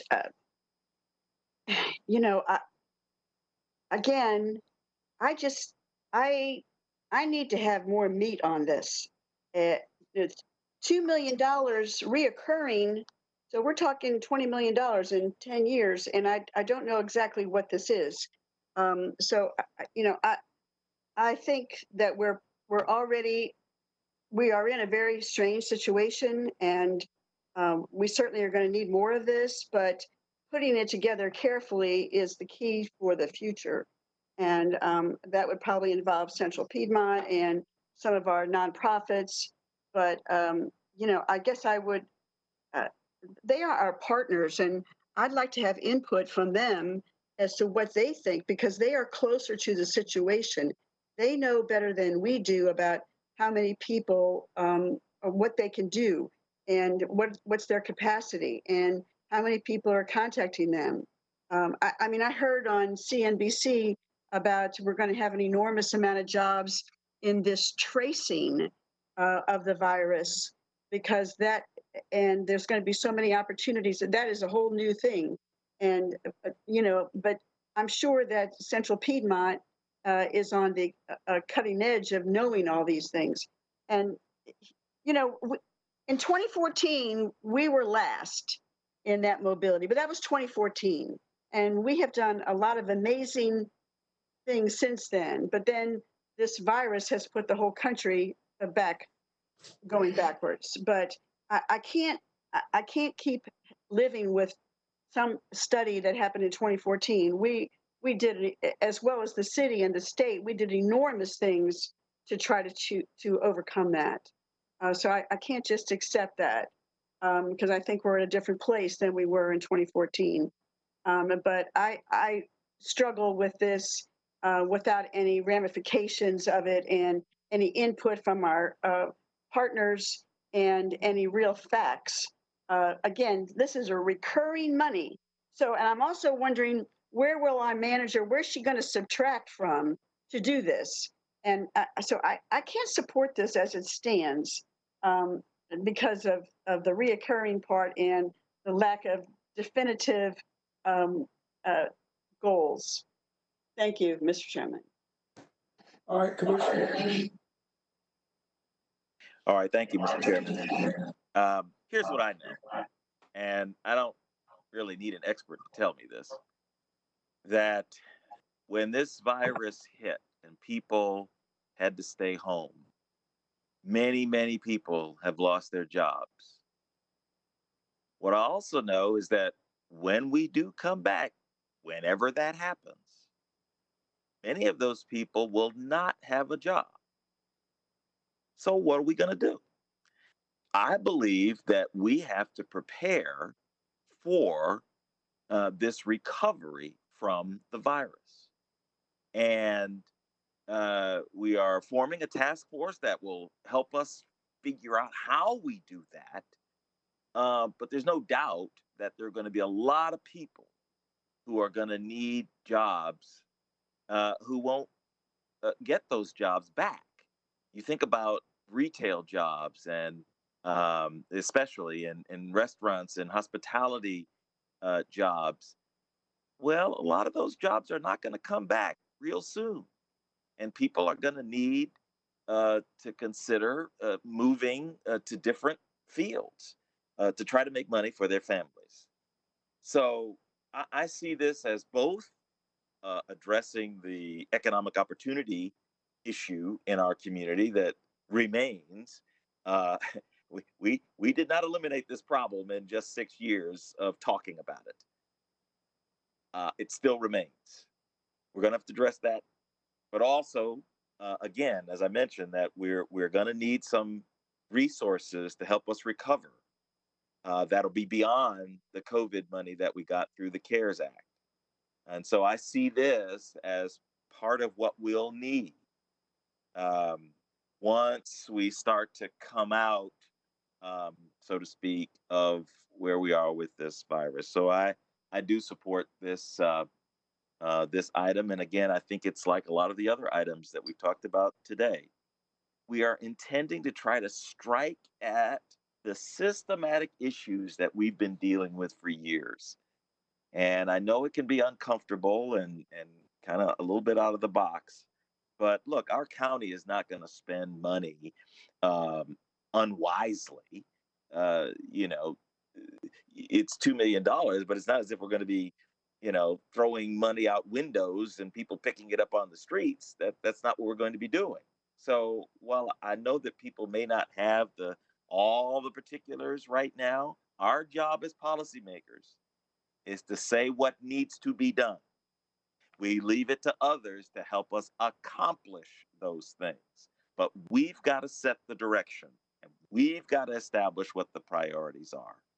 And so I'm very comfortable that we're doing just that on this matter. Thank you.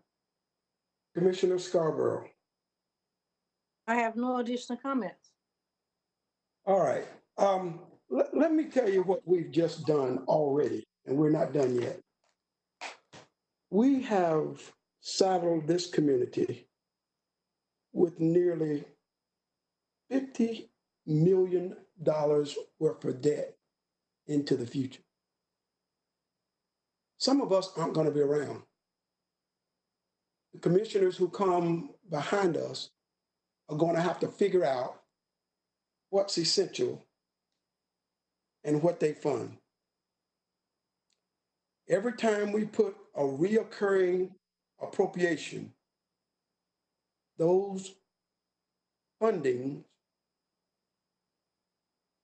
reoccur every year in the perpetuity. I have listened as some of us have complained about taking on the responsibility that the state should be funding, or that the federal government should be funding. This is a clear, I don't know if it's more clear. A lot of other people are already doing it. And the way this is being presented as if though they're going to stop doing it simply because more people need jobs or because COVID showed up. So is the Workforce Development Board no longer going to be taking applications and trying to place people? Is Central Piedmont going to stop? Are all these programs just going to stop and need our help to fill the gap? I don't think so. That is precisely why Mecklenburg County had one of the lowest unemployment rates in the country, because all of these programs exist and they're not going away. And in fact, my guess is that some of them are going to be reinforced with state funds and with federal funds. And then for us to come right behind it and say it ain't enough when we don't know how much is going to be there, to the point that we need to next year take away $2 million that might be better used for some other program. Again, all of us aren't going to be here next year. I could be gone. Some of us, we know you're going to be gone. But those who remain are going to have to grapple with the budget again next year. And you're going to be limited in terms of the amount of money you have to fund your budget because of what you did this year.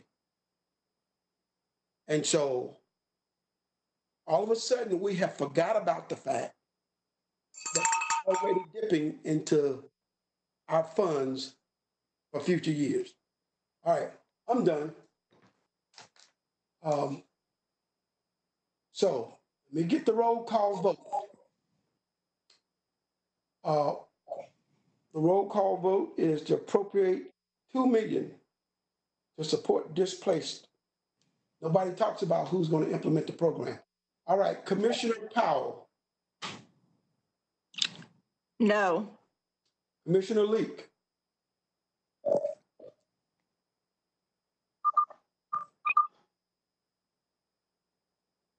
Commissioner Leek. Yes. Are you there? Yes. How do you vote? I said yes. Okay. Commissioner Jarrell.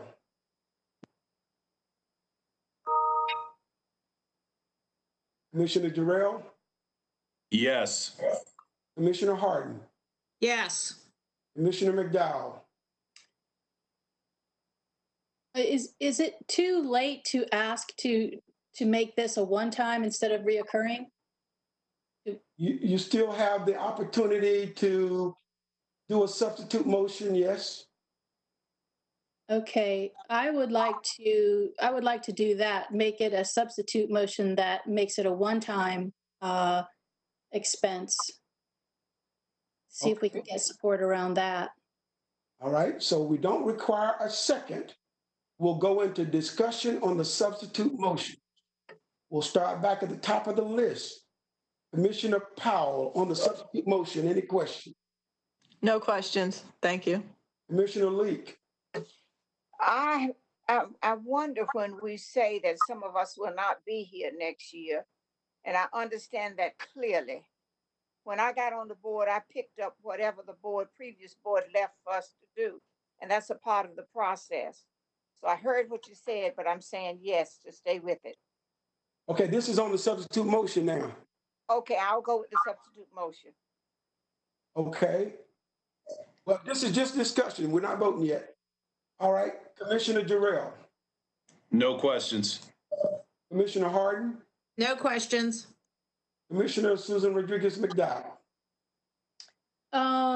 Yeah, so there's no discussion, nobody, Commissioner Jarrell, your thoughts around the idea of making it a one-time and see, sort of how it goes, and then, propose it again in a future year?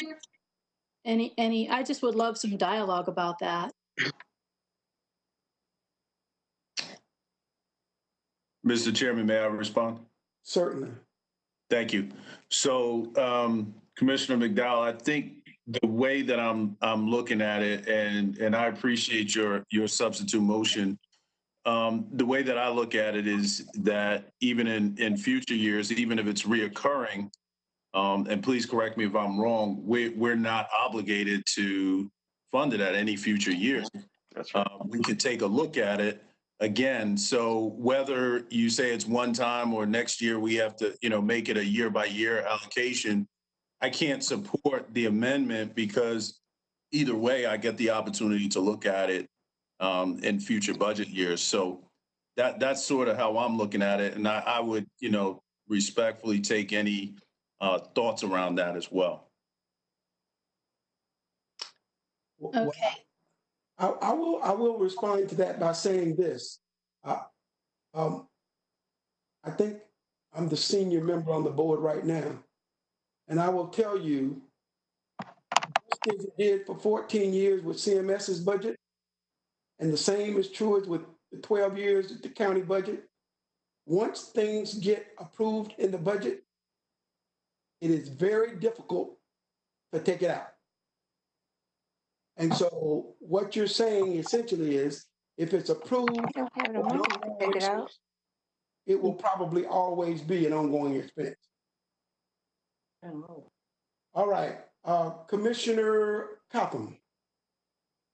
Oh, thank you. I do appreciate the substitute motion, but at the same time, I just don't know what this is exactly. And I am very process oriented. I want definite goals, definite accountability, not just $2 million to spend somewhere and to be subtracted somewhere. I can't, I'm just not wired that way. I have to have more concrete information, and I have to know where this is going to be subtracted from in the budget. So I do appreciate the offer of of it being a one-time thing, but I do agree with our chairman that it is hard. I mean, it can be done, but it is hard to get something that's been on there in a budget to come off. It is hard, but we have done it in our community grants, and I give us, but not all boards are as strong that way. But we have done it, but it is difficult. So those are. I guess if I could just say one thing, I would ask. Commissioner Rodriguez McDowell, why did she make that motion? What prompted her to make that motion? Thank you for that question, Commissioner Cotham. I think the reason I wanted to make that is because I thought of it as sort of like seed money to create what Commissioner Jarrell was talking about. And I really support his idea. And so I wanted to see if there was a way that we could do it where it wasn't ongoing or reoccurring, dollars. But that's why I think it's a super interesting idea that I really want to support. And so I thought it might make it more palatable if it was not reoccurring. I hope that answers your question. Yes, it does. Thank you very much.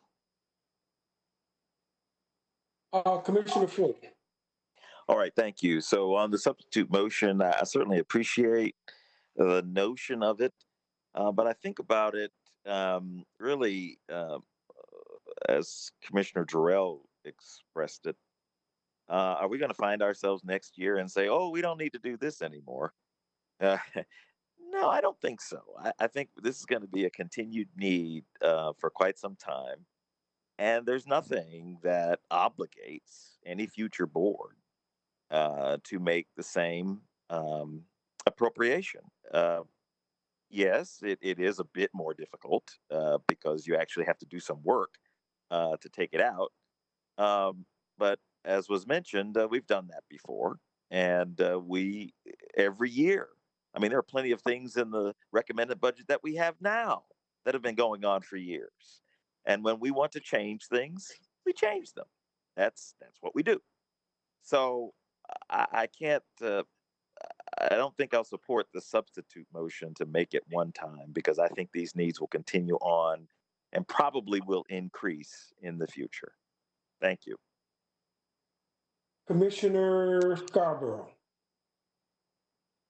I was just support us,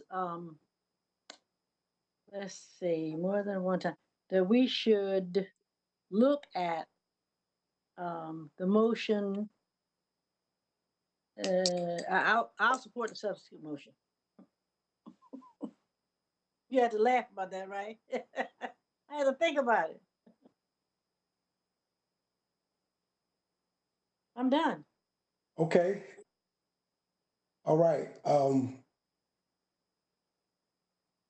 Well, I've said all I need to say about this. Right. So we'll conduct a roll call vote. On the substitute motion, Yeah, roll call vote on the substitute motion, which is to change it to a one-time occurrence of $2 million. Okay, Commissioner Powell, No. Commissioner Leak, No. Commissioner Jarrell, No. Commissioner Harden, Yes. Commissioner McDowell, Yes. Commissioner Cotham, No. Commissioner Fuller, No. Commissioner Scarborough, Yes. Commissioner Dunlap votes no. Madam Clerk? The motion failed, 3-6. Okay, so now we The go back to, substitute. okay, so we go back to the main motion, which is the motion on the floor is to appropriate $2 million to support displaced working class residents. Commissioner Powell, how do you vote? No. Commissioner Leak, Yes. Commissioner Jarrell, Yes. Commissioner Harden, Yes. Commissioner McDowell, Yes. Commissioner Cotham, No. Commissioner Fuller, Aye. Commissioner Scarborough. Yes. Chair votes no. Okay, Madam Clerk. The motion carried 6-3. All right. And the last item on this particular list is to appropriate $2 million for equity investment in our parks and recreation facilities, underserved areas. Discussion. Commissioner Powell. Last week I had asked for a report on how many projects, infrastructure projects did we do in the recession that required, so there's stimulus projects, infrastructure projects that required matching dollars in the recession. Does anybody on the telephone line have the results of that for Parks and Rec? I do not have the results. I do know that the Director of Parks and Rec is on the line, and he may be able to answer. This is Lee Jones. Hello. Hi. Hello, county commissioners and county staff. I believe that I provided information on 2 projects that we know of that were a part of that. And how many matching dollars did we need back then? I would go back and check and see what that specific number is. I had included that in the email, and I'll try to pull that up as you continue in conversation. Okay. So I know that the Park Commission sent their priority list, and with all the experience that I've had on the Park Commission, I wanted to make sure, because it took us so long to finally get back to just pre-recession levels, I wanted to make sure that whatever was advocated for was the most needed. And so I know this was #1 priority. It's a huge priority. It's one of the pillars of everything that Park and Rec does. But $2 million is a lot of money. So you want to make sure if we could get matching dollars that we get it. And I don't know, we really need guidance from the park staff on the best way to use the $2 million at the time that the stimulus dollars become available. And so for now, those are my thoughts. Thank you. Okay, Commissioner Leak. Thank you. Can you come back to me, please? Sure. Commissioner Jarrell. Thank you, Mr. Chairman. I don't have any comments right now. I support this. Commissioner Harden. Thank you. You know, I think it was just this past week that the national study came out that again ranked Charlotte Mecklenburg extremely low in parks and funding allocated to parks and land available to parks. And when we went through the referendum in the fall, we made a commitment. We asked the community, in terms of we wanted to deal with that.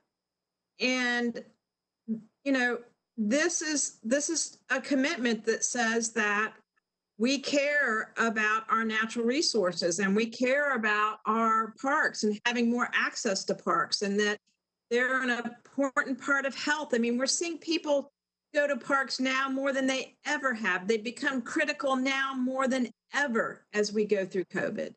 And so this is funding in funding, and so that we can make a dent in some small way in the tremendous gap that we know we have in our commitment to parks funding.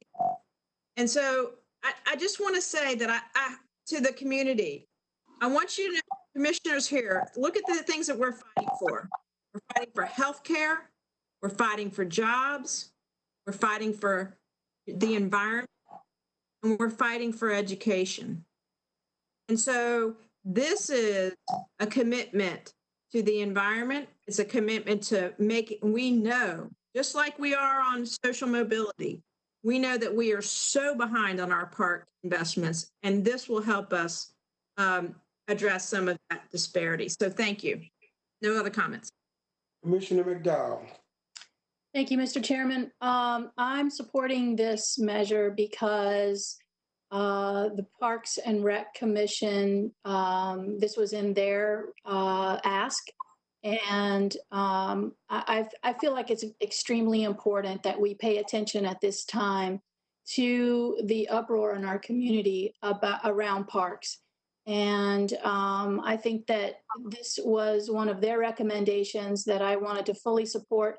And I'm not wedded to the particular asks that they have here. Like if they wanted to change, or if Commissioner Powell said there was a different park that had previously needed funds, I'm not wedded to where the investments are made.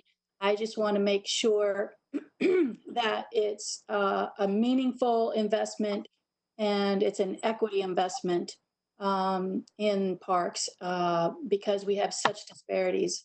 And so that concludes my comments.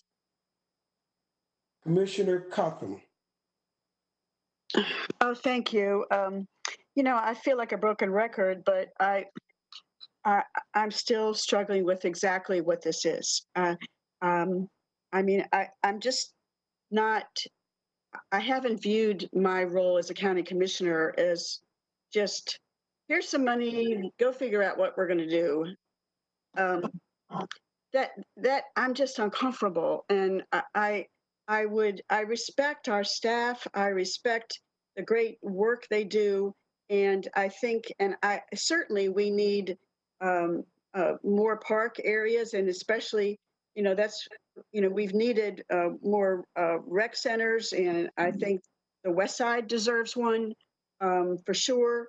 But it's just, if our Parks Department hasn't brought this to us specifically and told us exactly what it's for, I just struggle that I would know better and that they need $2 million. So I'm just, this whole process is just uncomfortable for me. And I would just like the more thorough vetting of things and knowing exactly, and have people who are experts, who are close to the situation and who have the in-depth expertise to give us the information. And I can appreciate if the Park Advisory Board, this is something that they've wanted. And but we're also but we don't know, where would the manager subtract this from? We don't know that. And, right now we are in a difficult situation with COVID, and, we're going to have people, we could have an enormous surge in homelessness. And, are we going to say, well, I'm sorry, we spent $2 million on parks? It's just, I just like it more concrete and more goal oriented and more of a timeline on it and more buy-in from the Park and Rec Department and the manager's office and the Park Advisory Board. And so that's kind of where and then the recurring part, it just makes this, this is really, I'm just really uncomfortable with this. But that ends my comments. Commissioner Dunlap, we do have a question because we're reviewing the Park and Rec Commission's submittal to the board, and these look like capital requests. They don't look like operating budget requests. So we need a little clarity about whether or not these are operating dollars or if they're capital dollars, because if they're capital dollars, we wouldn't ordinarily fund them out of the operating budget. We would fund them out of PAYGO or a different funding source. So if we can get some clarity on that, that would very much help us. Thank you. Okay, thank you. And that was the question that I was going to ask, because if you read it, it basically speaks as if though they're talking about structures and facilities. And so we don't fund them out of our operating dollars. But let's continue with our conversation and then we'll come back to that. Commissioner Fuller. All right, thank you very much. As you know, I practice law, and one of the things that we rely on is the use of evidence. Right? You don't make decisions without considering what are the facts, what's the evidence, what's happening here, and I appreciate that. I've learned, though, in my role as a county commissioner these number of years, that the role as a commissioner is a little bit different. Yes, of course you need evidence, and yes, you need things to be spelled out precisely. But as a policy maker, and I've said this several times today, and it's because I really feel this way. As a policy maker, you have to set the vision. You don't always have to know every single brick on the road of the vision that you set. And so you've got to look beyond just the how. Not that you shouldn't consider it, not that it's not important, it is important. But our role as policymakers is to set vision, to say this is important. And you know how important it is? Because I'm saying that we're going to spend this much money doing it. Now, if your staff comes back to you and says, I see your vision, but we can accomplish your vision at some different dollar amount. Okay, well, then you consider that. In other words, just because you appropriate money doesn't mean you have to spend every single dollar of it. And we expect our staff to inform us about how to reach the vision that we set. And I think budgets are our priorities. And I think every single one of the items that we've considered today has been about moving the needle, about making bold action. And that is uncomfortable. And as human beings, we don't like to change. And, we like to move incrementally. But if you're going to get big things done, you got to do them in a bold way. Incrementalism has its place. But if we're going to address the problems that we see in a bold way, you've got to act boldly. And I think that's what this particular item is about, being bold. And so I don't want us to shrink from the task of being bold and representing all the people of this county. And so I hope that doesn't hold people back. It ought to be something that we are concerned with, that we pay attention to, that we work on, absolutely.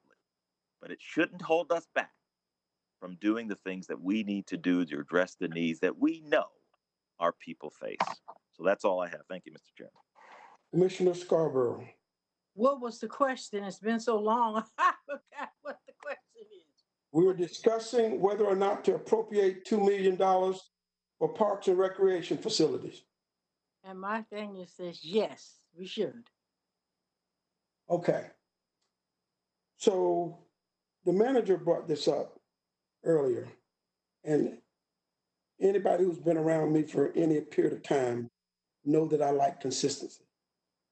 Oh, I heard that too, Commissioner. I heard that. But we have not traditionally funded parks out of our operation budget. So today we set a new precedent. It also concerns me that all of a sudden we have forgotten that we are developing a 10-year master plan. The 10-year master plan has the ability to address equity concerns. What this motion does, it sets apart an additional $2 million to go into these areas, which over time has the ability to create inequity. And that's not the way you solve the problem. I think most of us voted for the money to do the 10-year master plan because we saw the need for park and recreation all across this community. We engaged citizens to give us advice as to where park facilities ought to be and what kind of funding we ought to appropriate. This is also the reason we have a capital plan, so we can plan for how we spend for capital projects. We tend to forget that these are advisory boards, not decision-making boards. What's interesting is that I've heard some complain about the various committees making decisions that are in fact the decision of the commissioners. But today it seems like we're giving a green light to that. If we want what's fair and equitable all across Mecklenburg County, we have a responsibility to let Park and Recreation Task Force, which involves citizens, do its job. We have a Park and Recreation Committee that is made up of a few people. We have an expanded committee that is working on a 10-year plan. Under any other set of circumstances, we would not let so few people make that decision. But it seems to me that that's where we're headed. I would hope that we would not start funding capital projects out of operating dollars. It is never ending. Second round, questions and comments. Commissioner Powell. So I have a couple things to say. I did not craft this request. And so maybe I should ask for an alternate. An alternate would be appropriate $2 million for land acquisition for Parks and Rec. And one of the guiding lights in Park and Rec would be to look for land in underserved areas. So land acquisition would be what my alternate request for Park and Rec. And if it was $2 million for the next 100 years, it still wouldn't be enough to buy the land that is needed for the population that we serve. So it's a tiny amount of dollars to come up to where we need to be one of the best in the nation. The parks that we have are excellent parks. but we don't have enough of them. So that would be my alternate, appropriate 2 million for land acquisition. And I also want to say the Port Commission didn't make a decision. They sent their recommendations, and they don't make recommendations without staff.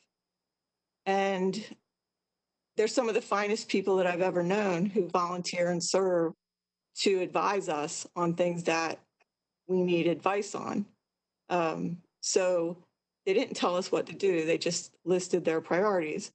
And it would have been $12 million total just to go with what their recommendations were. But that is not what you see here. It was just a little piece of their first recommendation. So I think that based on my very history, that land acquisition is the best use of dollars. That concludes my comments. Thank you. Commissioner Leak. Thank you. I'm looking at this and I see where it says equity investments in our parks and recreational facilities. That's underserved in underserved areas. So are we talking about replacing or refurbishing those facilities? And if so, I'm supporting all of that, and especially on the west side of town and where there's growth in this community, especially in District 2. So I'm going to ask that we not readdress, but ask that we add to this list, not just Tuckasegee Road or Albemarle Road or Elon and Methodist Home Centers, that we provide equity across the county. And I noticed that in the news, it says that Mecklenburg County now is larger than San Francisco, and we'll never catch up with San Francisco with this outdoor program. So I'm going to support this, Mr. Chairman. All right. Commissioner Jarrell. Mr. Chairman, I need a little help on clarity. When the Park and Rec Commission sent their recommendations over, I know land acquisition was a part of that. I do believe that that is extremely important. I do, and I am willing to certainly consider land acquisition as it relates to underserved areas. I think that is a good way to frame it. But I also, if you could go back to for me, Mr. Chairman, what is the argument again against or the reason why we would not be able to focus on our recreation centers as outlined in the first bullet point? I think I missed that part. The difference is in how you're funding it. Mm-hmm. So with this request, we're funding it out of operational dollars. When we typically do that with capital dollars. Got it. And that's what our CIP is all about. Mm-hmm. Mm-hmm. The other thing is that if we did it for the purpose of land, we could do it out of one-time funding, thereby helping our bottom line on the overall operating budget. And we could do it out of fund balance. Got it. Okay. Yeah. Thank you for that clarification. I was a little lost on that part of the conversation. The other piece that I wanted to go over real quick, so the recreation centers that were listed are not a part of the current CIP is another sticking point, correct? So we would have to wait to add them into this until, we start the discussions around a new CIP, right? Correct? That's correct, I think. Yeah. Yeah. Okay. Yeah. So, I'm having, I want to support the 2 million in allocation. I definitely agree with the land acquisition, but I also believe wholeheartedly that equity among these rec centers is extremely important. And I just don't know how to split the baby. So I'm hoping as we go down the line that we can find a way to incorporate the need for equity in the rec centers that are, outlined, or, not just limited to these, but just those places that we know where equity is needed. If there is a way to accomplish that without waiting whatever X number of years for a new CIP. So I'm going to leave it at that, and I'm hoping that someone has somewhat of a solution. Okay, I'm going to ask. I'm going to ask the Director of Park and Recreation to respond. And I understand your concern. So the CIP is one way we fund facilities. The Park Master Plan can help us develop our CIP. The biggest concern is, as we have appropriated dollars, it strains our current budget, in particular because of COVID. And we're taking operating dollars out of our budget to now fund capital projects, which we've never done before. Chair Dunlap? Yes. This is Lee Jones again. I just wanted to clarify a couple of things that, in response to the comments you had just made. First and foremost, the county made the right decision in funding our comprehensive Mecklenburg County Park and Recreation Master Plan, MEC Playbook, because through that master plan, that's going to drive what we're going to be doing in the next 5, 10 to 20 years through that process. And it's going to be shaped by input from all county residents. And we have a steering committee that includes participation by members of the Park and Recreation Commission. And the key tenets to that master plan that have come up thus far in these core areas include commitment to equity in developing and maintaining our parks, evolve and grow to maintain the needs of our growing community through new facilities and programs, move beyond the boundaries to better connect residents to our facilities, and tell more stories to increase awareness and expand the impact of our offerings. These recommendations will direct the type of park amenities we plan and build and innovate, and the programs that we have. And that's going to really guide us. And the major focus of that is equity. This has been, one of the key tenets that has been driving our department investment in infrastructure and focus since I became director. And that has been coupled with support, not only from the board, but also from the county manager's office, and the fact that, and very intentional in the fact that we're working on now several projects in 20 different categories through some one-time capital reserve funding that we were able to receive last year. And those are not capital projects, those are improvements, which is what I think this speaks to. And I've had conversations with each and every member of the current Board of County Commissioners on needs in their specific areas of focus and in their communities that have been raised by their constituents, and have gone out and actually examined sites, including with my assistant county manager, to actually determine where the needs were. And that's what we're focusing on. And we know we can't do everything at one time, but through this plan, it's going to guide us to do these things in these different categories, particularly as it relates to getting to a point of being equitable in the type of facilities and the quality of facilities we provide.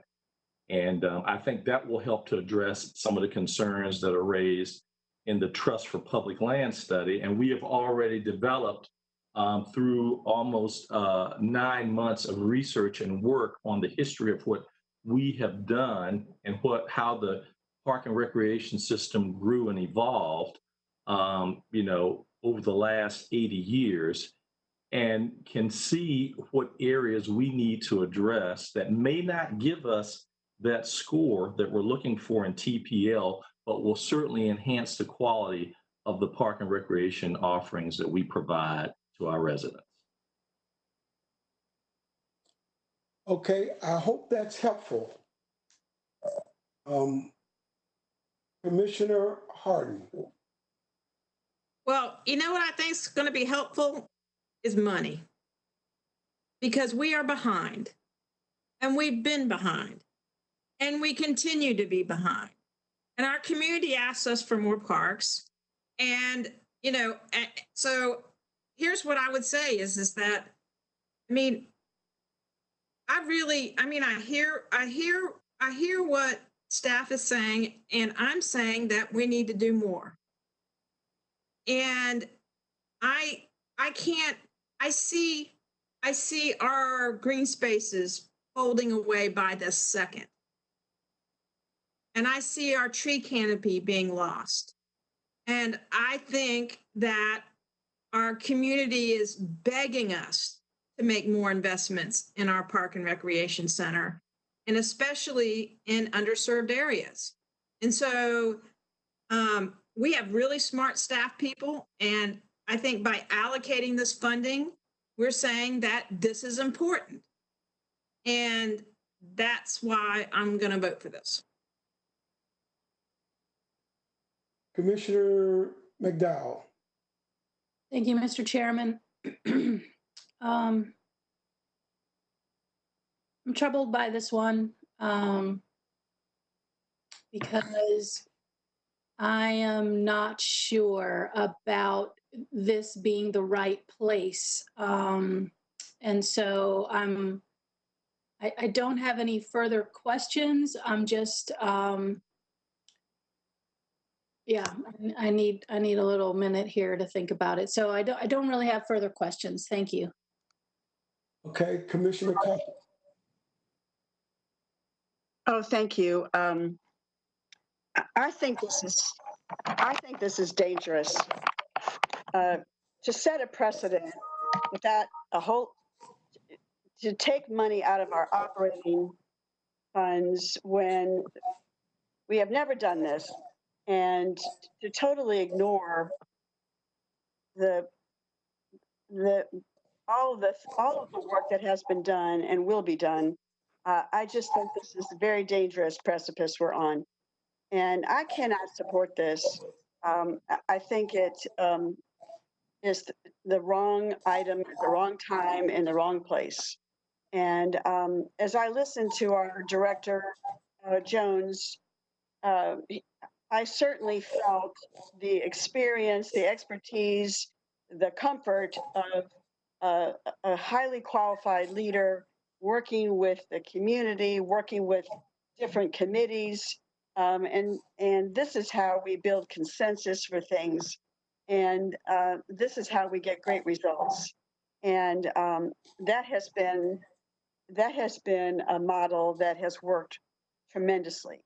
And the voters had a chance, in 19 to vote for a tax for more money for parks, and they resoundingly said no. But the county, we still have done we have tried to catch up, and we have added more staff, and we have done a lot. And I just think this is a left turn we don't need to make. And to not do this in the boundaries of the history of how we pay for things, this to me is like a whim. And I cannot support this. I cannot support this at this model, at this time. And to start a new precedent, I feel like I'm in Twilight Zone, so I can't support this. Thank you. Commissioner Fuller. Thank you, Mr. Chairman. Well, I mean, I don't think we need to get all bent out of shape about it. I think, let me offer perhaps an alternate idea. So I certainly appreciate the comments of our county manager, or the question that our county manager asks, and the comments of Director Jones. And I do think that it is a fair point that we use other dollars than operating dollars for capital purposes. And and this is really more than anything capital related. It could be some program elements to it, but probably it's majority capital. So I would offer a substitute motion to make this a one-time item, and so that it would not have to come out of our operating dollars, but still be for the purpose of making equity investments in our park and rec facilities. So that's my substitute motion. All right. Mr. Attorney, you need to help me with this one now. Yes, sir. I have a second substitute. Oh, boy. So, so now we need to ask questions on the substitute, the second substitute, because you're allowed to have two substitute motions, right? That's correct. Okay, so we got to go back to the questions on the substitute motion. If the substitute motion fails, go back to the first substitute motion. And then if that fails, then we go back to the original motion. To the main motion. I think we just need to clarify the second substitute from Commissioner Fuller so that the body understands what they are discussing. Right, okay, I just wanted to make sure. I thought I had it right. Okay. So wait, point of order, Mr. Chairman. So, all right, so my substitute motion is a substitute to the original, right? No, Commissioner Powell had a substitute motion to not. Oh, yes, you're right. Which was right. to use the 2 million for the land. Yeah, you're right. Okay. So now. And then you had another one you wanted to add as a fourth? No, okay. I'm just trying to get through these motions. Okay, I got you. So, okay. So, y'all tested my parliamentary procedure. So right now we are responding to Commissioner Fuller's substitute motion, which is to make the $2 million a one-time funding. So we'll go back to the top of the list and start with Commissioner Powell. No. Okay, just discussion right now. Commissioner Lee? Oh. No discussion. Commissioner Jarrell? I don't have any questions. Commissioner Harden? No questions. Commissioner Cotham? I'm worn out from this one. No, I don't have any questions, and I can't see that solves the challenges that I see for this. All right, Commissioner Fuller. The questions. I'm sorry, what was that? I have no further questions. Okay, Commissioner Scarborough. No further questions. Okay, since nobody had further questions on the first one, I'm certain you don't have it on the second one. So we'll go to the vote on the substitute motion, which is to make it a one-time $2 million funding for the intended purposes as outlined on the motion. Commissioner Powell, how do you vote? So we're voting on Commissioner Fuller's. Right. That's correct. I vote no. Commissioner Lee? I vote yes. Commissioner Jarrell? Yes. Commissioner Harden? Yes. Commissioner Rodriguez McDowell? I'll give you something to think about. I'll come back to you. Okay, thanks. Commissioner Cotham? No. Commissioner Fuller? Aye. Commissioner Scarborough? Yes. This is a reminder that even a one-time funding comes out of the operating dollars. Unless we're going to get it out of fund balance. Guess we are going to come from on operating budget. All right. The chair votes no. I can't. How's the vote come out? Mr. Chairman, We're not finished yet. We're waiting on Commissioner Rodriguez McDowell. Oh, I'll vote yes. You vote how? Yes. Yeah. I voted yes. Okay, Madam Clerk? The motion, second substitute motion carries 6-3. Okay, because the second substitute motion carries, we don't have to go to the first substitute motion, and we don't have to go to the original motion. The motion passes, Mr. Fuller's motion passes, a one-time funding of $2 million. All right. All right, moving right along. All right, so we have gone through that list. I would really like for us to get all of the motions on the floor before we break. Some of us will probably eat, staff will need to discuss the things that we've gone through. So let me go through with each commissioner for additional motions relative to the budget. We'll start with Commissioner Powell. Okay, I make a motion that we target the 3% investment in increasing employee raises to recruit and retain park rangers, park maintenance operations, public health nurses, school nurses, code enforcement, and IT. Those seem to be the hardest categories to recruit and retain. So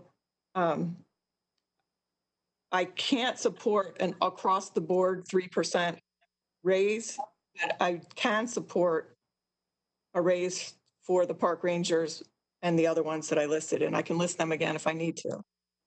And then my second motion is I make a... Wait a minute.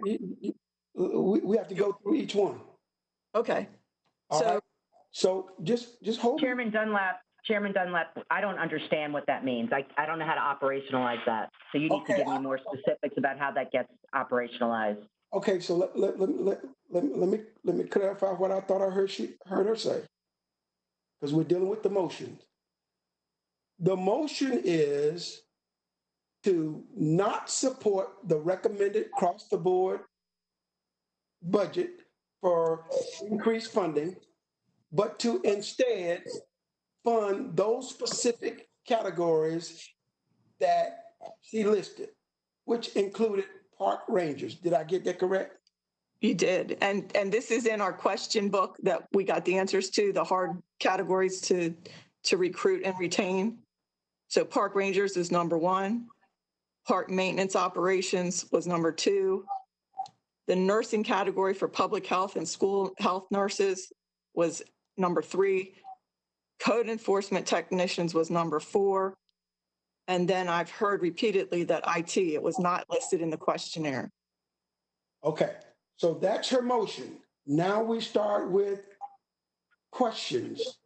But I don't understand what you're asking us to do. Are you asking us to only give those positions a raise and nobody else gets a raise? I don't understand what you're asking us to. So no other employee gets a raise except for people in those categories. Is that the motion? Yes. Yes. That's her motion. Let's have the discussion. And how much of a raise do all those other positions get? 3%. Okay, let's go through this and see where we come out, because that's an issue. All right. So Commissioner Leek, discussion. Don't use me yet. Well, it's your turn. I hear that. You're saying no raise for anyone other than those positions you want filled, right? Is that what she said? Yes. And no one else? That's what she said. Those are the hard to recruit. Yes, those are the ones that are listed as hard to recruit and retain. Whether it's hard to recruit or not, you're saying only those positions? Yes, it's a targeted. I said no. Okay, this is just discussion. All right, Commissioner Jarrell. Mr. Chairman, I don't have any comments at this time. Thank you. All right, Commissioner Harden. I am in favor of, if I'm looking at the spreadsheet correctly, I see that we need 4.3, if I'm seeing this right, 4.3 million in additional county dollars to fund the gap. And I think looking at the compensation category is a good one. I think 3% across the board, I can't support that either. And so, you know, I'm open to hearing how, you know, a more targeted approach to compensation might help with that. So concludes my comments. Right now, we're dealing with the motion on the floor. All right, Commissioner Cochran. Oh, thank you. As someone who's had my own executive search firm for 10 years and worked in recruiting and in compensation, I cannot support that. And I think I think it would sow discord among our employees. Exactly. And I'm struggling. I'm struggling big time with that. So I am extremely against that idea. With all due respect to Commissioner Powell. All right, Commissioner Fuller.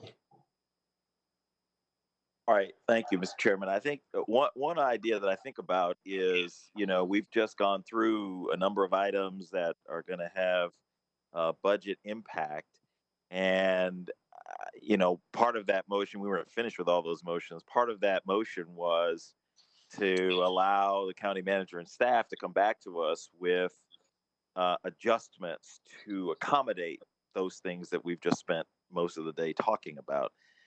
I think, you know, focusing on this particular item would unnecessarily hamper staff in being able to do that.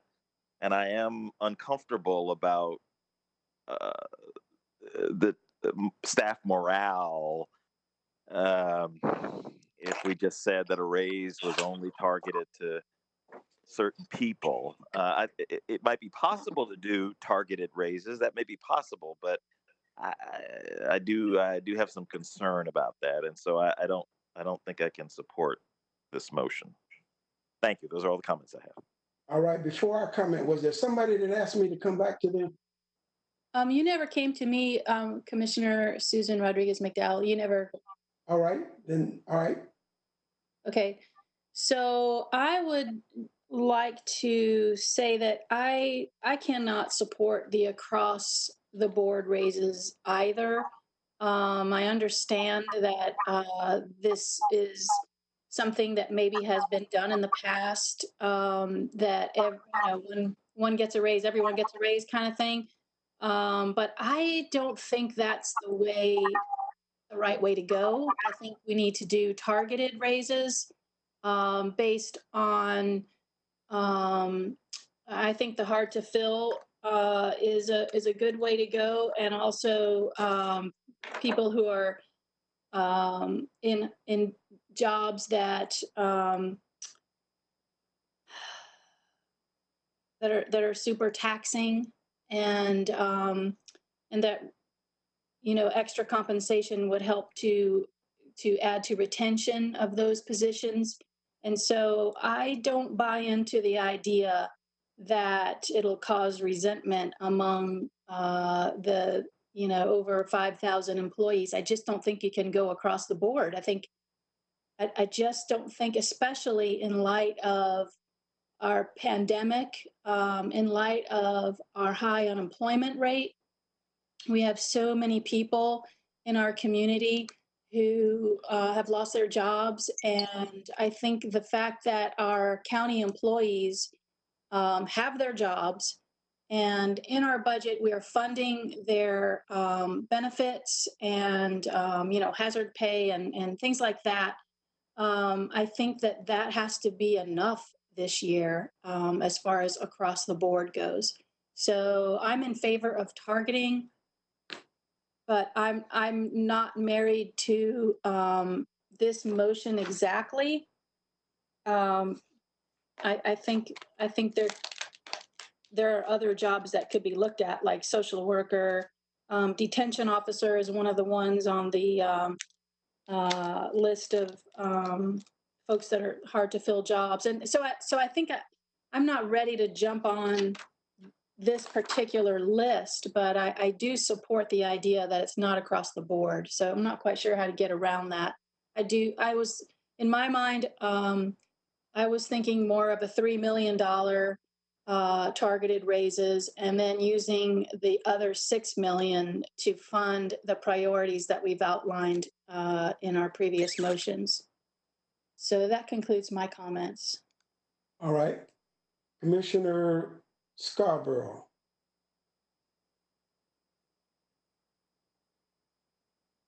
Commissioner Scarborough. I hear you. You hear me? Any comment? No comments. I'm ready for voting.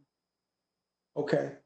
So I've said this a number of times. One of the best way to create dissension among employees is to pick some over the other. And that's what this motion seems to want to do.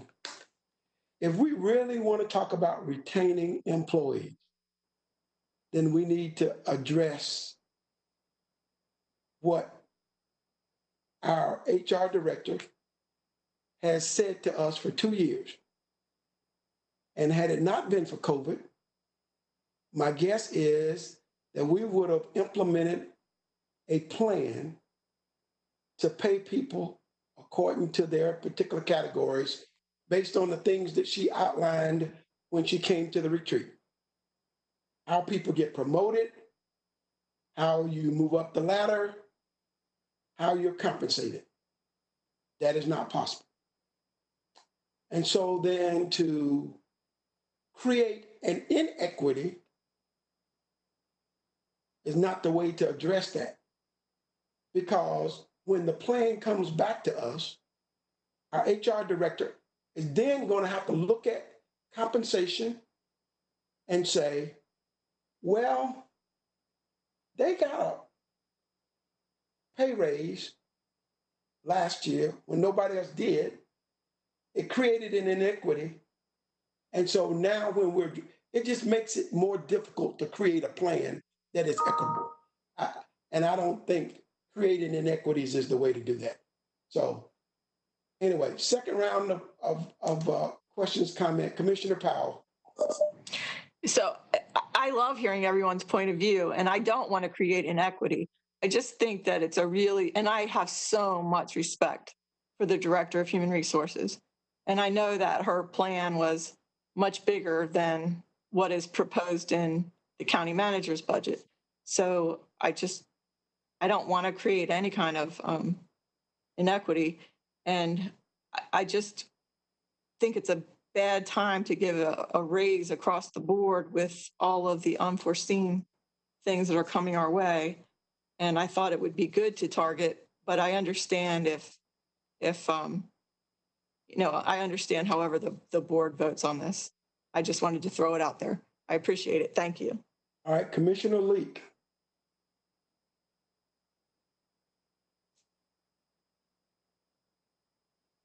Commissioner Leek. Oh, I'm sorry. What am I saying no to? The proposal is to target specific categories for raises. No, I'm not going to support that at all. All right, Commissioner Jarrell. So, Mr. Chairman, I'm not going to support the substitute motion, and actually, I am going to go along with the manager's recommendations, which I've struggled with this. I've gone back and forth, but at the end of the day, there's a couple of things that I have to think about. One is a realization of our current employees understanding that the vast majority of them are not in line with their peers that work outside of government in similar roles.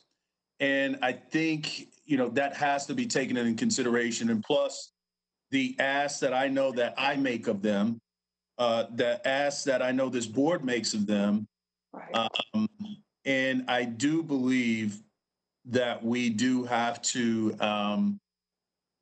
in this case, put our money where our mouth is. And I don't think 3% is outrageous. The more and more I've had time to mull it over, I think it's reasonable. I think it's in line, and it will help us move closer to where we need to go. And then the second point, Mr. Chairman, is that we did hear from the HR director. I can't remember exactly when. I want to say maybe the last meeting, but she did indicate that this, if we made these targeted decisions, which again, I was in favor of initially, but that would make her job more difficult and it would move us farther away from the ball. And so I want to respect that. I want to respect our employees, the manager's recommendations. So at the end of the day, I am going to be supporting the manager's recommendation. I cannot support, although well thought out, I can't support the substitute motion. Thank you, Mr. Chairman. All right, Commissioner Harden. Thank you. So I'm open to, I'll be voting against this motion right now. I'm open to seeing what the county manager comes back with in terms of where she recommends. I'm not for a tax increase. And so, I think that we have to cut somewhere. I'll just give you 2 data points right now. I'm a state employee. I haven't had a raise in 4 years.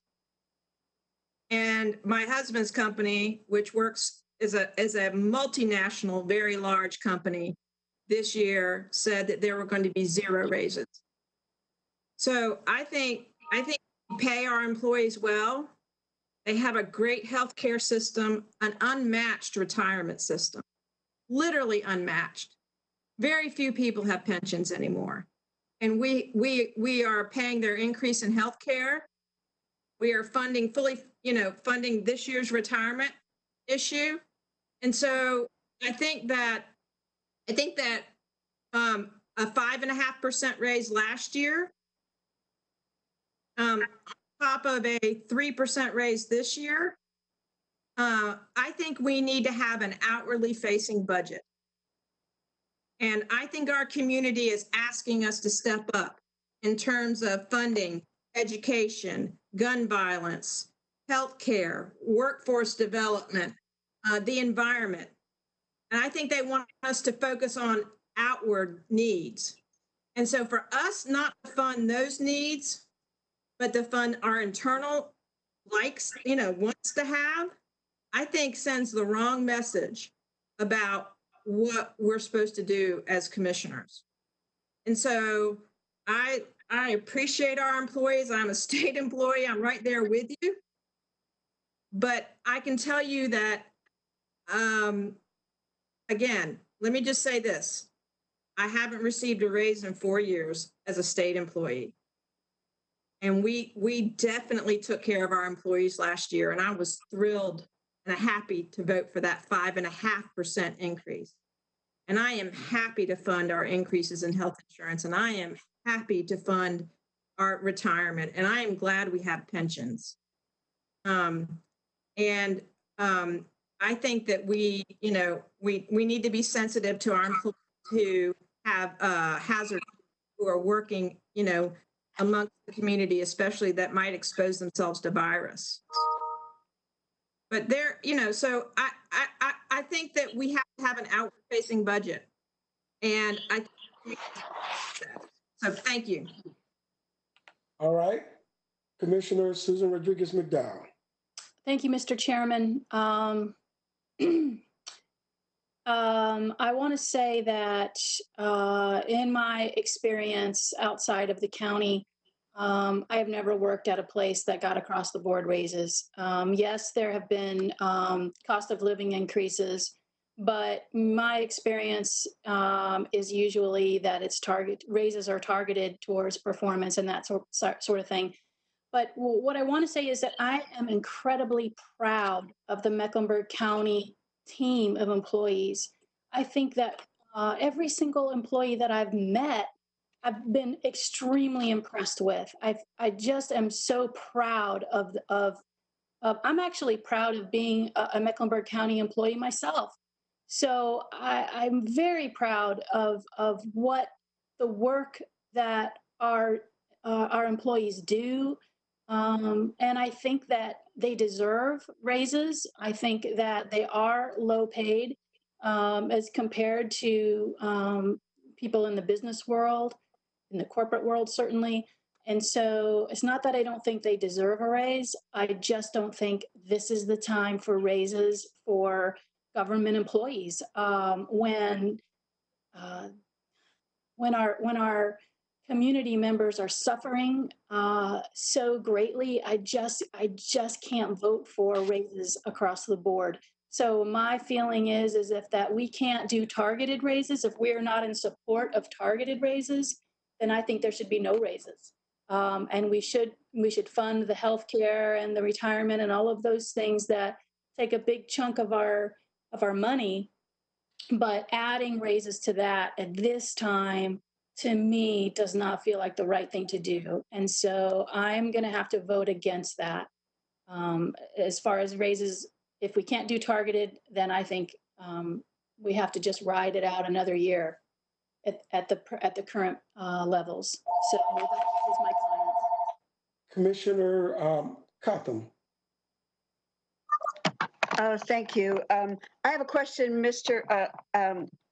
to our manager. Isn't it true that the city, their budget has a 3% raise? Is that correct? Yes, that's correct, as well as the towns. The vast majority of the towns are also giving raises in fiscal year 21. Right. Thank you. That's what I thought. I believe, again, I do, because I've been in recruiting for so many years and heavily in compensation, I think this is exactly the time. Our most important asset is our employees, by far. And they work way beyond their hours. I mean, how many times have we gotten emails at 10 o'clock at night or a text message from some county employee? They are working like we do. And the people that they serve are struggling, and they are in a very difficult situation now. And we need our employees to feel valued and respected, and for them to be able to give their best to our residents, many of whom are struggling physically, financially, mentally. And it's very obvious that tension is high all across the United States, and certainly in Mecklenburg County. People are biting mad at people, and they are shaming people, and they are scared. And we need to have employees who feel valued, who will give their utmost best. And I think the across the board raise is definitely in order. And the idea that the city and the towns are also doing the same thing, but we need to step up and we need to show that we stand with them. And I cannot support targeted. I have a lot of experience in targeted, that hard to fill positions, but this is not the time. There's other ways to solve that problem. Let me tell you, there's other ways. And, but I cannot support targeted raises, and I support the manager's decision. It's in the best interest of our residents and of our valued employees. Thank you. Commissioner Fuller. All right, thank you, Mr. Chairman.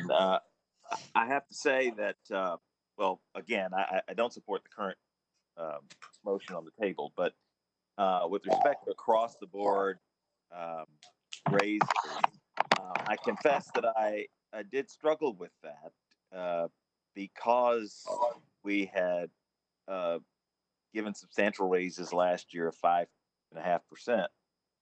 And combined with that, the current situation, Mecklenburg County didn't have to lay off any employees, right? And we don't expect that we will have to. We are in a good enough financial position that we didn't have to do that, which is great. And so I'm concerned about across the board wages under those circumstances. So I was kind of on the fence about that. But I have to say that Commissioner Cotham's comments just now pushed me over on the other side.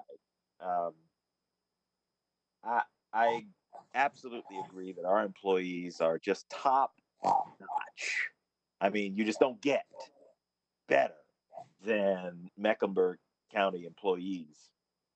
And that's not just our opinion. I mean, it's opinion across the country. People look at the quality of our staff and marvel at our ability to be able to maintain such a high caliber staff. And so I feel like I'm persuaded that despite my reservations about whether now is the time to do a raise, given what we did last year and given the current COVID situation, but I do think it's important for us to keep our staff, to keep them motivated. And even this 3% across the board raise does not fully fund what our HR director is having us consider as a plan. So although I have some reservations about it, I would not be upset if the manager's recommendations, when she comes back to us after considering the items we've talked about this morning, I would not be upset if she still had that in her recommendations. But I will oppose this current motion. Thank you. Okay, Commissioner Scarborough.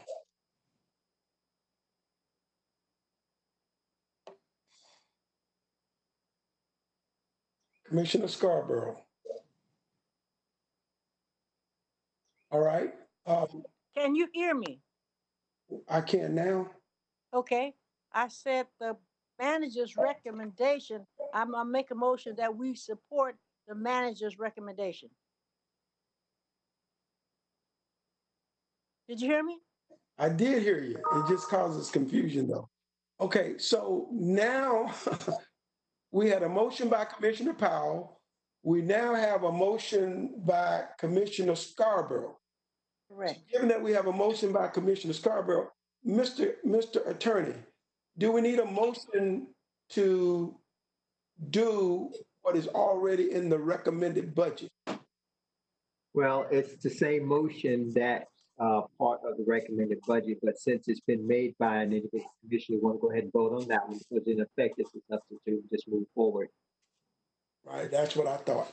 Okay, so now we're back to Commissioner Scarborough's motion, which is to support the manager's recommend 3% pay raise. That's right. Okay, so we're now back to questions about that. Commissioner Powell. I have no questions. Commissioner Lee. No questions, sir. Commissioner Jarrell. No questions. I support it. Commissioner Harden. So I have a question for the county manager. How many weeks of emergency leave did we give our employees? You mean paid, not hazard pay? You're talking about paid emergency leave? Paid emergency leave. We gave 80 hours and then we increased it by another 80 hours for those who needed it. So that's a month of emergency leave. I mean, for those people who needed it, it wasn't for everybody. It was just those people who were unable to work from home. Yeah, I mean, I want to talk about all the benefits of that we provide our employees. And having access to paid emergency leave. We did 80 hours, and that's 160 hours for employees. And county manager, when you take paid emergency leave, you're not working, right? It's for those people that had to work from home, that could not work from home. So the first 2 weeks, basically almost everybody got it because we were not in a position to redeploy all the necessary equipment. So the first 2 weeks, the vast majority of employees received paid emergency leave. And then the second 2 weeks of paid emergency leave was only really for those people who were unable to work from home, which was a very small number. I think it was about 200 employees. Everybody else was working from home. So for the first 2 weeks, we have what, how many employees do we have?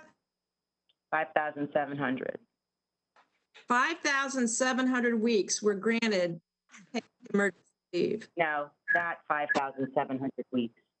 Oh, I'm sorry. I mean, sorry, no, not in weeks, but employees, right? I apologize. Well, some people were still working. Code enforcement was still working. DSS was still working. There were a lot of people in Park and Rec that were still working. All of public information was still working. All the manager's office was still working. So there were a lot of people who were still working, but we did have a transition period. So we don't have all those numbers in front of us here today. But I think the point you're trying to make is that we try to treat our employees well and give them great benefits. But again, Absolutely. We are trying to be an employer of choice. And that means that we compensate our employees well. We make sure we take care of our employees. They're the most valuable asset. And even when you look at the things that you're talking about here, excuse me, that you want to add, the people who are going to provide those services to this community are our employees. And so even though they got a raise last year, giving them a raise this year when they have worked so incredibly hard to serve this community during this crisis and will continue to do so for the next year, in my mind, that's not even a decision point for me. I will go down for employees all day long because without them, nothing happens. That's right. And I hear you, County Manager, and I certainly have the same passion that you do for our employees. All I'm saying is that there's a lot of benefits that you receive for being, being a government worker. And one of those that we did was we provided that emergency leave. Many employees, I received many emails from people that were, very upset that we were locking down, basically permitting them from going to job, but again, we were paying our employees to stay at home. And so all that is to say that I think that our community wants us to have an outward-facing budget. I think our community is asking for things not to be business as usual and for us to make choices. And I agree with you. It is employees that will have to implement those changes. I do think that Mecklenburg County is a great place to work. And I think that, that we have a lot of benefits, great health care, a pension, stable. Nope. I mean, we can point to counties around the state that are having to lay off people, but we're not having to do that. So, I mean, because of the decisions that were made up to this point, I think that for, to recognize that over the past 2 years that I have served on this board, if this raise goes through today, we will have increased our employees' raises 8.5% over the past 2 years that I have been on this board. And while people are, okay, thank you. Thank you. Commissioner Susan Rodriguez McDowell. I have no questions. Commissioner Cotham.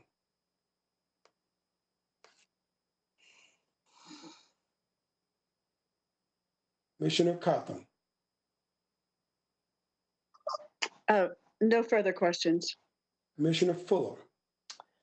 I don't have any further questions. I was thinking about what the county manager's recommendations would be coming back to us from these adjustments. I heard pretty clearly what one of the recommendations will not be. So that allows me to support this this substitute motion. Thank you. Okay, so I'm not going to comment any further. Second round, does anybody have second questions? Commissioner Powell? I do not have any further questions. Commissioner Leek? No further questions, thank you. Commissioner Jarrell? Yeah, Mr. Chairman, I want to point out one thing.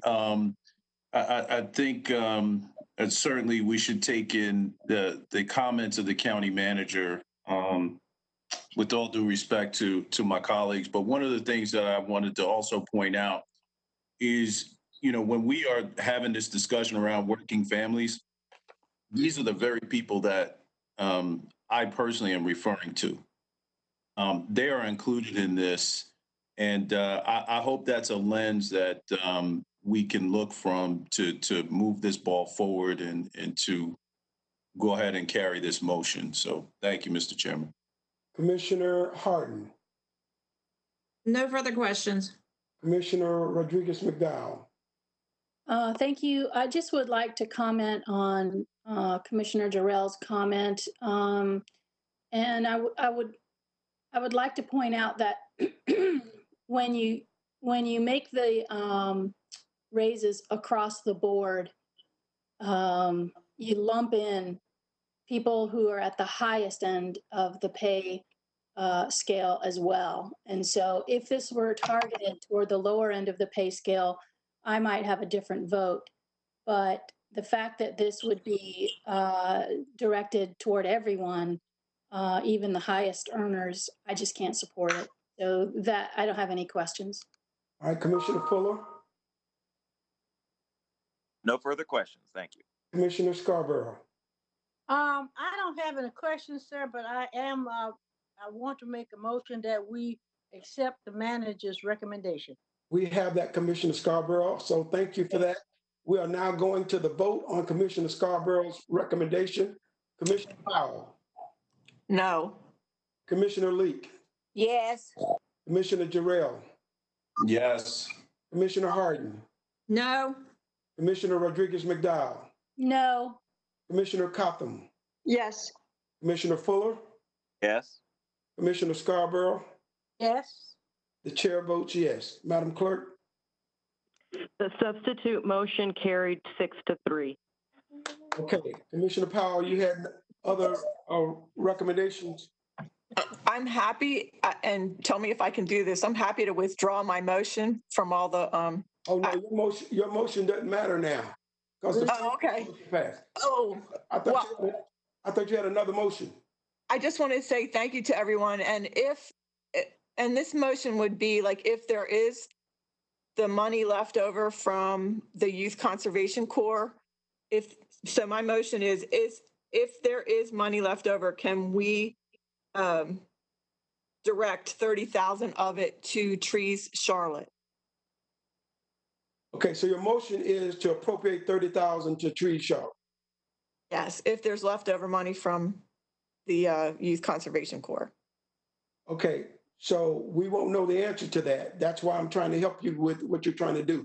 Oh, okay. Yes, it's so important to, they're doing all kinds of, especially in our schools and especially in the whole West Mecklenburg area, of helping restore and replant the tree canopy.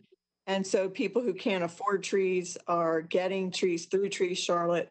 It's a great program.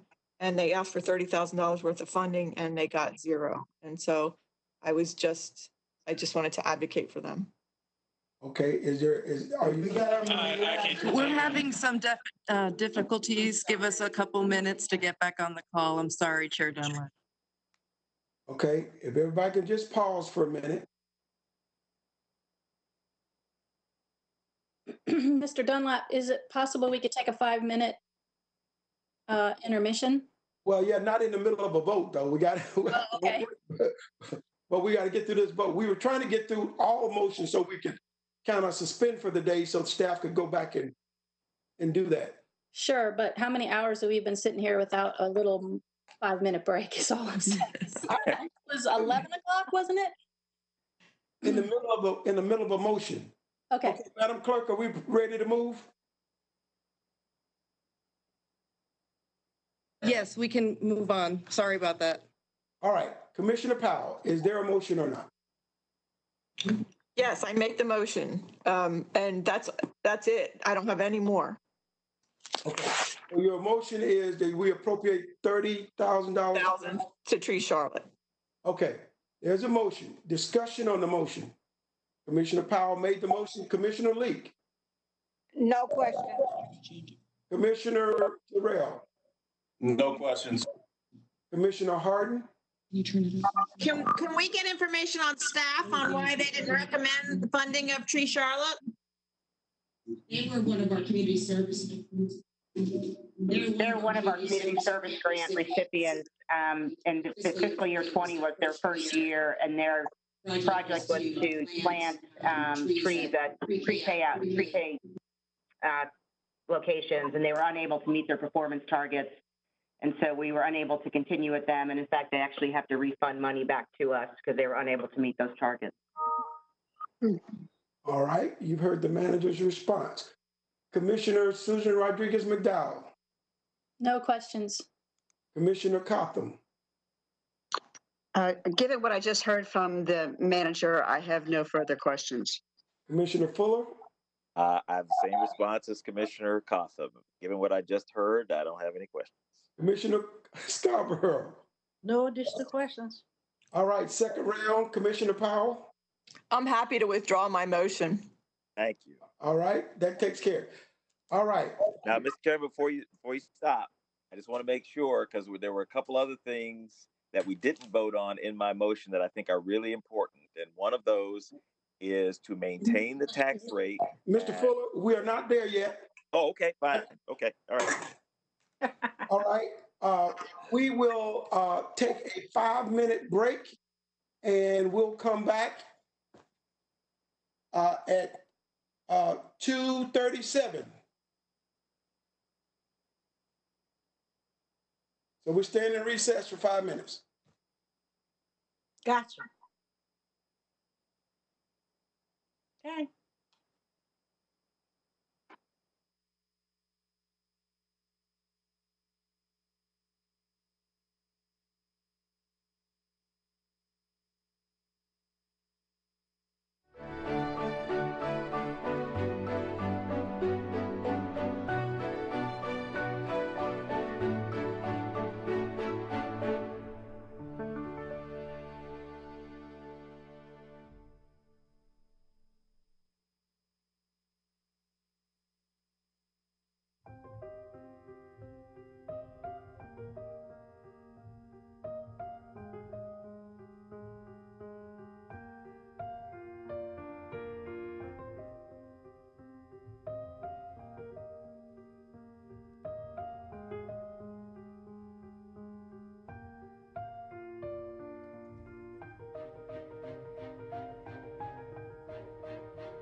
back to Commissioner Powell. Did you have any more recommended changes to the budget?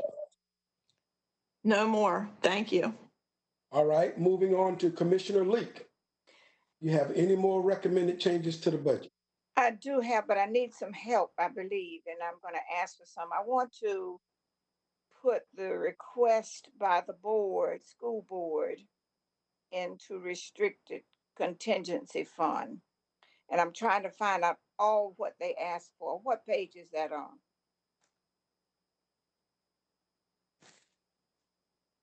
Are you there?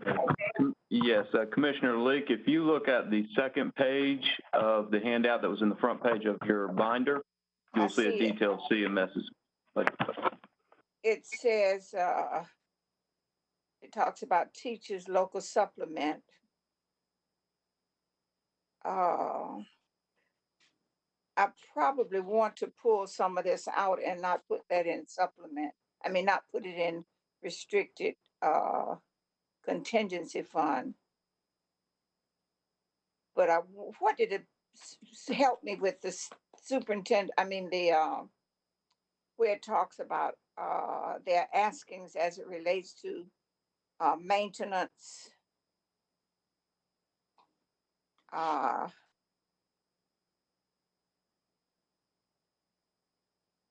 Go to somebody else and come back to me because I'm going to put some things in contingency fund for the school system. All right, Commissioner Jarrell. I don't have any additional changes, but I do want to follow up on Commissioner Leak's change request when we get to it. All right, Commissioner Harden. I don't have any requests at this time, but I do want to make sure that we get to this. We are going to talk about the tax rate, right? We are. Okay. No. Commissioner Susan Rodriguez McDowell. Thank you, Mr. Chairman. I have a question for the county manager. On page 5 of our little bundle here, on item number 8, has a 0 allocation, and I was just wondering if you could,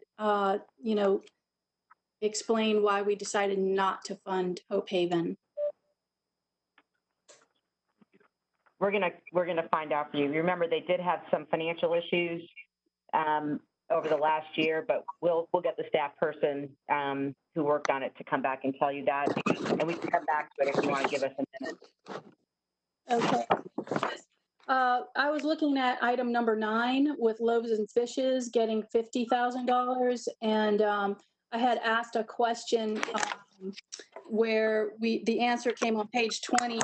This latest binder, asking if the $50,000 for Loaves and Fishes could come out of the COVID, money that's allocated there. So I was thinking, instead of repeating, the money to Loaves and Fishes, if it could be allocated to Hope Haven, but that was going to be my motion.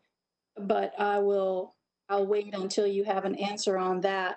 The only other thing that we did get the reason we didn't fund Hope Haven is because we didn't feel that their financial position had improved enough to warrant us giving them any additional funds. With regard to Loaves and Fishes, this is the first time, their first year grantee, Loaves and Fishes. And that is basically a 3-year commitment. And so if you take the money out and use COVID funding for it, first of all, we have to spend it all by December 30th, but we'd have to put the money back in next year because it's really a 3-year grant. Okay, I gotcha. All right, thank you for that answer. Then I won't have a motion on that. But I would like to make a motion to add back the motion for the sustainability director. And I know we talked about it in a limited way earlier, but I didn't get a chance. It was already withdrawn before I was able to comment. That I know we already have the energy manager position in facilities management, but my understanding of a sustainability director, that position would be a new position that is at the county manager's office level, something that ratchets up our commitment to sustainability. And so that was why I wanted to support that item that Commissioner Powell had originally brought to us in our budget hearings back in January. And so I didn't want to let that go. If there was a position that we could change from a different position to make this position be one that I believe we've really got to prioritize our environment. We can't go on the way we are. I think what we've been doing up to now, I don't think that we're taking our role as robustly as we should. And so I would like to see a sustainability director that could actually have a plan to implement changes in overseeing our energy audits, overseeing and take the lead on our sustainability efforts. That also includes CMS and the city to work together with those other entities. Conversion to electric fleet at some point, solar, all of those things. We really need someone to take the lead on those. And so that's why I was wanting to support that position at a higher level. Thank you, Mr. Chairman. Okay. I'd like Assistant County Manager Leslie Johnson just to provide some more information on that. Sure.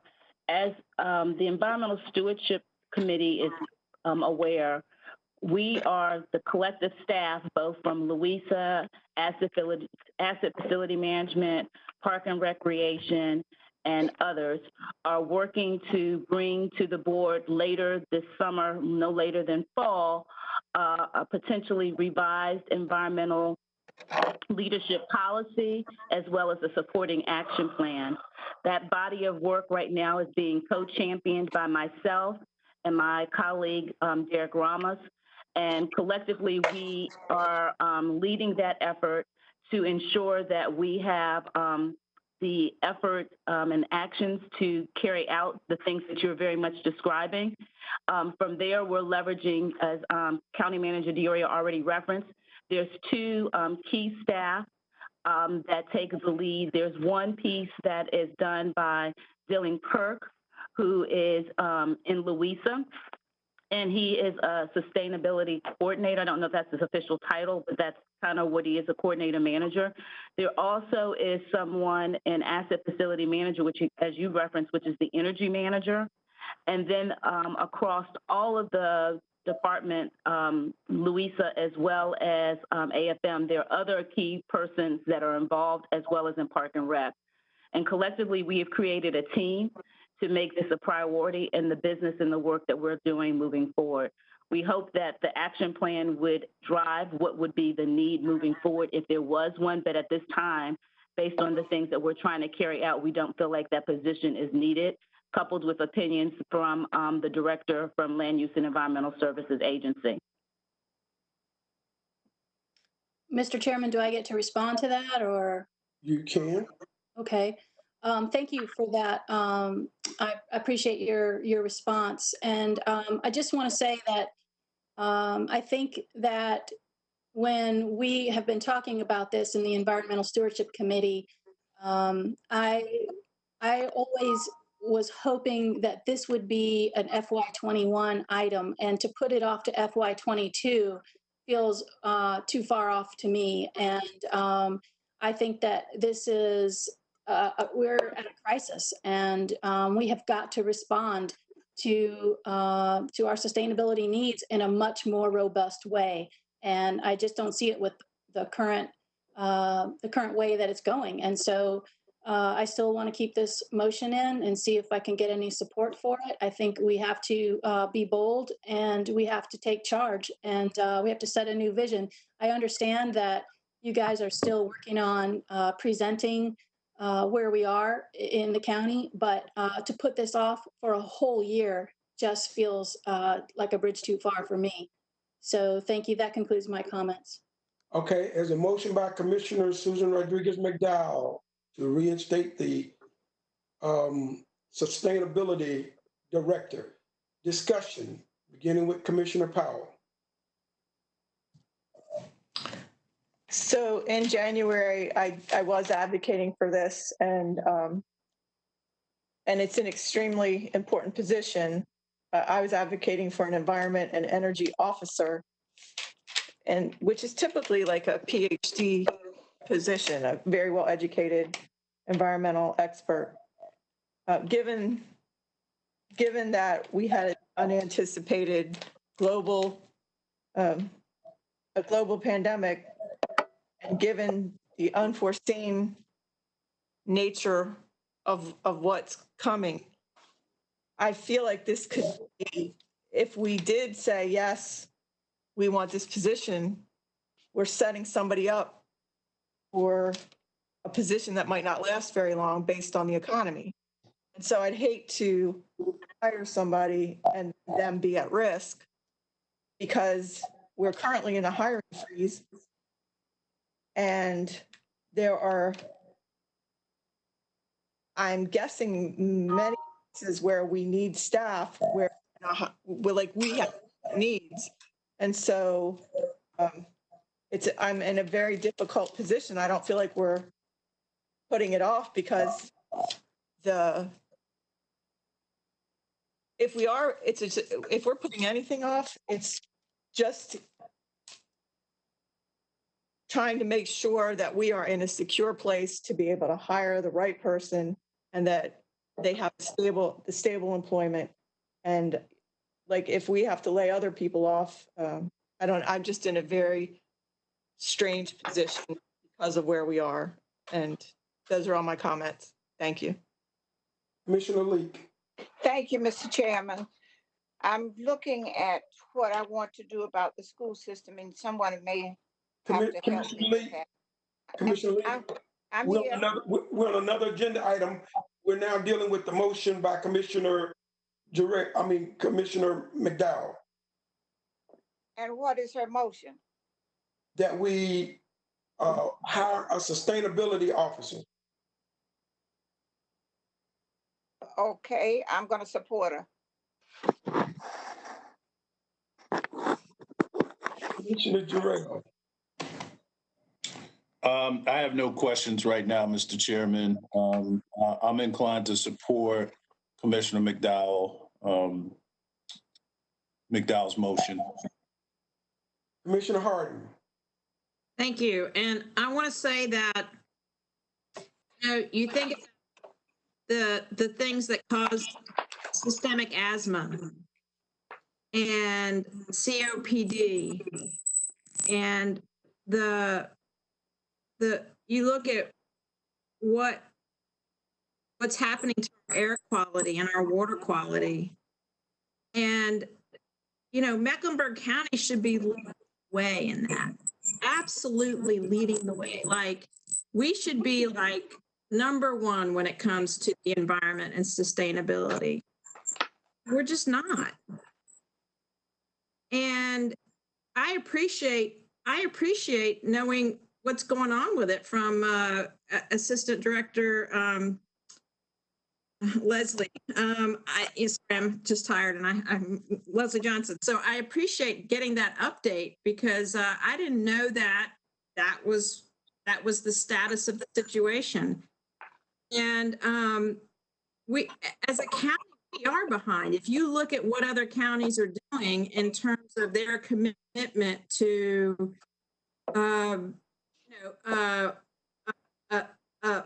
environmental sustainability plan. They have a plan, and they're reducing their carbon footprint, and they're investing in technology and cars, and building ways that reduce carbon emissions, and they have a commitment to that, like a stated commitment, like a plan and a stated commitment.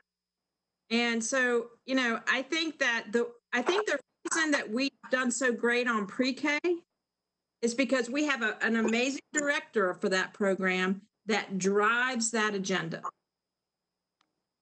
And I think the vision for the sustainability manager is that you have someone who's going to drive that agenda through the organization. And so I'm going to support this motion. And because, again, I think that if you look at the things that this budget advocates for, healthcare, the environment, education, those are the things that I know that people voted on me to advocate for, and those are the things that, like sustainability, that I'm going to support. So thank you. Susan Rodriguez McDowell. Thank you, Mr. Chairman. I don't have any questions. Commissioner Cotham. Thank you. I remember several years ago how much we have improved on sustainability. And I think, I'll just candidly say, I knew when I was a new commissioner, I didn't, if it hadn't been for Sustain Charlotte, they really helped me to better understand the importance of it. And I feel like we have done a great job of keeping it in the conversation and improving on it. And over the years, we've had many updates on sustainability. And so I feel that we are on a good path.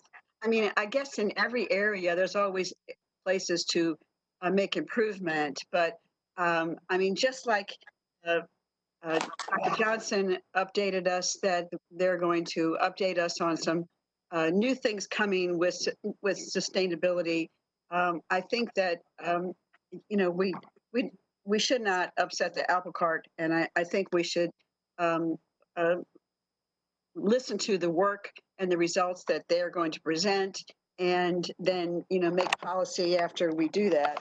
But I do believe this is an important topic, and I appreciate Commissioner McDowell bringing it up. But I just think we have made a lot of progress, and I hope we will continue to make progress, and I'm sure we will. But at the same time, we also have, we're in a very different environment now than we were 6 months ago. So I look forward to giving that report down the road from the sustainability committees. Thank you. Commissioner Fuller. All right, thank you. So the reason that I withdrew the motion earlier was that it looked like we were at least on the road to accomplishing this item anyway. But let me ask the question. So is it, and I asked this to staff, is it possible that that this position could still be created in the coming fiscal year, even if we don't approve this particular motion? So you're saying, can we find a vacant position through the course of the year that we might be able to use for this purpose? Right, or something like that. Yeah. It's possible. We haven't identified one, obviously, as of today, but it's certainly something we can look at. Yeah, because what I'm thinking about is if we're in the process of putting something together, a plan together that's going to be presented to us, are we jumping the gun a little bit? And will we have an opportunity to do this same thing? In other words, will we have an opportunity at that point we get the plan to be able to say, oh yeah, and we're going to have a sustainability manager? So if we could do that later without having to do it now, that would help me. So if you understand what I'm asking, is that something that we could do? Yes, I think we could. Okay. All right. Those are the questions I have. Thank you. Well, I mean, the other thing to understand as well is, $100,000, if you're going to hire somebody that's, PhD level salary and benefits, $100,000 is not going to get you the level of person you want anyway. So I'd rather do a little bit more research on the type of position we really need. and figure that out before we just plug it in at 100,000. Yeah, and I'm glad you mentioned that because I do think that's important. We do want the right person for it, but I absolutely agree with Commissioner Rodriguez McDowell about the fact that we need such a position for such an important work. I just think in terms of timing, we can probably do it. We don't have to wait till next fiscal year to do it. I think we could do it in this fiscal year. So those are all the questions I have. Thank you. Commissioner Scarborough.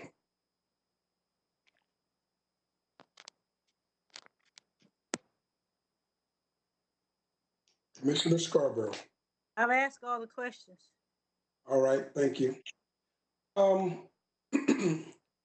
I see the need, but like others, I would not want to put this ahead of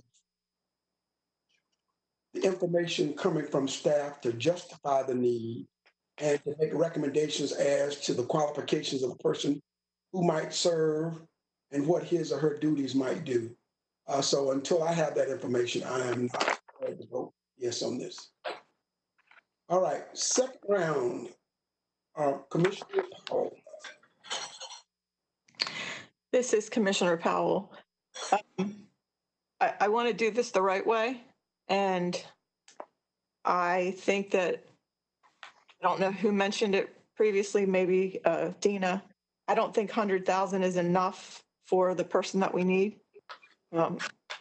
So I just want to do it the right way. We do need this person, but we also need to fill positions where there's such a great need. Like today, there's so many positions that are frozen right now. We're losing temporary staff and we can't rehire them. There's just a lot of situations going on in different departments that I don't think everyone's aware of. And so I just think it's risky at this time when it would be much less risky. I mean, it's our job to be responsible. I want to do this the right way. Thank you. Commissioner Leek. No questions. Commissioner Jarrell. No questions, Mr. Chairman. Commissioner Susan Rodriguez McDowell. Yes, can you tell me more about this hiring freeze? So we have a hiring freeze? We are going through a process where all the hires have to go through me and they have to be critical positions because we were wanting to make sure that from a revenue perspective that we have sufficient revenue to sustain our operations. When we started the day, we told you about 2 revenue sources, which we anticipate will come in lower than we had thought. We still have some concerns about sales tax revenue and whether or not that's also going to be softer than we anticipate. So being very intentional about how we hire and who we hire will help us weather any additional revenue shortfalls we may face over the course of the fiscal year. And how does lapsed salaries play into that? Well, if you don't hire the positions, then you don't spend the salary dollars. But if revenues come in short, the salary dollars that you don't spend will reduce your expenses, and that would meet the reduction in revenue. So it would keep you from having a larger shortfall in the budget. Mm-hmm. Okay, that's all my questions. All right, Commissioner Coppin. No additional questions at this time. Commissioner Fuller. No additional questions.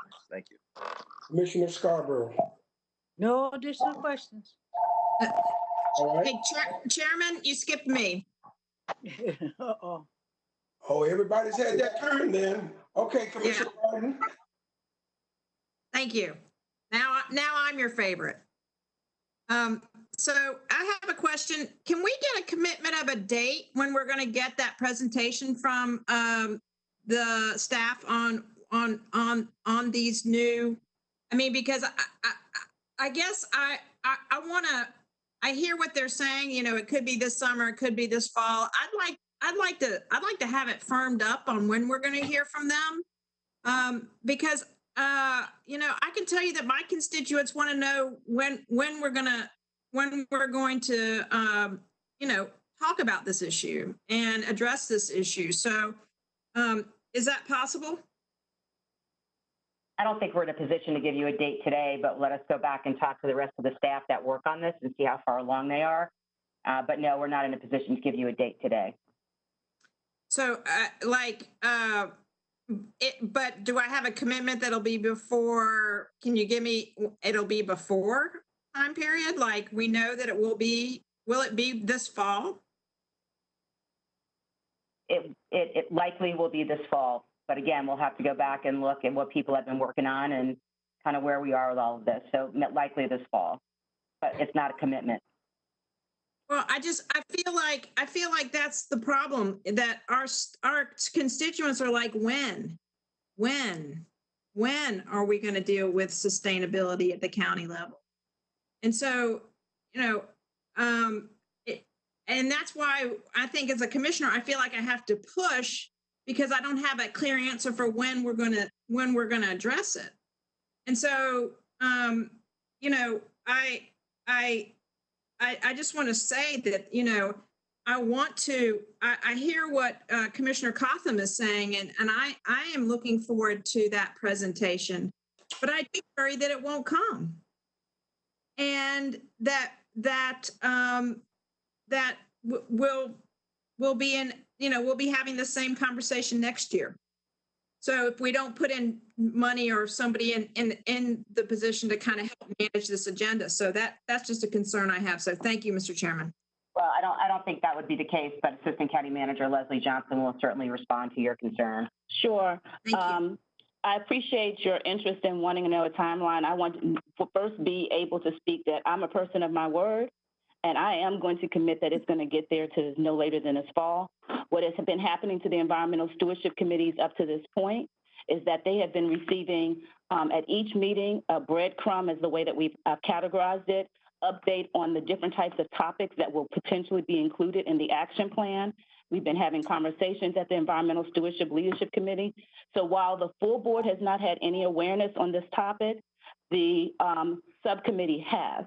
And so that topics have been presented to them. It started late last fall, and it's carried out through up until the point that we had to disband or stop having committee meetings. We are waiting to be able to resume committee meetings before we can present the other two chapters that we're supposed to be presenting to the board. We have had internal staff meetings behind the curtain over the past couple of months, still working on various components of it to include revising the policy. We're now shifting to the action plan that will support the policy. It was very important for Commissioner Powell to understand, not just to have a policy to go in before it and say these are the things that we want to do, but able to have a supporting plan to ensure that we carry out what are the high identified priorities for the board.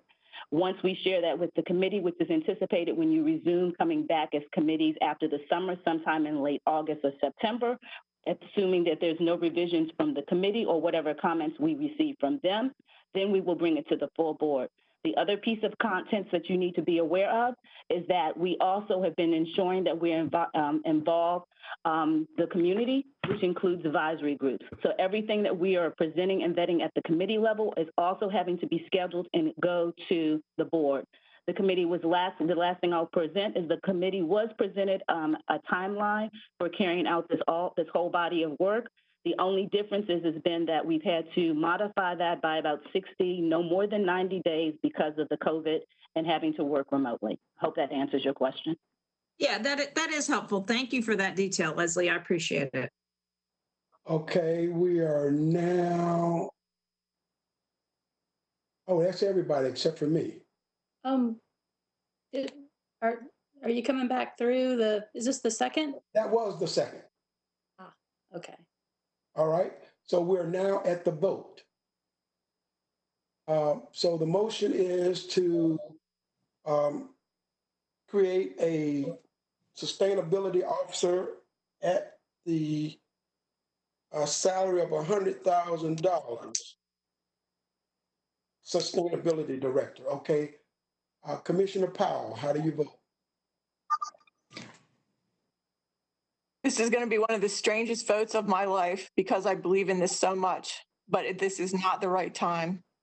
So I'm voting no. Commissioner Leak, How much is the present person getting? we don't have one. Okay, well, I'll support it. All right.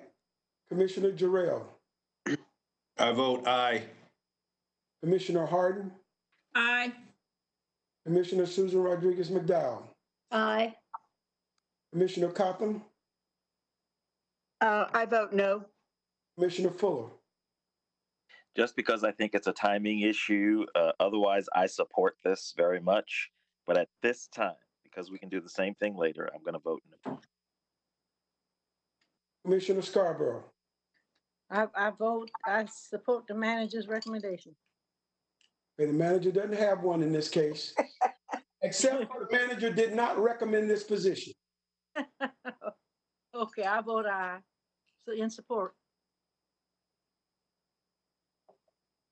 The chair votes no. Madam Clerk, 5-4. That passed 5-4. all right.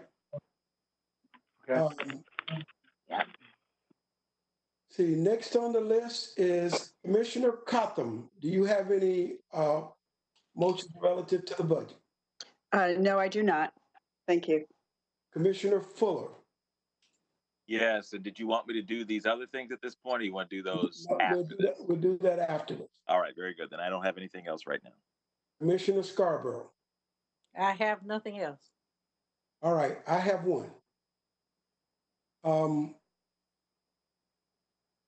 As a part of the CMS's budget request, there was a request for monies for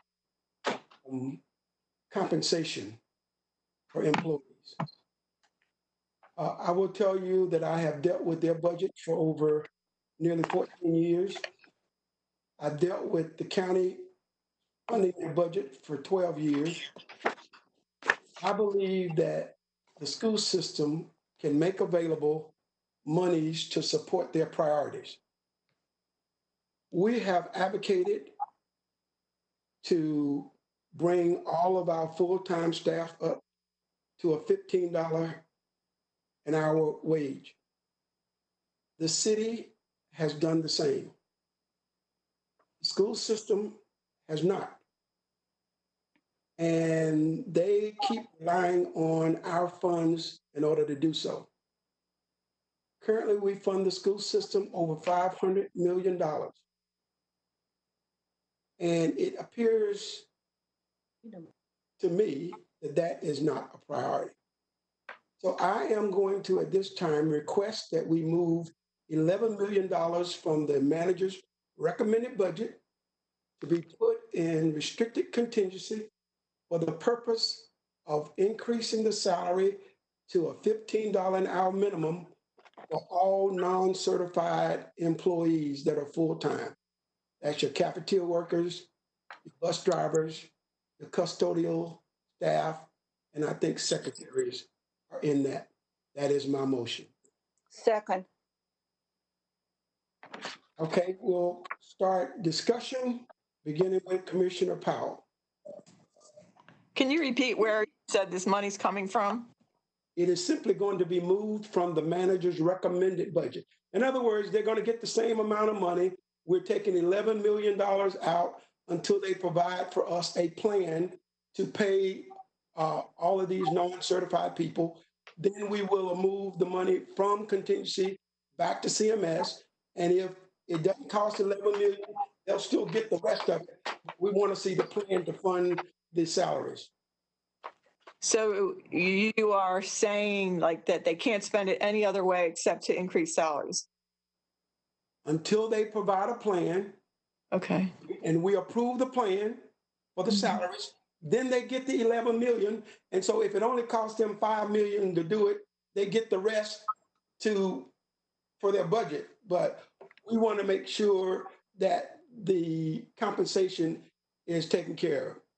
And so since we don't have an item number that tells us specifically how much money it's going to take to do that, I simply want to bring all the non-certified people up to $15 an hour.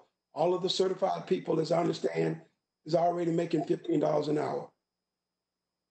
So and this is just how I'm perceiving it.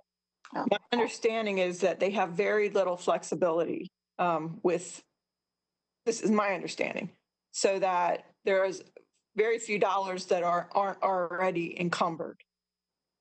And so this would encumber $11 million. Right. They have total flexibility over all the dollars that we give them, over 500 million. It's their choice how they spend it. I'm just saying we want to take the 11 million and fund the salaries. Okay. All right. That concludes my comments for now. Thank you. Commissioner Leak. Thank you, Mr. Chairman. And this deals specifically with your motion, am I right? Yes. Okay, I'm going to say that the budget for the school board for this present year was $1.57 billion. And if they can't decide how they can spend the money to make sure that those persons who need to be paid appropriately, then they have a problem. We don't have a problem. The money is there. And this is the problem we face every year when we deal with the school board, is up in their budget, but yet not following through and doing what they ought to do for our staff as well as for our students. So I'll talk about that when you get back to me. Thank you, Mr. Chairman. Commissioner Jarrell. And I support your motion. Thank you, Mr. Chairman. So let me just say at the outset, I completely 100% with no hesitation, mental reservation, support your motion. I think it's very disturbing to me that the narrative continues to persist in this community that it is up to the Board of County Commissioners to continuously support raises and the staff of a whole different entity that is voted upon by the people of Mecklenburg County. And it's borderline irresponsible, I believe. And I don't like this ball coming to us every year. And so it is incumbent upon them to support these employees. I think the way that you've done it puts the ball in their court to prioritize and to demonstrate to this community where their priorities lie, and if they lie with those workers that they're asking us to supply this money. And so I think it's more than reasonable the way you've dealt with this. I certainly appreciate it. And to the point earlier, they get $500 million. We've discussed this previously. $372 million has been taken on by this board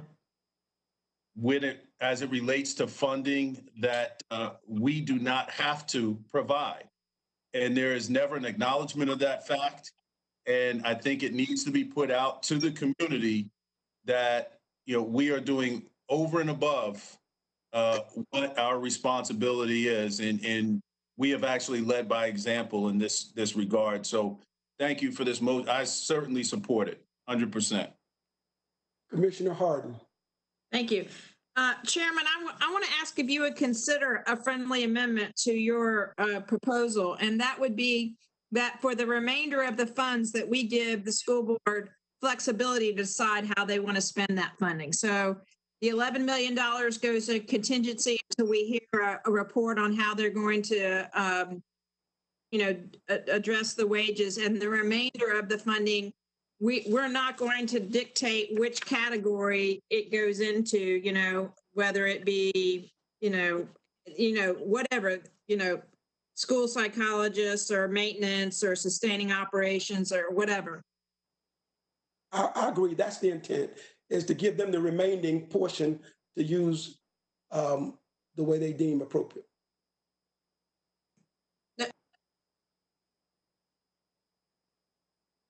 You were cut off, Commissioner. Oh. I said no further questions. I just wanted to ask you if you would consider that friendly amendment. Oh, yeah. I'm sorry. That was my intent in the first place. So if it needs to be amended to say that, sure, certainly. Thank you. Okay, Commissioner Rodriguez McDowell. Thank you, Mr. Chairman. So I'm sorry, I'm having a little trouble figuring out where the 11 million comes from. Can you just walk me through that one more time? Where are you getting that number? Is it just random or? It comes from the manager's recommended budget. So let me see, where is CMS? Where's the manager's? It's on, I can help you, Mr. Chairman. It's on page 2 of the spreadsheet, and it is under Roman numeral 2. It says investing in our employees. The total recommendation is 5.4 million, and then there's the rest of it. So in total, you're providing them 19.4 in ongoing funding.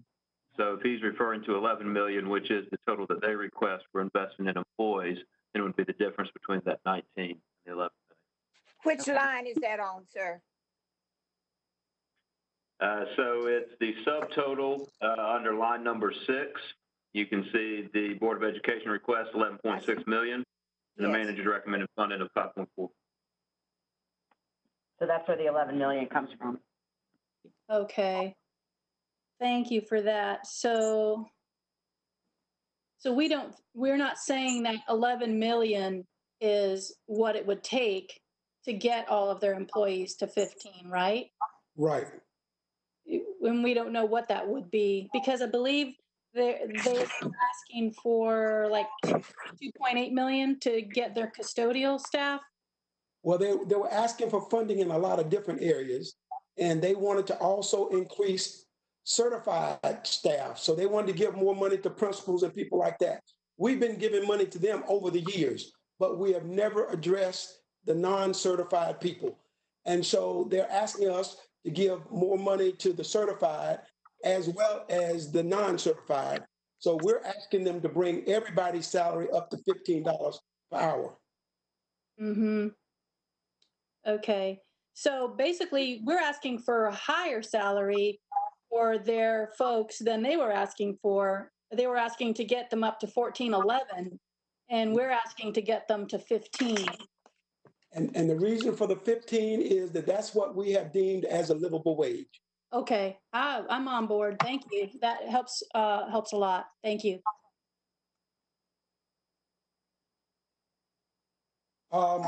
Commissioner Cotham, I'm sorry. Thank you. I want to again say what Commissioner Jarrell said, that we provide $372 million more than what we are obligated to provide. And, you know, in our last budget, we provided 7.3 million to allow CMS to pay hourly staff at a level of 1322, and that was in accordance with the state doing their part. But we all know what happened. The state did not do their part. So that means that last year, CMS gained $7.3 million. So we haven't heard, they didn't return it, which is, so that, you know, there's that money right there that they could use toward this. We also provided $1 million to hire 18 additional custodians. So, you know, this is a complicated question, and this is a complicated question that we get every year. And it, you know, we haven't heard, again, you know, we're convenient, but this is the obligation of the state. And, you know, I don't have a problem with, you know, putting money aside. But, you know, I would like to know about, can we apply the 7.3 million, or what happened to that money? And did they hire the 18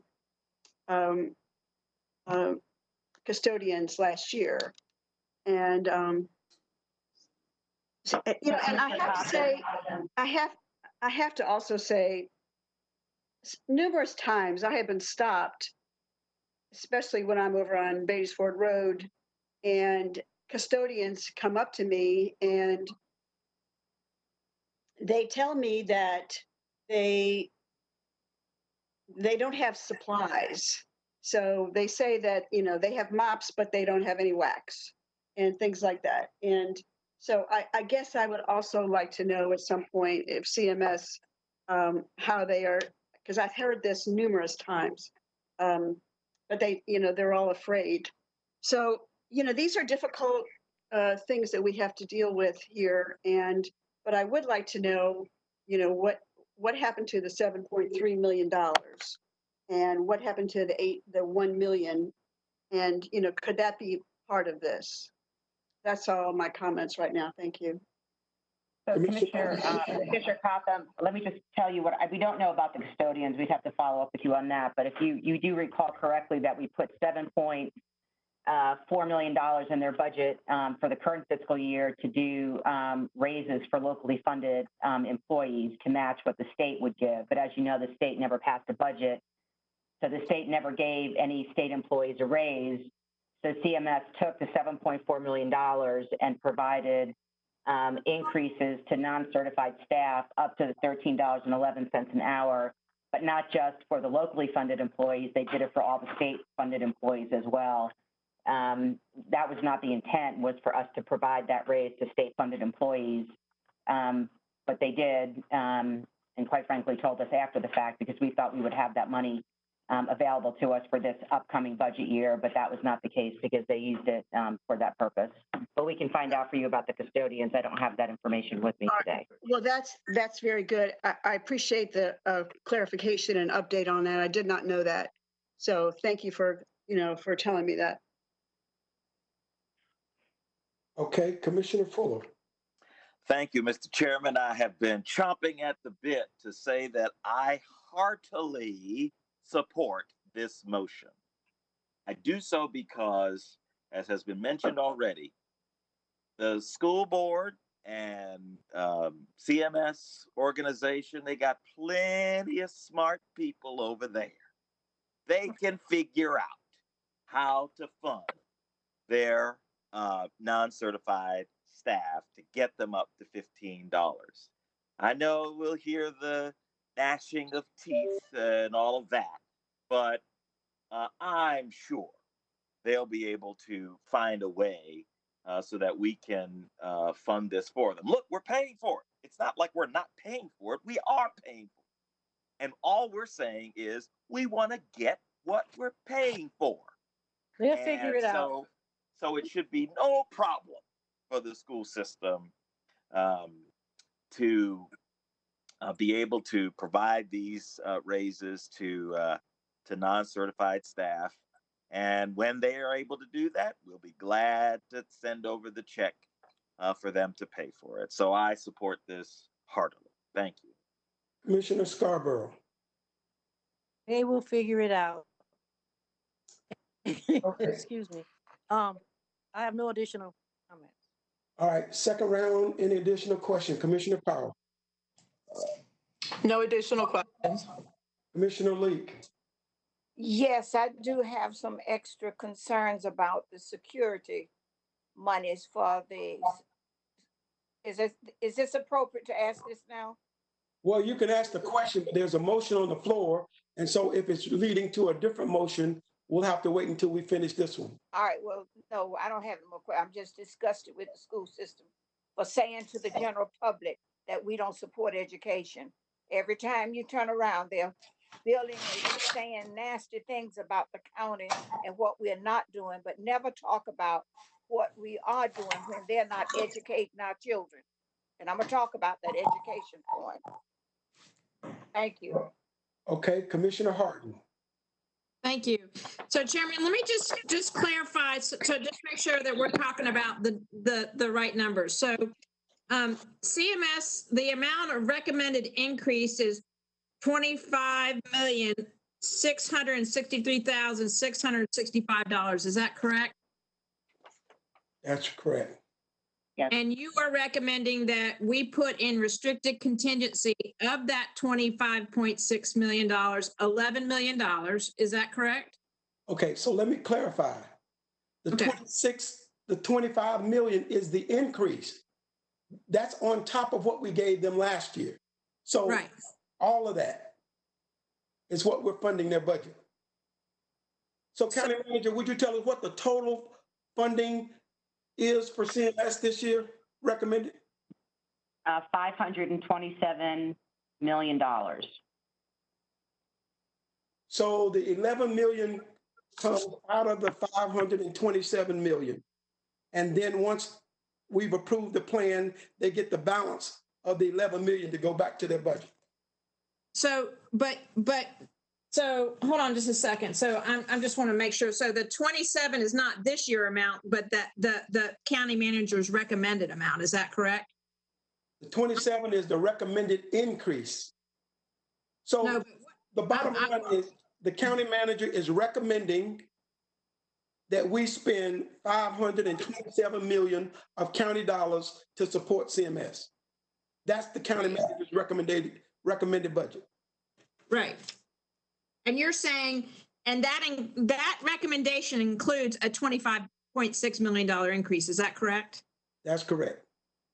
And you're saying of the total recommended amount, which includes the $25 million increase, we're going to put aside $11 million until we hear a plan from CMS about how they're going to pay their employees $15 an hour. Is that correct? That's correct. And with the additional funding that we're going to give them, we're going to give them flexibility such that they can decide what they're going to spend, give them the flexibility other than the $11 million that they need to do to fund the things that they need to fund. Of the remaining of the 11 million that they fund for salaries, yes. They already have in their budget, you can see where they're planning to spend the 527 million. So the flexibility comes with the remaining portion of the 11 million. So, okay, so my friendly amendment to you was to say, let's give them the flexibility. This is going to be a really difficult, this crazy year. And so I agree. Sorry. Okay. I'm sorry, where the flexibility applies to, Chairman, I'm sorry. Okay, so County Manager, help me out. They have different categories of funding. And so when they move a certain amount of money from a particular category, they have to come back to the county to get permission to move that money. And so Yeah, I'm going to say sort of more large appropriation unit, I'll call it. If they're going to increase or decrease it by more than 10%, they have to come back to the Board of County Commissioners for approval. But within those categories, they have full flexibility to spend all of their money any way they want. They don't, they ask us for it in certain buckets, but at the end of the day, they have the ability to spend it, any of their money, any way they choose. Right. And just so you know, Chairman, I'm getting emails from school board members that's saying to take everybody up to $15 an hour, it's going to cost $12 million. So, and not the 2 million that they had, 2.8 million that they asked for, but to get to the 50, because they asked for 1411 for phase one market adjustment, so that to get everybody to 15 next year is going to cost $12 million. So just a heads up on that. Okay, so did anybody know that in advance? Because it's kind of quick to come up with that number to compensate all of that. I don't know. I'm just telling you the messages that I'm getting. So I just share that. I mean, I think anyway, I think that what we're asking them to do is different than what they've asked for in their budget of the $2.8 million to get staff to 1411 minimum. This is not in regard to what they're asking for. Got it. Okay, I understand. I'm clear. That for years, they have asked, and their employees have asked, that we pay them the same livable wage that all other governmental entities are being paid. They have not done that. And so all we're asking them to do is to pay their non-certified staff a livable wage, which we've determined to be $15 an hour. That's all we're asking them to do. Okay. All right. Thank you. I have no other questions. All right. Commissioner Rodriguez McDowell. Thank you, Mr. Chairman. I'm getting those same text messages from my school board friends. The thing that I am sensitive to is that they don't have an ability to raise funds on their own, so they are beholden to us. But I do want to pick up on Commissioner Jarrell's statement about state funding, and I do feel that for this to fall on the county to fund those positions, I just can't support that, and so that's why I wasn't going to add for an increase to what what the county manager recommended, and so to cover the custodial staff because I really wanted to do that, but because I think it needs to fall on the state more, I wasn't going to, make that motion. So this, your motion, I really feel is the right thing to do. I think the fact that it's the base salary of all other government employees, basically in Mecklenburg County, it seems like our hourly folks at CMS ought to be at least there. So I guess I don't really have any specific questions. It would be really great if we could know, what that number really is, because it does seem like a huge jump from 2.8 million to 12 million. I'm not quite sure how that happens. I'm told they have 3,100 workers below the 15. So anyway, that math is too much for me. So thank you.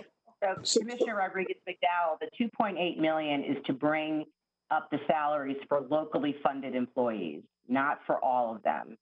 So the expectation is that the state would kick in its portion of the state funded employees. Okay. So if we didn't do that, then some of their employees that are funded by the county would be at one salary, and then people doing the same job that are funded by the state would be at a different salary. Is that what you're saying? Unless, if you go with the chairman's recommendation, then you would be funding all employees in CMS that increment from the $13 to the $15. Okay, so it's kind of like the supplement that we give to teachers. It doesn't matter if they're state funded or county funded teachers, all teachers got the supplement. Correct. So let me give you a little bit of my rationale. For 3 years in a row, we increased teacher salary by 1% every year for 3 years in a row. That was nearly $36 million that the county did for CMS teachers. You look at the $7 million we gave them last year that we didn't get back. If you look at and I don't want to get into all of the rationale behind it, but if you look at the projections of the number of students that they say will come into the district, and look at how many people show up, and you multiply that times the per pupil ratio, those numbers start escalating, and we don't get any money back from that.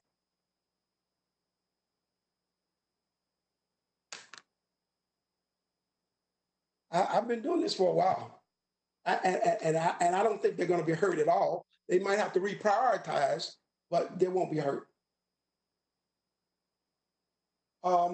Commissioner Cotton.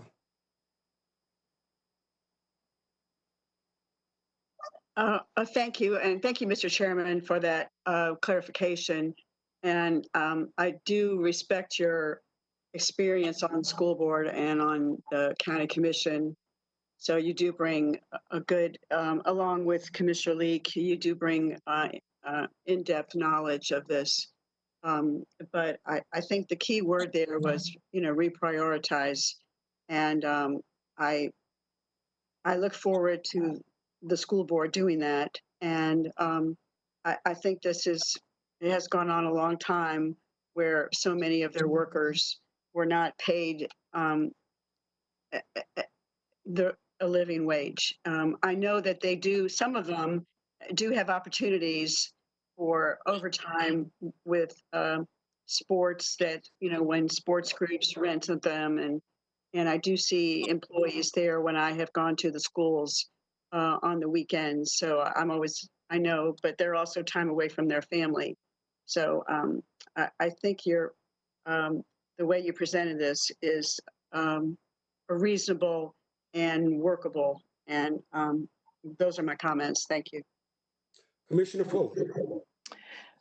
Thank you, Mr. Chairman, and thank you for your additional explanations. And it's absolutely correct. You've been dealing with budgets for the school board and county commission for many, many years. And as I mentioned, we'll get the gnashing of teeth, but at the end of the day, they'll figure it out. They'll figure it out. And so I don't have any problem with this. It's not like we're not paying for it. We are paying for it. We're just asking you, school board and CMS, to come to the table with your effort as well. So I'm ready to vote in favor of this motion. Thank you. Commissioner Scarborough. I'm ready to vote. All right. Mr. Chairman. Yes. You skipped me this round. I got a couple questions. All right. You can take. Real quick, I want to make sure what we're voting on. Number one, you did accept the friendly amendment from Commissioner Hardin, correct? I did. Okay. So when we look on page 2, that the section 2, investing in under CMS. So what you're saying, obviously, row number 4, that would adjustments for hourly staff to $15 an hour there. And then based on Commissioner Hardin's friendly amendment, rows 5 and 6 not included in the plan that you're discussing, correct? They are not included. Right. Okay. I just want to make sure that I'm right on what we're voting on. Obviously, row 3 would change. The percentage of row 3 would change, but that's okay. I'm ready to vote. All right. Roll call vote. Commissioner Powell.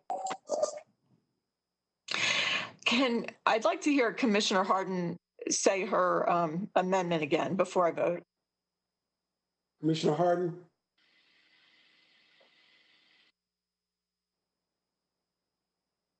My amendment was to give CMS the flexibility for their dollars other than the dollars in restricted contingency to spend it on the categories that they need to.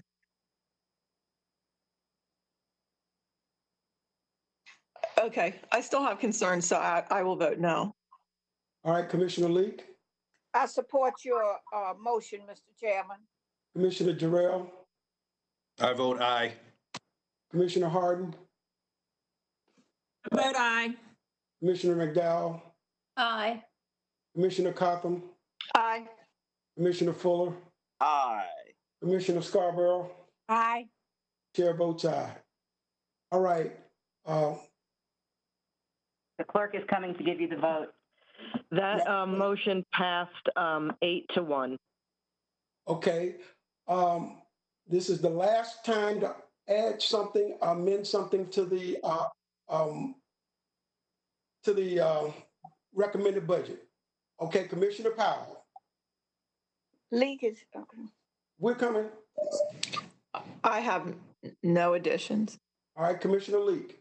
Yes, let me look at, I want to find out how I can take some money from the Charlotte-Mecklenburg School Board as it relates to student assignment and educating our children, because that's not what they're doing. The scores are still the same or less, and they're not putting teachers appropriately.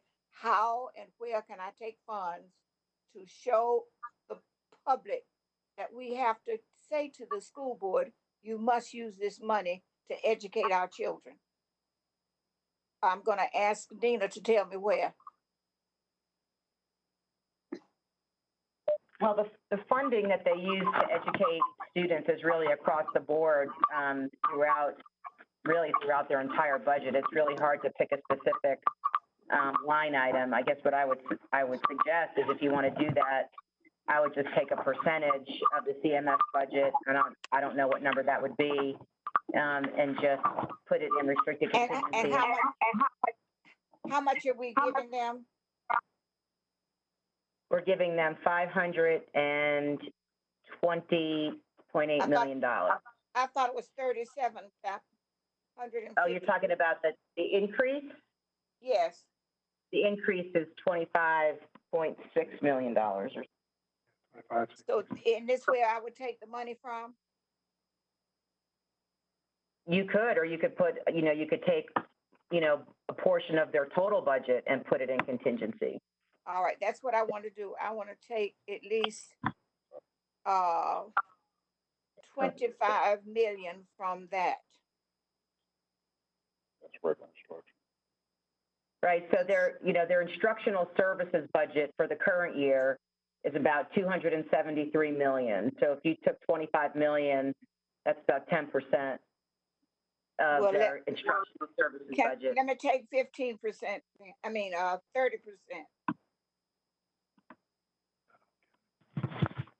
30% of 200. That's helpful.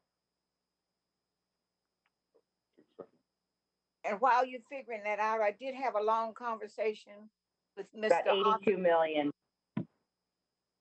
With Mr. Arthur Griffin to talk about this very issue.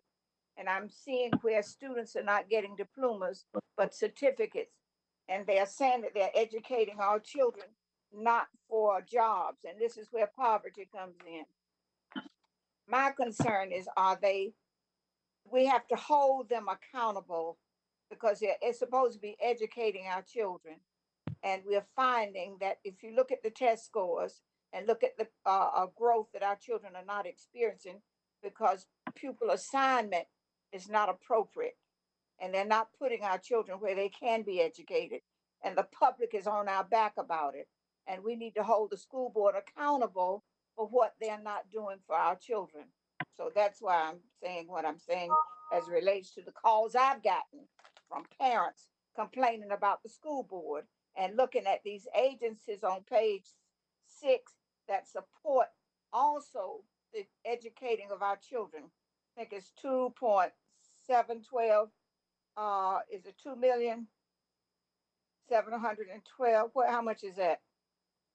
On page 6. These are organizations that support education. Yeah, those are our community service grants. Yes, but they're still giving them support for educating our children. And that grant comes, yes, that's those correct. grants come to how much?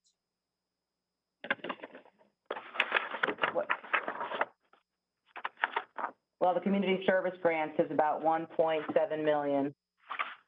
1.7 million. So that's plus what we give them to educate our children. So they get over fat hand without doing what they're supposed to be doing. And the district happens to be Black children that they're not educating. And we talk about prison and we talk about the economic level of our children when they can't get jobs. So I'm awfully upset about this. So for fiscal year 21, the total budget for instructional services It's 280.6. 280.6 million. And so 30% of that number is 84 million. I'm willing to say that, I know I may not have the support of the board because I want to put it in restricted contingency fund until they come up with a plan in 90 days that will show growth for our children in the Charlotte-Mecklenburg school system. So Commissioner Leak, what is your motion? My motion is that we would put in a restricted contingency at least $30 million from that $280.6 million for educating our children. All right. In contingency fund, restricted contingency fund. So if in 90 days they come up with a plan, I'm willing to release those funds, but not until they come up with a plan that's going to educate our children. And Okay, there was a lawsuit across the state almost 20 years ago by Judge Manning, who says that every child is guaranteed a quality education, and Charlotte Mecklenburg School District has not done it and is not doing it today. And they're still begging for money. Yet they go around the corner and talk to everybody but people who have complaints against what they're doing. okay. Discussion, first round, Commissioner Powell. I don't have any questions. Thank you. Commissioner Leak, you have anything else to say about that? No, other than asking for support for those poor children who've been neglected by the Charlotte Mecklenburg school system and the school board. Commissioner Jarrell. Thank you, Mr. Chairman. I think this discussion, this motion warrants some serious discussion. I am someone who represents a district. I received some information from a constituent that provided detailed information for me on the performance of the schools in my district. And to say that the information was disheartening is an understatement. It was actually devastating when I looked at the performance of Black and brown children relative to white children. It was devastating when I looked at the outcomes for Black and brown children as it relates to graduation endorsements and other critical items needed to be successful in society.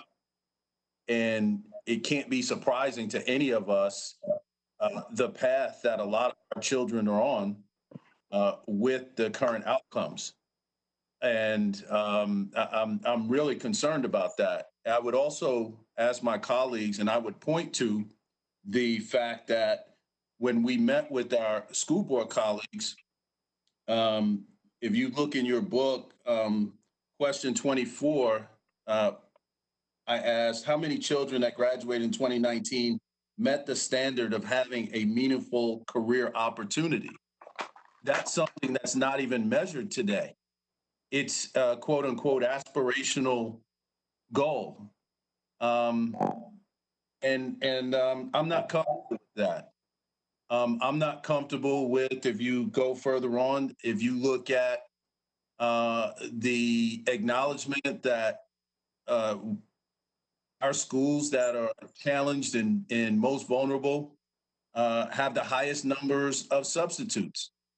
I'm also not comfortable with, and there's still some discrepancy in my mind around the ability of teachers to dictate where they will teach.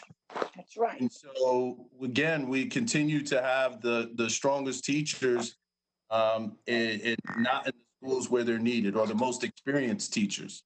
And so I want to give Commissioner Leak's motion some serious consideration, but we also need to really vet out what that looks like, the plan, the execution, and frankly, I would not be opposed to making it even district specific or specific around addressing those schools that are the most vulnerable. So thank you, Commissioner Leak, for that motion. That concludes my comments, Mr. Chairman. Thank you. All right, Commissioner Harden. Thank you. I'm wondering, Commissioner Leak, if we can't. So I feel like your request is understandable, but it's too punitive for me. And now that we've set aside 11 million in restricted contingency, and so I'm wondering if there's a way that we can get and ask for. I think Commissioner Jarrell's concerns about school, student performance is a real fair question. And I just wonder if there's a way that we can get to a dialogue with the school board that doesn't feel like, I mean, let's just face it, their jobs are really hard right now. I mean, they're having to literally turn their schools upside down. And so I wonder if there's a way to get to a conversation that is good, but is not so punitive that they can't, I mean, that they're so used to punitive on the state level. You know, they've been operating without a budget on the state level for a year.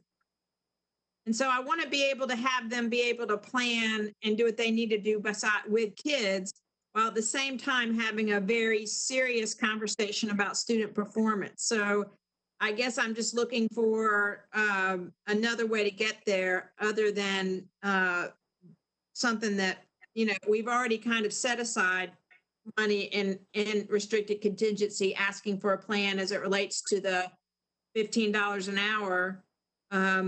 You know, so I just say that. So that concludes my comments. Commissioner Rodriguez McDowell. Yes, Mr. Chairman, can you please state the motion again?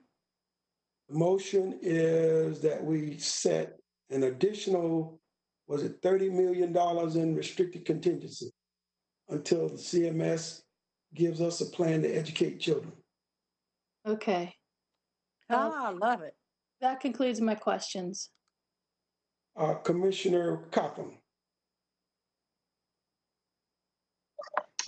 Thank you. Commissioner Harden, I understand from where you come, but I'm from a different place because I've been sitting on this board longer, and I think this is a proportional response from Commissioner Leek, and she has talked about this passionately, and all of us have tried to join in with her passion about school, about our children and their performance. And if we keep doing the same thing, we're going to keep getting the same results. And I think Commissioner Leek is just trying to force the issue and kind of like, we mean business here. Now that is not to say that the problems that the students have cannot all be cured by a great teacher. We have responsibilities also, and we have stepped up over the years that I've been on the board and added more psychologists and teacher assistants, and at least we funded more support systems to help children, because many children, I mean, we have, I think it's around 4,000 that are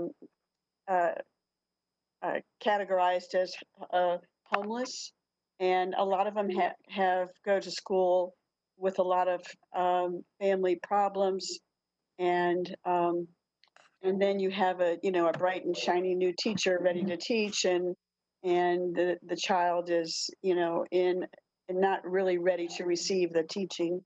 So this is a very complex situation.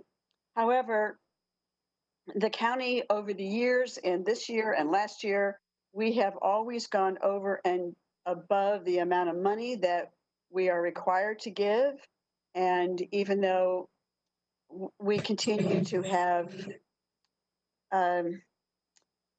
we're still pointed out as those bad county commissioners, they're just not supporting us. When in reality, we have supported, and we have gone to schools, and I used to enjoy going to the graduations until we were no longer welcome to shake the hands of the kids. So I think that Commissioner Leek has a full right. She is a teacher. She was on the school board. She's been on the county commission longer than I have. And this is the first time she's ever done anything like this. And I don't look at it as punitive. I look at it as, why didn't you do this before? And I think it will get some attention. And I think that she is trying to get attention for this because she cares about children. And I think it'll make our community pay attention to this serious problem that we have. And we do need their support. So that concludes my comments. Thank you. Commissioner Fuller. Thank you, Mr. Chairman. I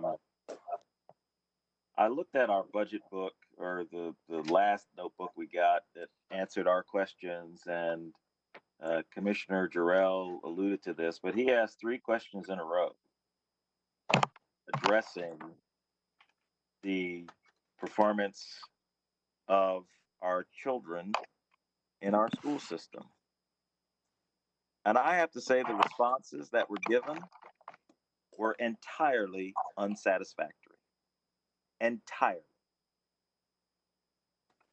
So what do we have a school system for if we're not educating our kids? And if you want to get somebody's attention, mess with their money. That's the only thing that seems to get people's attention. I'm not going to give you this money until you give me an answer. And we don't have to fund this. We're well above what we have to fund. Well above. I don't think it robbery to ask our school system to account for the performance of our kids. I don't see that as punishment. That's what your job is. And we don't say that you have to do everything. We know we have some responsibility, but you should have to account for the performance of kids in the system. And the only tools we have to encourage you, incentivize you to do that is to say, well, fine, we're not going to give you the money. That's called the power of the purse. And if you don't use the power of the purse, it might as well be meaningless. So I don't think we need to have a whole bunch more meetings with the school system and the county commission on this subject. We've been asking these questions for years, and we've been doing this kabuki dance for years. We've been swinging for the fences today, folks. No reason we should stop on this subject. I think it's time for us to get some answers, to start moving the needle on this. I do have a concern that we are at the right amount, that we're doing it in a careful way. And so I would like to know whether anybody would object to us having the evening to think about the amount and how to set up the restrictions in the contingency. And I wonder if we can table this to tomorrow so that we can all be comfortable about what are the conditions for the release of the money. That's unclear to me right now. I think there ought to be, answers that come that would allow the release of the money. So I think if we can just put a little more thought on that, I'm ready to support the motion.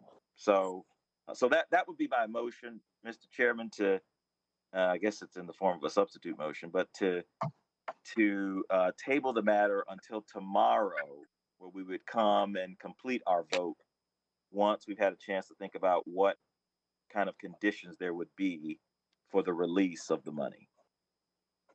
Okay, Mr. Fuller, if I remember correctly, a motion to table is non-debatable, which means we end discussion. And I think there's more debate that needs to take place before we get to that point. So if you would withdraw your motion, I will allow you to restate it once we've heard from everybody.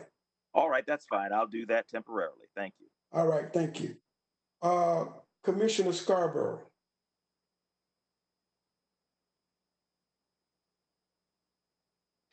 Commissioner Scarborough. No question. No, I have no additional questions. Okay, so I will have to say that the concern about the education of our children, particularly District 3, has been raised by people as well. And I am just as concerned about education of our children as anybody else. It was my first elected office, and I did it for about 14 and a half years. And still today, it's a big concern. I struggle with the best way to get results and to get an answer. When I was on the school board, one of the things I learned from going to conventions was that when you looked at areas that changed in demographics, where the population became more Black and brown, there was something else we saw in the school board district budget, and that was the funding dried up. So when districts became increasingly diverse, the monies went away. It is increasingly difficult to educate children when you don't have the means to do so. And so I appreciate Commissioner Fuller raising the question about what it takes to get a response. Because to move too many dollars means that we're really moving them from the children we say we want to educate. And then it becomes increasingly more difficult to educate them because the funds are not there. And I struggle because it is time for a response that people can feel good about. And that is to know that education is increasing throughout our entire community. So I struggle with this question about how much money do you put in contingency and what impact it might have on our budget. And so I am going to support Commissioner Fuller's motion to table. And I know we don't give the school district a whole lot of time to respond to this, but I'm certain they're listening. But I would like to know what kind of overtures or amenities they're willing to make to at least give them time to put something in place to respond to Commissioner Leake's concern. I would also like to know how additional dollars from their budget might impact the educational opportunities of the children we're trying to learn. We're trying to educate, trying to learn. You're going to learn today. No, I mean, I think that's fair. So in addition to having our staff look at things, I think since CMS is listening, we need to have a response from them as well. So at this time, since everybody's had at least one time, I'm going to go back to Commissioner Fuller to allow him to make his motion. All right. Thank you, Mr. Chairman. And again, I want to make clear that I do support the effort that Commissioner Leake is engaged in. I just want to make sure we do it in a way that's right and proper. So my motion is to table this particular issue until tomorrow morning, since we're going to meet tomorrow as well. And that at that time we will have, I'm sure we'll get input from people. But we can come back tomorrow and we can be more clear about the amount. And we can also be clear about what are the conditions that would allow for the release of the money as well. So that's my motion to table until tomorrow morning. All right. And any discussion on the motion? Commissioner Powell? No more discussion today. Commissioner Leake? Yes, let me say thank you to Mr. Fuller Nothing that I have recommended has been punitive. If anything, I have not said enough. And to say to me that if we dry up the money, the kids will not be educated, well, they're not being educated anyway. Okay, that's So right, from nothing to nothing either. So my thing is to put in place, and don't say that education will not be there because they don't have the money. When Pusey was superintendent, the county did not give him one dime, and the test scores went up every year. So money is not the major issue. The issue is the willingness to teach Black children how to read and write so they will not have to go to prison or be on us anyway through welfare and whatever else they may find themselves doing. So don't think I'm trying to be punitive. I'm talking about the welfare of the children who's coming behind us and who have been in the school system for 12 years that have yet to be educated in District 3, District 2, and District 4. So I have a real problem. Don't say to me that if we take the money away, then they won't get educated. They can be educated if we say to them, this is what our expectations are, and this is what people are saying to us. So I'm going to go along with Mr. Fuller's recommendation for tomorrow. And don't criticize me for fighting for my children. And don't say that she is not being fair. Nothing is fair. Life is not fair. So we are here to do a job and to make sure we make a difference. And if we don't do it now, we will never get to do it. When we ask people to vote for us, the first thing we say, we want to provide a quality education. So if we're going to back away from our responsibility, then we don't need to be sitting on this board or either on the school board either. So I pray that we will take this seriously and remember that from today and to 10 years from today, how have we impacted the lives of the children that's sitting in these schools? If it was reversed and white kids were not being educated, this system would be torn upside down. So all I'm saying to us, let's do the right thing for the right reasons. Thank you, Mr. Chairman, for allowing me to continue my statement. All right, Commissioner Jarrett. Thank you, Mr. Chairman. So, you know, we all are forced to make tough decisions. And the one thing that I do want to do is go with, I think Commissioner Fuller his motion to table is spot on to give us time to think about it, to consider exactly what we're asking, because if we're asking for accountability, then we need to specifically be able to outline that. So I support the motion to table. And I would just end with, you know, sometimes, although it's difficult, you have to tell your friends no. And in this particular instance, I believe the pushback is appropriate, and I support the motion to table. We can come back with specifics. Thank you. All right, Commissioner Harden. Yeah, I support Commissioner Fuller's motion to table. All right, Commissioner McDowell. Yes, so if we're voting, We're not voting. This is actually discussion round. Okay, yeah, no, I'm good. No further questions. All right, Commissioner Cotham. No further questions. Commissioner Fuller. Further questions? Commissioner Scarborough. Commissioner Scarborough. Okay, so I support the motion to table.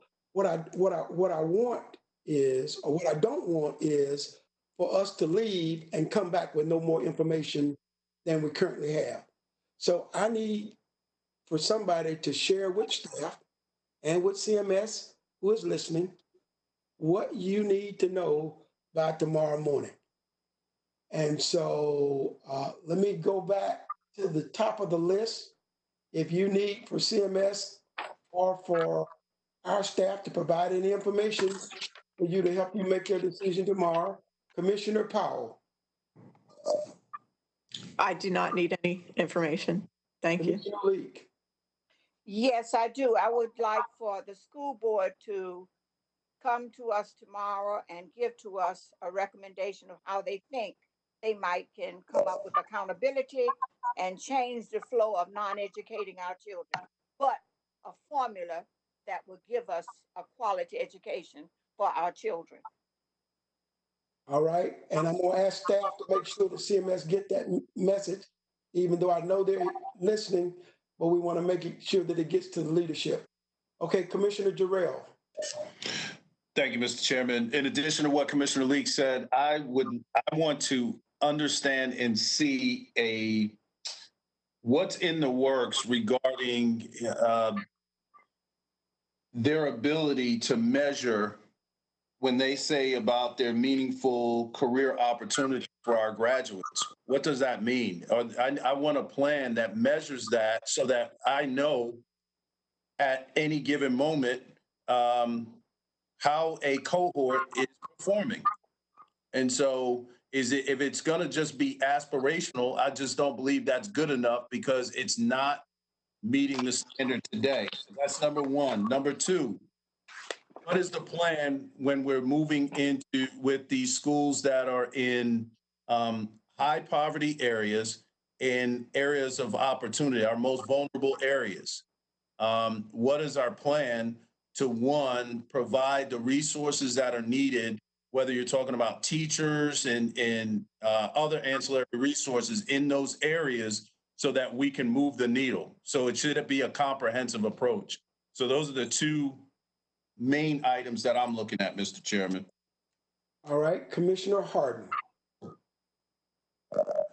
Thank you. I think the school board, I think addressing Commissioner Leek's concerns and, Commissioner Jarrell's concerns, I think are right on, and no further questions. Commissioner Rodriguez McDowell. No further questions on this. Commissioner Cotham. No further questions. Commissioner Fuller. I would want well, I don't expect the full plan at all, but what I do expect is for us to have some metrics. Excuse me. What are those metrics to know that we're moving the needle, that we're accomplishing anything? If you can't measure something, then you don't know how well you do. So I would want to know from them their ability to be able to put together a plan that has metrics that we can look at on a regular basis and see whether or not we're achieving our goals. So it's metrics, and then how much time they think they would need in order to put together a plan that would be satisfactory to us. Please leave your. That would be satisfactory to us for the release of the funds. Those two things I'd want to hear about. Thank you. Okay, Commissioner Scarborough, are you back?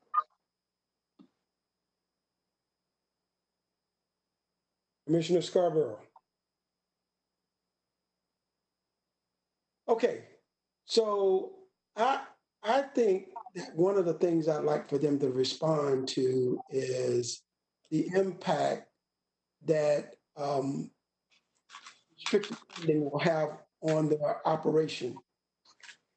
And so let me just remind everybody that what Commissioner Leek is asking for is that it be put in restricted contingency. That doesn't mean that they're not going to get it. It means that they have to present something to the county commission before we agree to release the funds. So, the question is, we also need to figure out what it is they need to release to us for them to get the funds to be able to fund the operation. I want to make sure that was clear as well. All right. So a motion to table. I think we're ready for the vote. All right. Roll call vote to table this discussion until tomorrow. Commissioner Powell. Yes. Commissioner Leek. Yes, sir. Commissioner Jarrell. Aye. Commissioner Harden. Aye. Commissioner McDowell. Aye.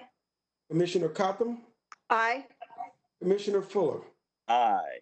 Commissioner Scarborough. Okay, and the chair votes aye. All right.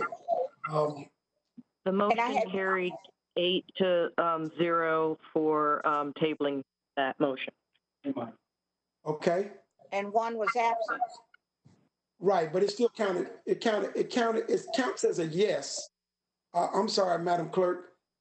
If you're attending our meeting based on the county rules, if you don't answer the roll call or you don't vote, your vote is counted. Yes, I'm sorry.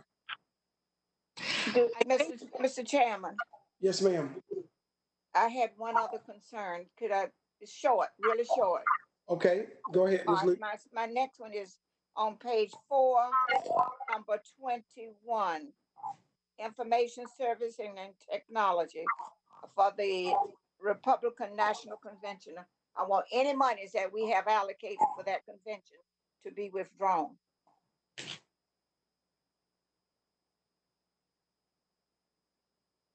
I so move it, Mr. Chairman.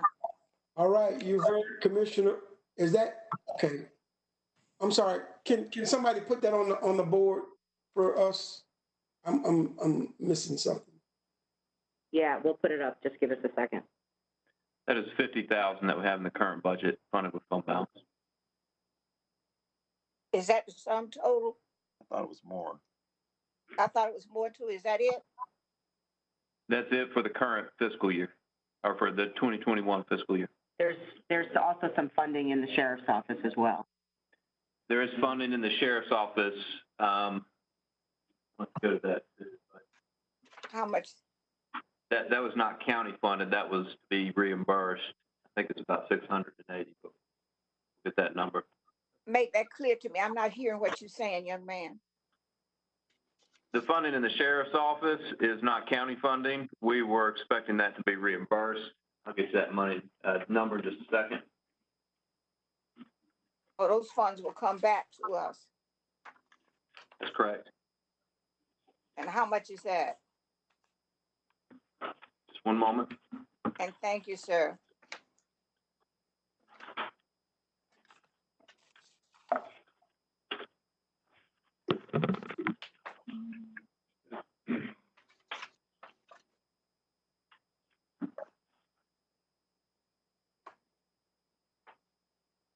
That was in the sheriff's office. It was 682,635 that we were expecting to get reimbursed for RNC. All right. With What line is that? Yes, sir. I want what we have putting into the budget to be removed. So move, Mr. Chairman. All right, there's a motion by Commissioner Leak to remove the $50,000 appropriate for the RNC. Discussion. Commissioner Powell.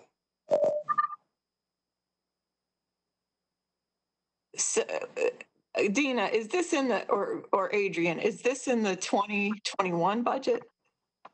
Yeah, it is. Part of it is for the sheriff's office to be able to do some stuff around arrest processing and other types of work. And the 50,000 in ITS is for some IT security work around cybersecurity defense. I will tell you that by cutting that money out of IT, you're just putting the county at risk.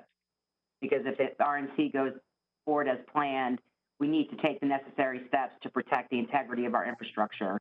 So cutting that money doesn't hurt anybody but the county. So I would just hope that you take that into consideration as you consider your vote. So thank you for that. I absolutely will not support taking the money out. We need to protect the county, especially cybersecurity. Thank you. Commissioner Leak. Yes, we talk about protecting the people, but the president has said he's not coming if our governor does not open up this community. And we have not voted as a county forward to support that process. I'm following what my governor says to us and not what the president of these United States. He's putting our lives in danger. And I value who I am and where I am and my people. And I had sent in and asking, what plans do we have as a county to protect our people during this time? And I have yet to receive that information. So I have a problem when you say to me that you're going to it's going to be out there for protecting us. when we have not even agreed to extend that invitation since he said he was leaving. We shouldn't have said anything. We should not have said one word to the president about what his decision is, if it's to leave or not leave. We have not voted as a board to say anything. Thank You're you, Mr. correct. And the Chairman. board didn't say anything, Commissioner Lee. Pardon? What did The you board say? didn't say anything. The board did not say anything. Well, So, but the simply, plans if you around the plans around how the convention will be managed are ongoing, and decisions around where we will be with mass gatherings, RNC and otherwise, because there's a lot of conventions that are slated to come to Charlotte in July in advance of the RNC. We will be able to determine much better by the middle of June what the epidemiology on the ground indicates and whether or not we think it is safe to go forward or whether it is safe to go forward with revisions. And then that is the information that we will share. And then ultimately, it'll be the state Department of Health and Human Services will be the ultimate decider of whether or not the RNC moves forward here in Mecklenburg County. And so, but having said that, if we do go forward with the RNC, we still need to make sure that we do the necessary work around cybersecurity to keep our infrastructure safe. But yesterday on television, it was stated that we had agreed to all that was asked of us, and the word to the public was we were moving forward. We had not voted. That is not what we said. That is not what was said. If that's what you heard, that's one thing, but that is not what the statement said. The statement said we will reevaluate. Can you let me finish, please? The statement indicated that we will reevaluate in mid-June. Okay, so let's move forward with comments relative to the motion. Commissioner Jarrell. No questions, Mr. Chairman. Commissioner Harden. Thank you. You know, I think that I did feel like the correspondence yesterday was, you know, it had the seal. It said joint response to the remarks of the president, I think was the title, and I can pull it up, but it said joint response. And it implied that there was some sort of combined nature or some sort of, that there was some sort of counsel or something that was sought of the commissioners. I just want the community to know that, you know, we never have had a chance to chime in as commissioners on this, the RNC coming to Charlotte. And I think that, you know, as we get close to this, you know, I think it would be helpful if we had a more detailed and fulsome conversation with the health director, asking questions. You know, when 50,000 people come, you know, I mean, you know, I get questions all the time from constituents that I don't know the answers to. And there's just a lot of concern. And so I just think that, I understand Commissioner Leeks, totally agree with her comments that, that the words joint statement implies that somehow Mecklenburg County is, you know, responding to the president's tweets. And so, I would like in the future for those kinds of well, first, I don't think that it's appropriate use of the JIC for that kind of thing. And the second thing I say is that I think that the commissioners ought to be consulted about this. And I'm assuming it sounded like from that correspondent that there's conversations going on with the health director, with the tourism folks about conventions, and I'd like to know what's being said. I'd like to know what people are talking about. You know, are we going to have social distancing? Are we going to have masks required? Or what? mean, what's going to happen when we have the mega of all mega conventions coming into our community in, less than 2 months? And so I guess, I would like to know what's being thought of and said. And so, so that's the first thing. So I just want to support Commissioner Leake's comments on that. And the second thing is that, I think that, I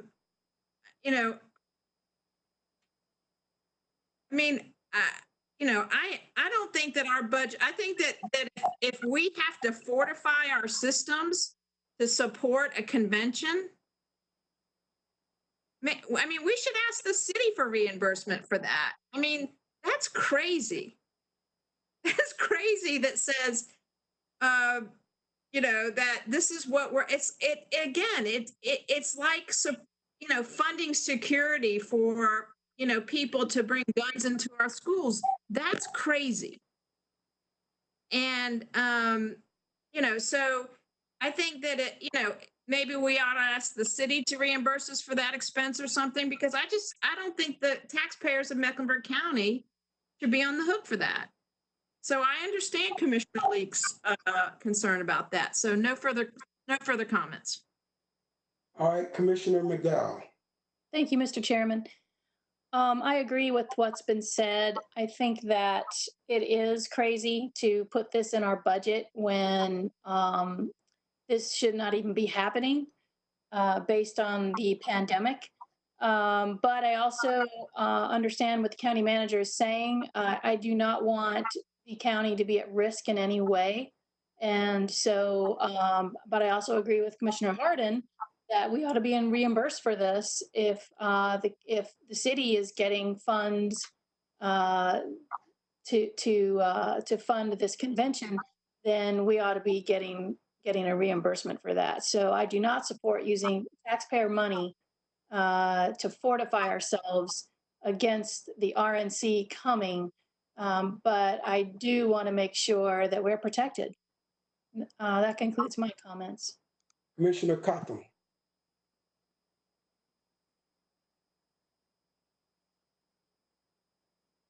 Commissioner Cotham. Thank you. I believe the utmost concern is protection of the county. And this is the world we live in. I mean, we were hacked a few years ago, and certainly we were all grateful Bank of America helped us so much. But I think we do not want to go through anything even close to what we went through a couple of years ago. And any kind of a security update will only help us, not just with this convention, but with other conventions, or just also any kind of a hack from another country. So I think this is just the world we live in, and just like our own personal equipment, we have to get it updated. And so I think this is just the cost of doing business. I don't have a problem with it. I think it benefits us and will protect us. And it isn't that much money, and the county we will benefit. I mean, and we have a lot of people that are, but I don't want to, I take that back. I mean, this is a city issue, and because they do tourism, we don't. They have a revenue stream for it. Their revenue stream has been depleted, and so the Tourism Association has struggled, and but this is in their wheelhouse. So I don't have any desire to get great updates on things. And I think that when that letter came out a few days ago, I did not think of it as anything from us. It was just from the county and the city, and just like they do other kinds of things together, whether it's stormwater or whatever. I think it was just they're doing their regular business, and the day-to-day operations that the manager handles. So I didn't think of it that way when I saw that letter. But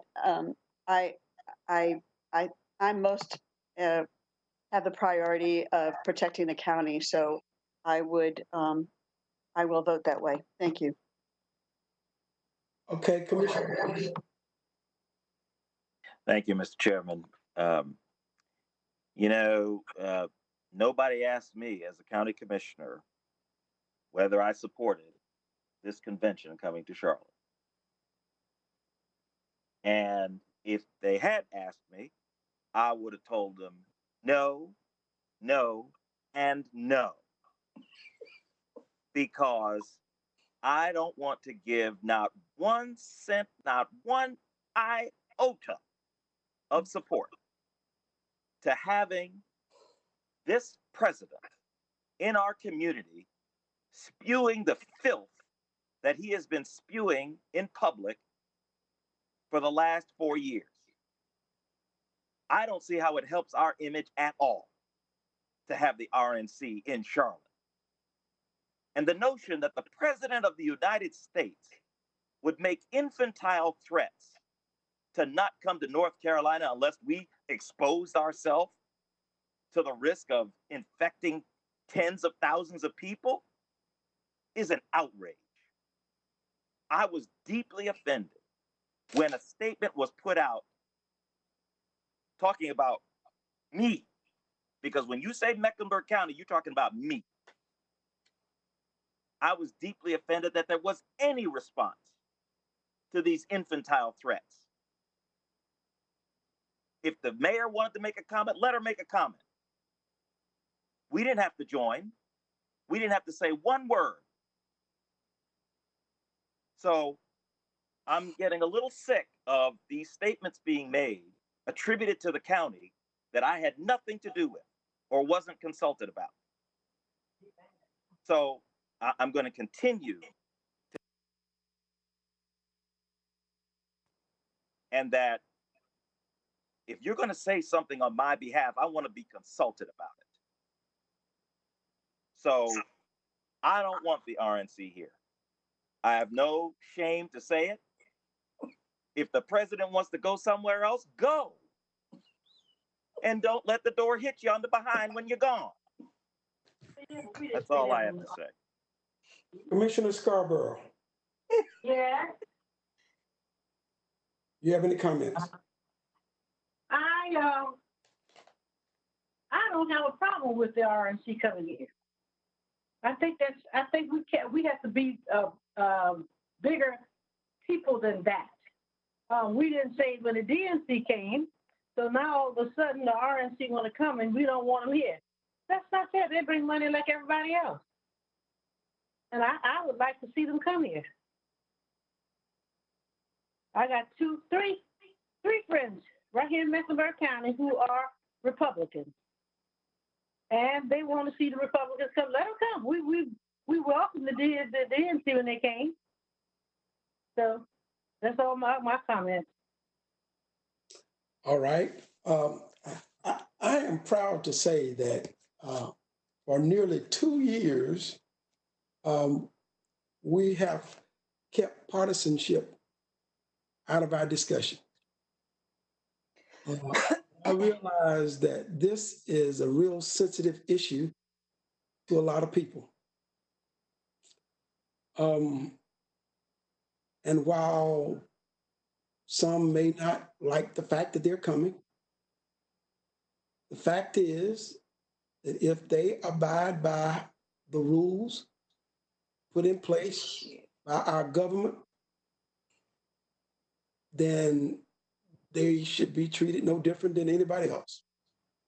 As Commissioner Scarborough said, we didn't have these conversations when the DNC came.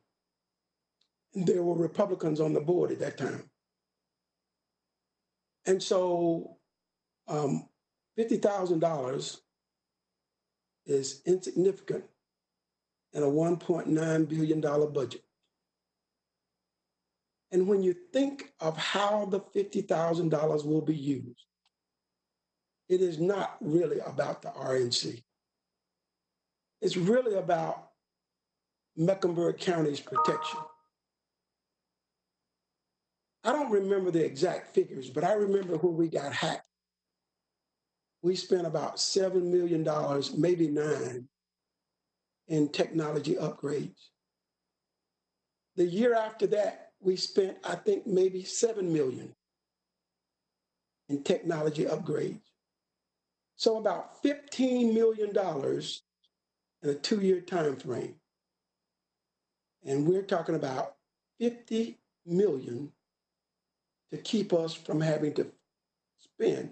50,000 to keep us from having to spend another 15 million. That for me is a no-brainer.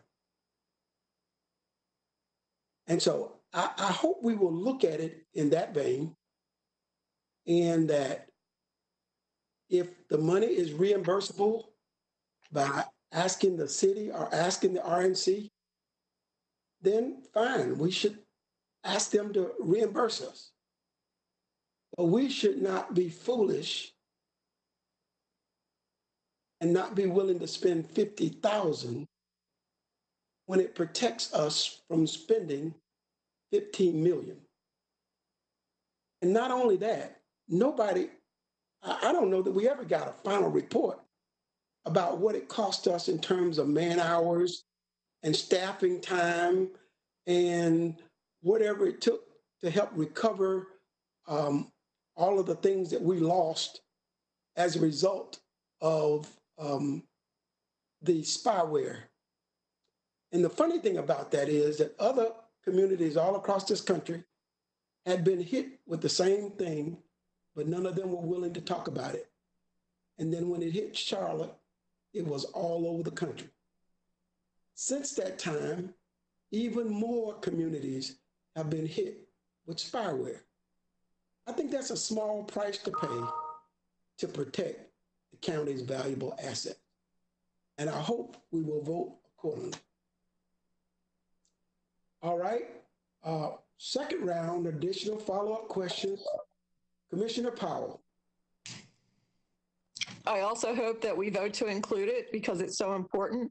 And I wanted to remind everyone that was in the meeting when we were going over things that we'd like to see the manager do last year. We unanimously asked for her to record all expenses related so that we could apply for reimbursement. And I'm sure that she has done a really good job of that. And I want our county to be protected. And I really don't want this to turn into some divisive problem. And that's all I have to say. Thank you. Commissioner Leek. Thank you. When some of us bring up issues, why does it have to be that the statement is that being divisive? We're just expressing, as you have, how you feel about it. So we have a right to express what we feel. I said what I had to say, not mad about it, but I'm concerned about it because of the behavior of the individual. And I still say, I don't want him here. And it's not about me being a Democrat or a Republican or whatever, but don't condemn me because of what I feel. And anything we do is political. Where we live, the water we drink, and what kind of education we get, everything we do is political. So please don't feel that those of us who speak about it has done a terrible thing to this community. All we're doing is lifting up what we feel and what people have said to us. Many people have said to me, call. So I'm saying what I felt and what my people have said to me also. So thank you for the opportunity. And I do believe I'm a free person in this community and been elected by District 2. Okay, Commissioner Jarrell. No comments, Mr. Chairman. Commissioner Harden. No comments. Commissioner Rodriguez McDowell. No further comments. Commissioner Cotham.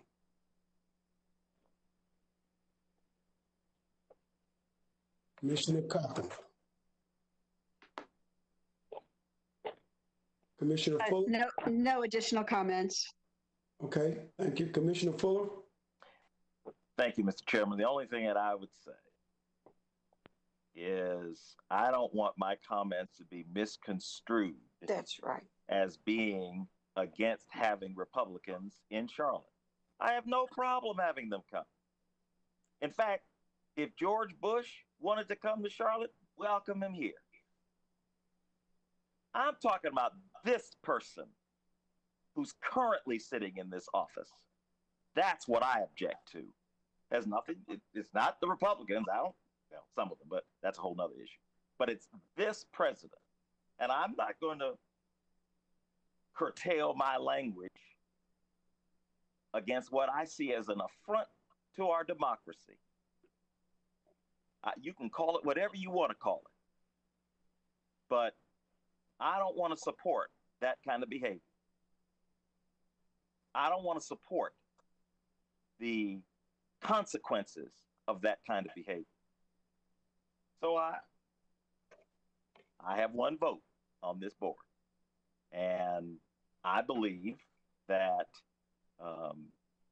we should not support them. So to make it easier for some, I'll make a motion. I move that we put the $50,000 in contingency because I don't think the convention should come here under this pandemic situation. I think it would be a public health threat to have the RNC here. Now, they come, fine. If he can work it out with our governor, who I believe is doing a great job, fine. So my motion would be to put the $50,000 in contingency. Second the motion. Okay, Commissioner Fuller, just so that I'm clear, we put the $50,000 in contingency, and if the funds are needed, then the board will vote to release them. Yes, to release and seek reimbursement for it. Okay, all right. So that takes us back to the top of the list. On the substitute motion, Commissioner Powell, comments relative to the substitute motion. No comments. Commissioner Leek. No comments, but I support the motion. Commissioner Harden. No comment. Commissioner Rodriguez McDowell. No comment, but you forgot Jarrell. Twice. 3 times. I had my glasses on. 3 times, Mr. Chairman. Oh man, that's a charm. No comments. All right, where are we now? Commissioner Cotham. Just a reminder that we're just voting to protect the county with this vote to protect our IT structure. That's my only comment. Okay, just want to make sure we're clear, Commissioner Cotham, that the motion is to put the funds in restricted contingency. That means they're not moved from the budget. They're just moved and set aside until there's a need for them because the maker of the motion is not certain that the convention is coming in the first place. I just want to make sure we're clear on that. Yes, I understand that. Okay, Commissioner Fuller. No further comment. Commissioner Scarborough. No further comments other than I have a friend who is a Republican who's looking forward to coming to Charlotte. So anyway, with that, that's all I have to say. Well, thank you for that. All right. Now this is the roll call vote. Whether or not to put the funds in restricted contingency, which is a substitute motion. Commissioner Powell. No. Commissioner Leek. Yes. Commissioner Jarrell. Yes. Commissioner Harden. Yes. Commissioner McDowell. Yes. Commissioner Cotham. Yes. Commissioner Fuller. Aye. Commissioner Scarborough. Yes. The chair votes aye. Madam Clerk. The motion is 8-1 in favor. Okay. All right. So now we're moving down. Once we get through this, we can end today. I shouldn't be saying stuff like that. It might be taken out of context. Okay, Commissioner Jarrell, your chance. Any additional items, recommendations for the budget? Thank you, Mr. Chairman. Can someone point out on staff to me where we were recommendations for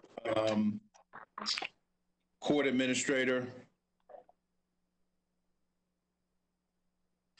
It was not in this budget. It was a part of the presentation from the court administrator. Right. And so is it, yeah, I mean, because I was having problems finding, I thought it would be a part of this, but it's not. Right. It's on page 16. Oh, so it is, what page is it on? 16. Thank you. So, Mr. Chairman, can you do me a favor? Do you mind coming back to me? Because I couldn't find this and I wanted to make sure that we were meeting the recommendations made by Mr. Carter. Okay, wait a minute. Let me find this. Oh, my glasses. It's on page 16.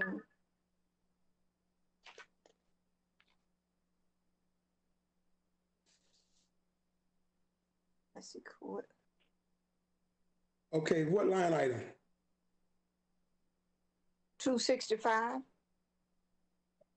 So we funded just a few items for them. We funded, Commissioner Dunlap, we funded just a couple things for them. We funded scanning for the Public Defender's Office, scanning of documents. We also funded the Larry King, raises for the Larry King House. And was that it? That's it. Those are the two items we funded for the court administrator. Madam Manager, what, can you give me the amount of their request? I don't have his proposal in front of me. What was the amount of his request and then the amount that was funded that encompassed those items you just discussed? I'm not sure I have that information with me. Yeah, but that's all. I don't have his presentation with me, so I don't know exactly the answer to that. All right. So Mr. Chairman, there are just two items. And again, I didn't see them in this presentation. I thought they were included in the overall budget for FY21. So, I wanted to look at register of deeds and administration of the courts, what they requested and what we funded. So I'd like some time, if it's possible, to go back and look at those. Okay, well, your time is until we end the meeting today, because the county manager is going to come back with a recommendation based on those things that we adopt. Okay, well, will you circle back to me, sir? Okay. Thank you. Commissioner Harden. Thank you, Chairman. I don't have any further items. I do want to say that I've been getting text messages from the school board members saying that they're going into closed session tonight, and then they go into open session at 6 o'clock, and they're worried about having a response to us by tomorrow. And so I just want to say that there probably needs to be some kind of discussion between the county manager and the superintendent. That they might need some time to give our request the fullest response that they could give. So I just with so thank you. I have a recommendation for that, but I was trying to get through this first because I figured that would be the concern. Thank you, Chairman, and I don't have any other budget items. All right, Commissioner McDowell.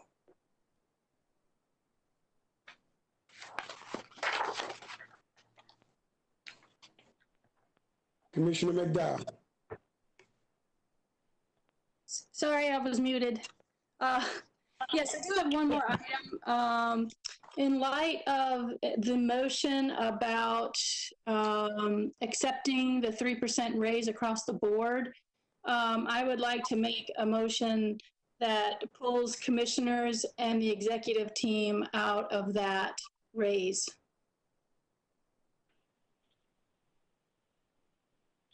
Okay, there's a motion on the floor. We'll go to Commissioner Powell for comments relative to that motion. I don't have any comments. Commissioner Leek? What was the motion, sir, if you could? To remove executive staff and commissioners from the 3%. For the county? Yeah. No comment. Commissioner Jarrell? No comments, Mr. Chairman. Commissioner Harden? No comment. Commissioner McDowell, oh, you just commented. Commissioner Copham. Well, I did not accept the raise last year, but I understand why Commissioner Rodriguez McDowell is suggesting this. So that's the only comment I have. All right, Commissioner Scarborough. The question, what's the question? I had another call. What's the question? The question is whether or not we should take commissioners and executive staff persons out of the 3% raise. No, I think we should stay in it. We'll be working hard enough. All right. We will be working hard enough. Why would we move out of it? All right. Second round of comments. Wait, Mr. Chairman, you forgot me this time. I feel like I've been honored now. All right, Commissioner Fuller, you're on the list. I don't have any questions. Thank you. All right, I got my glasses on now. All right.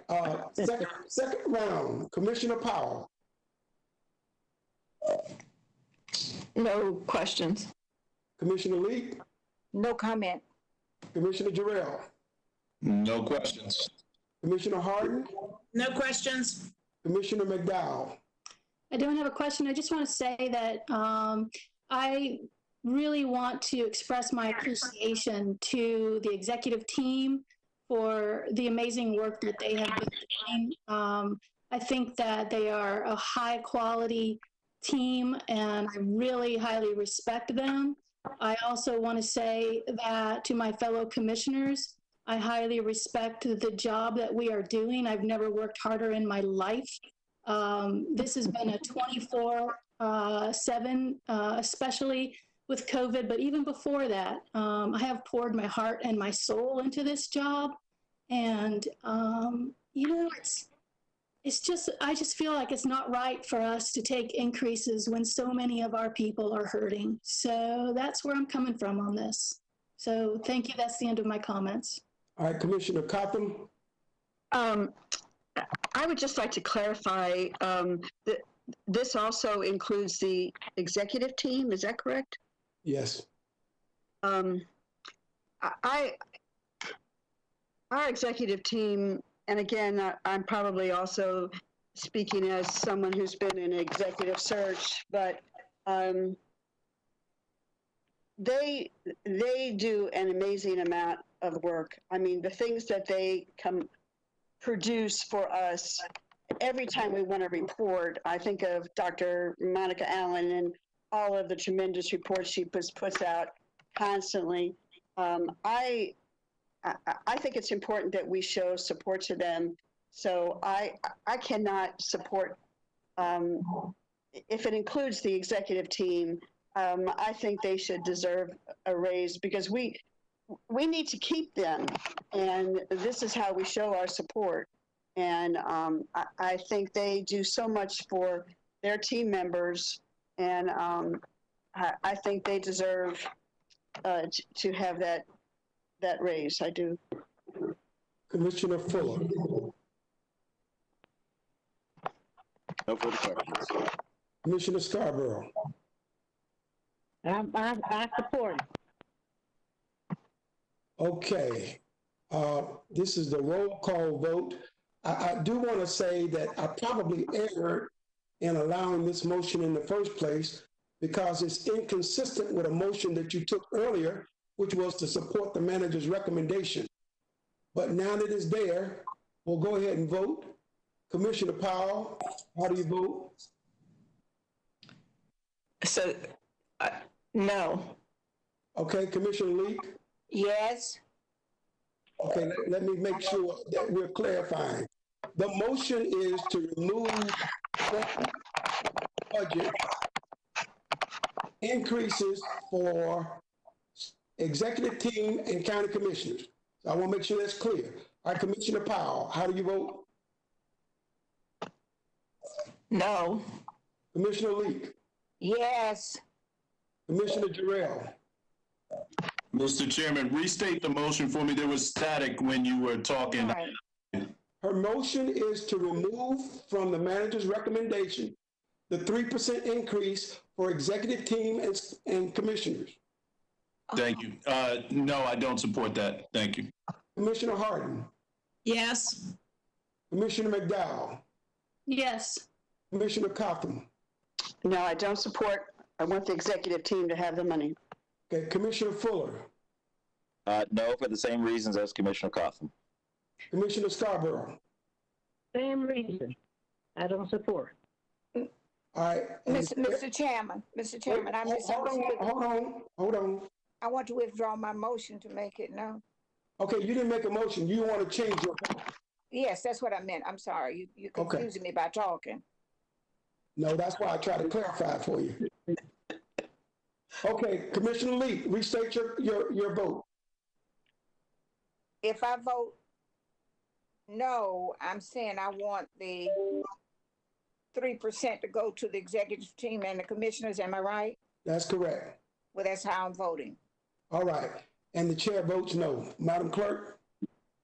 The motion failed 2-7. All right. Moving on. And let me just stop right here and share, because it's 5 o'clock. But let me tell you what I'm trying to accomplish. I want to get all of this stuff and then delay the time that we start in the morning so that staff will have an opportunity to review this, because it's the end of their day as well, and to communicate with students so that they will have an opportunity to respond.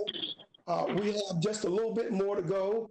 Our meeting tomorrow afternoon starts at 2, so we should be able to get through the rest of this within 2 hours. So I'm hoping that we will recess after this meeting until 10 o'clock tomorrow morning and finish our issues before we get to the 2 o'clock meeting with in Libyan. So I want you to know what I'm trying to do.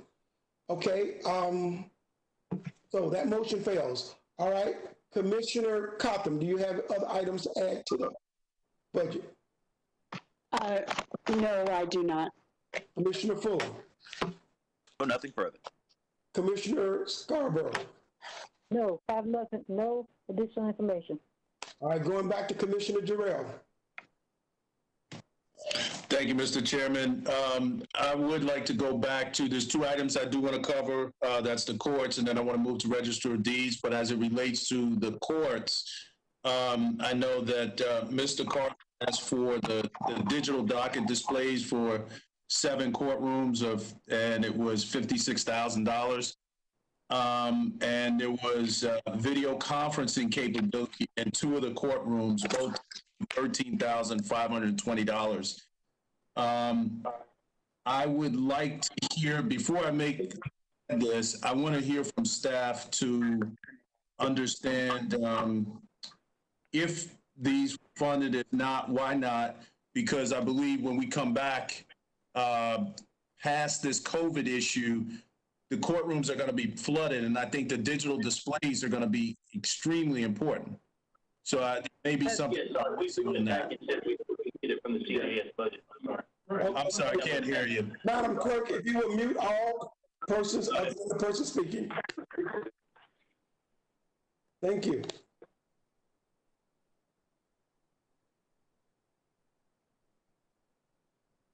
Criminal justice.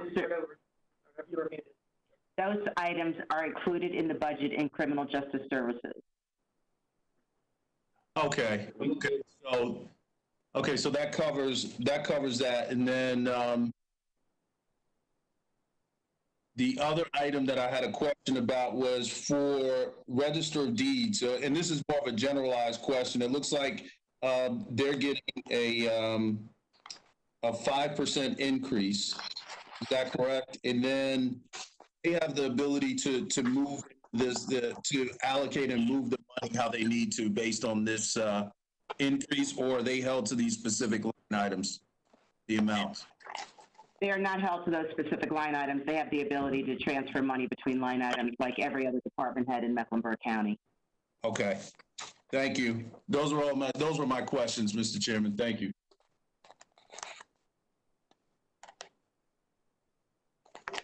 You're on mute.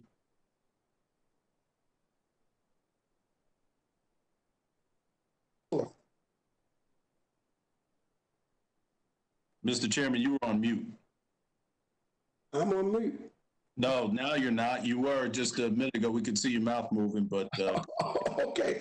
All right, Commissioner Fuller, you had a motion to make. Oh, yes, thank you. Actually, it was just getting back to the motions I made this morning.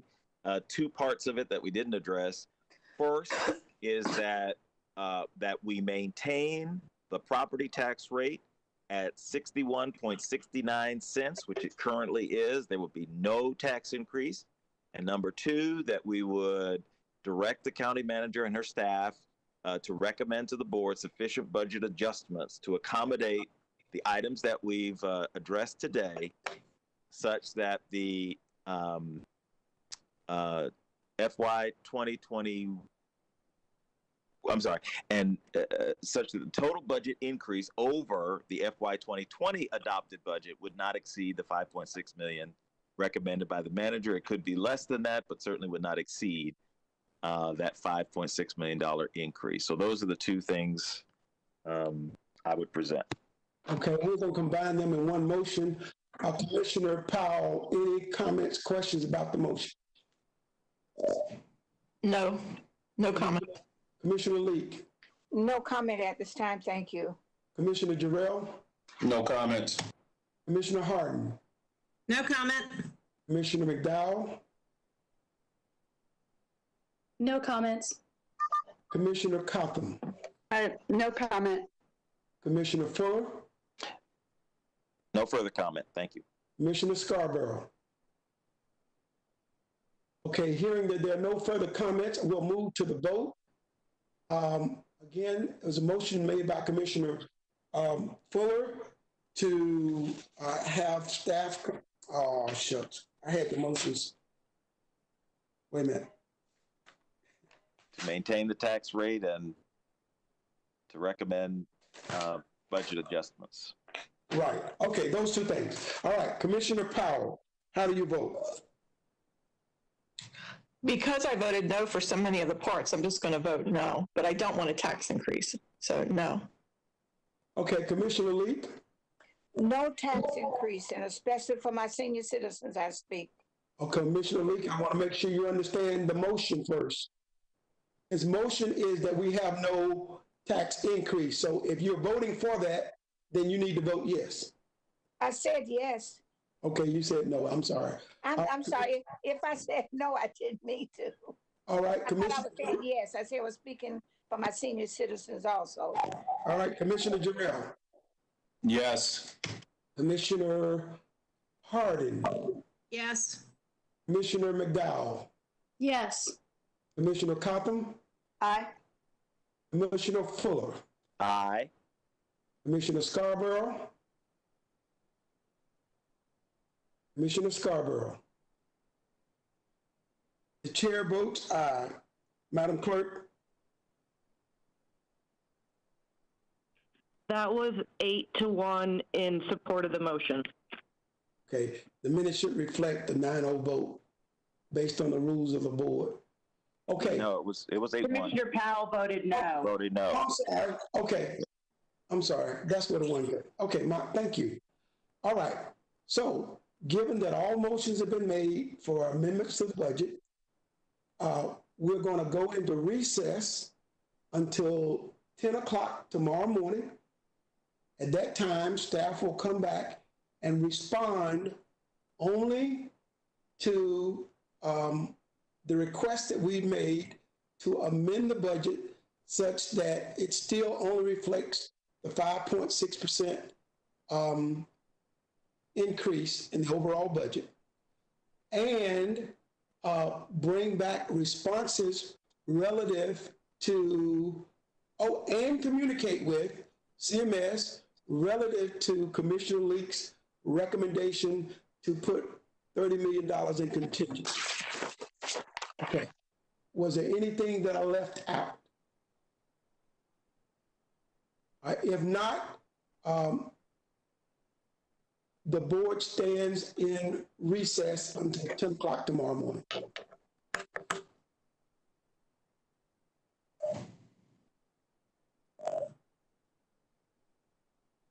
So we can have lunch now? Yeah. Yeah, we can eat now. This is the longest meeting of my life.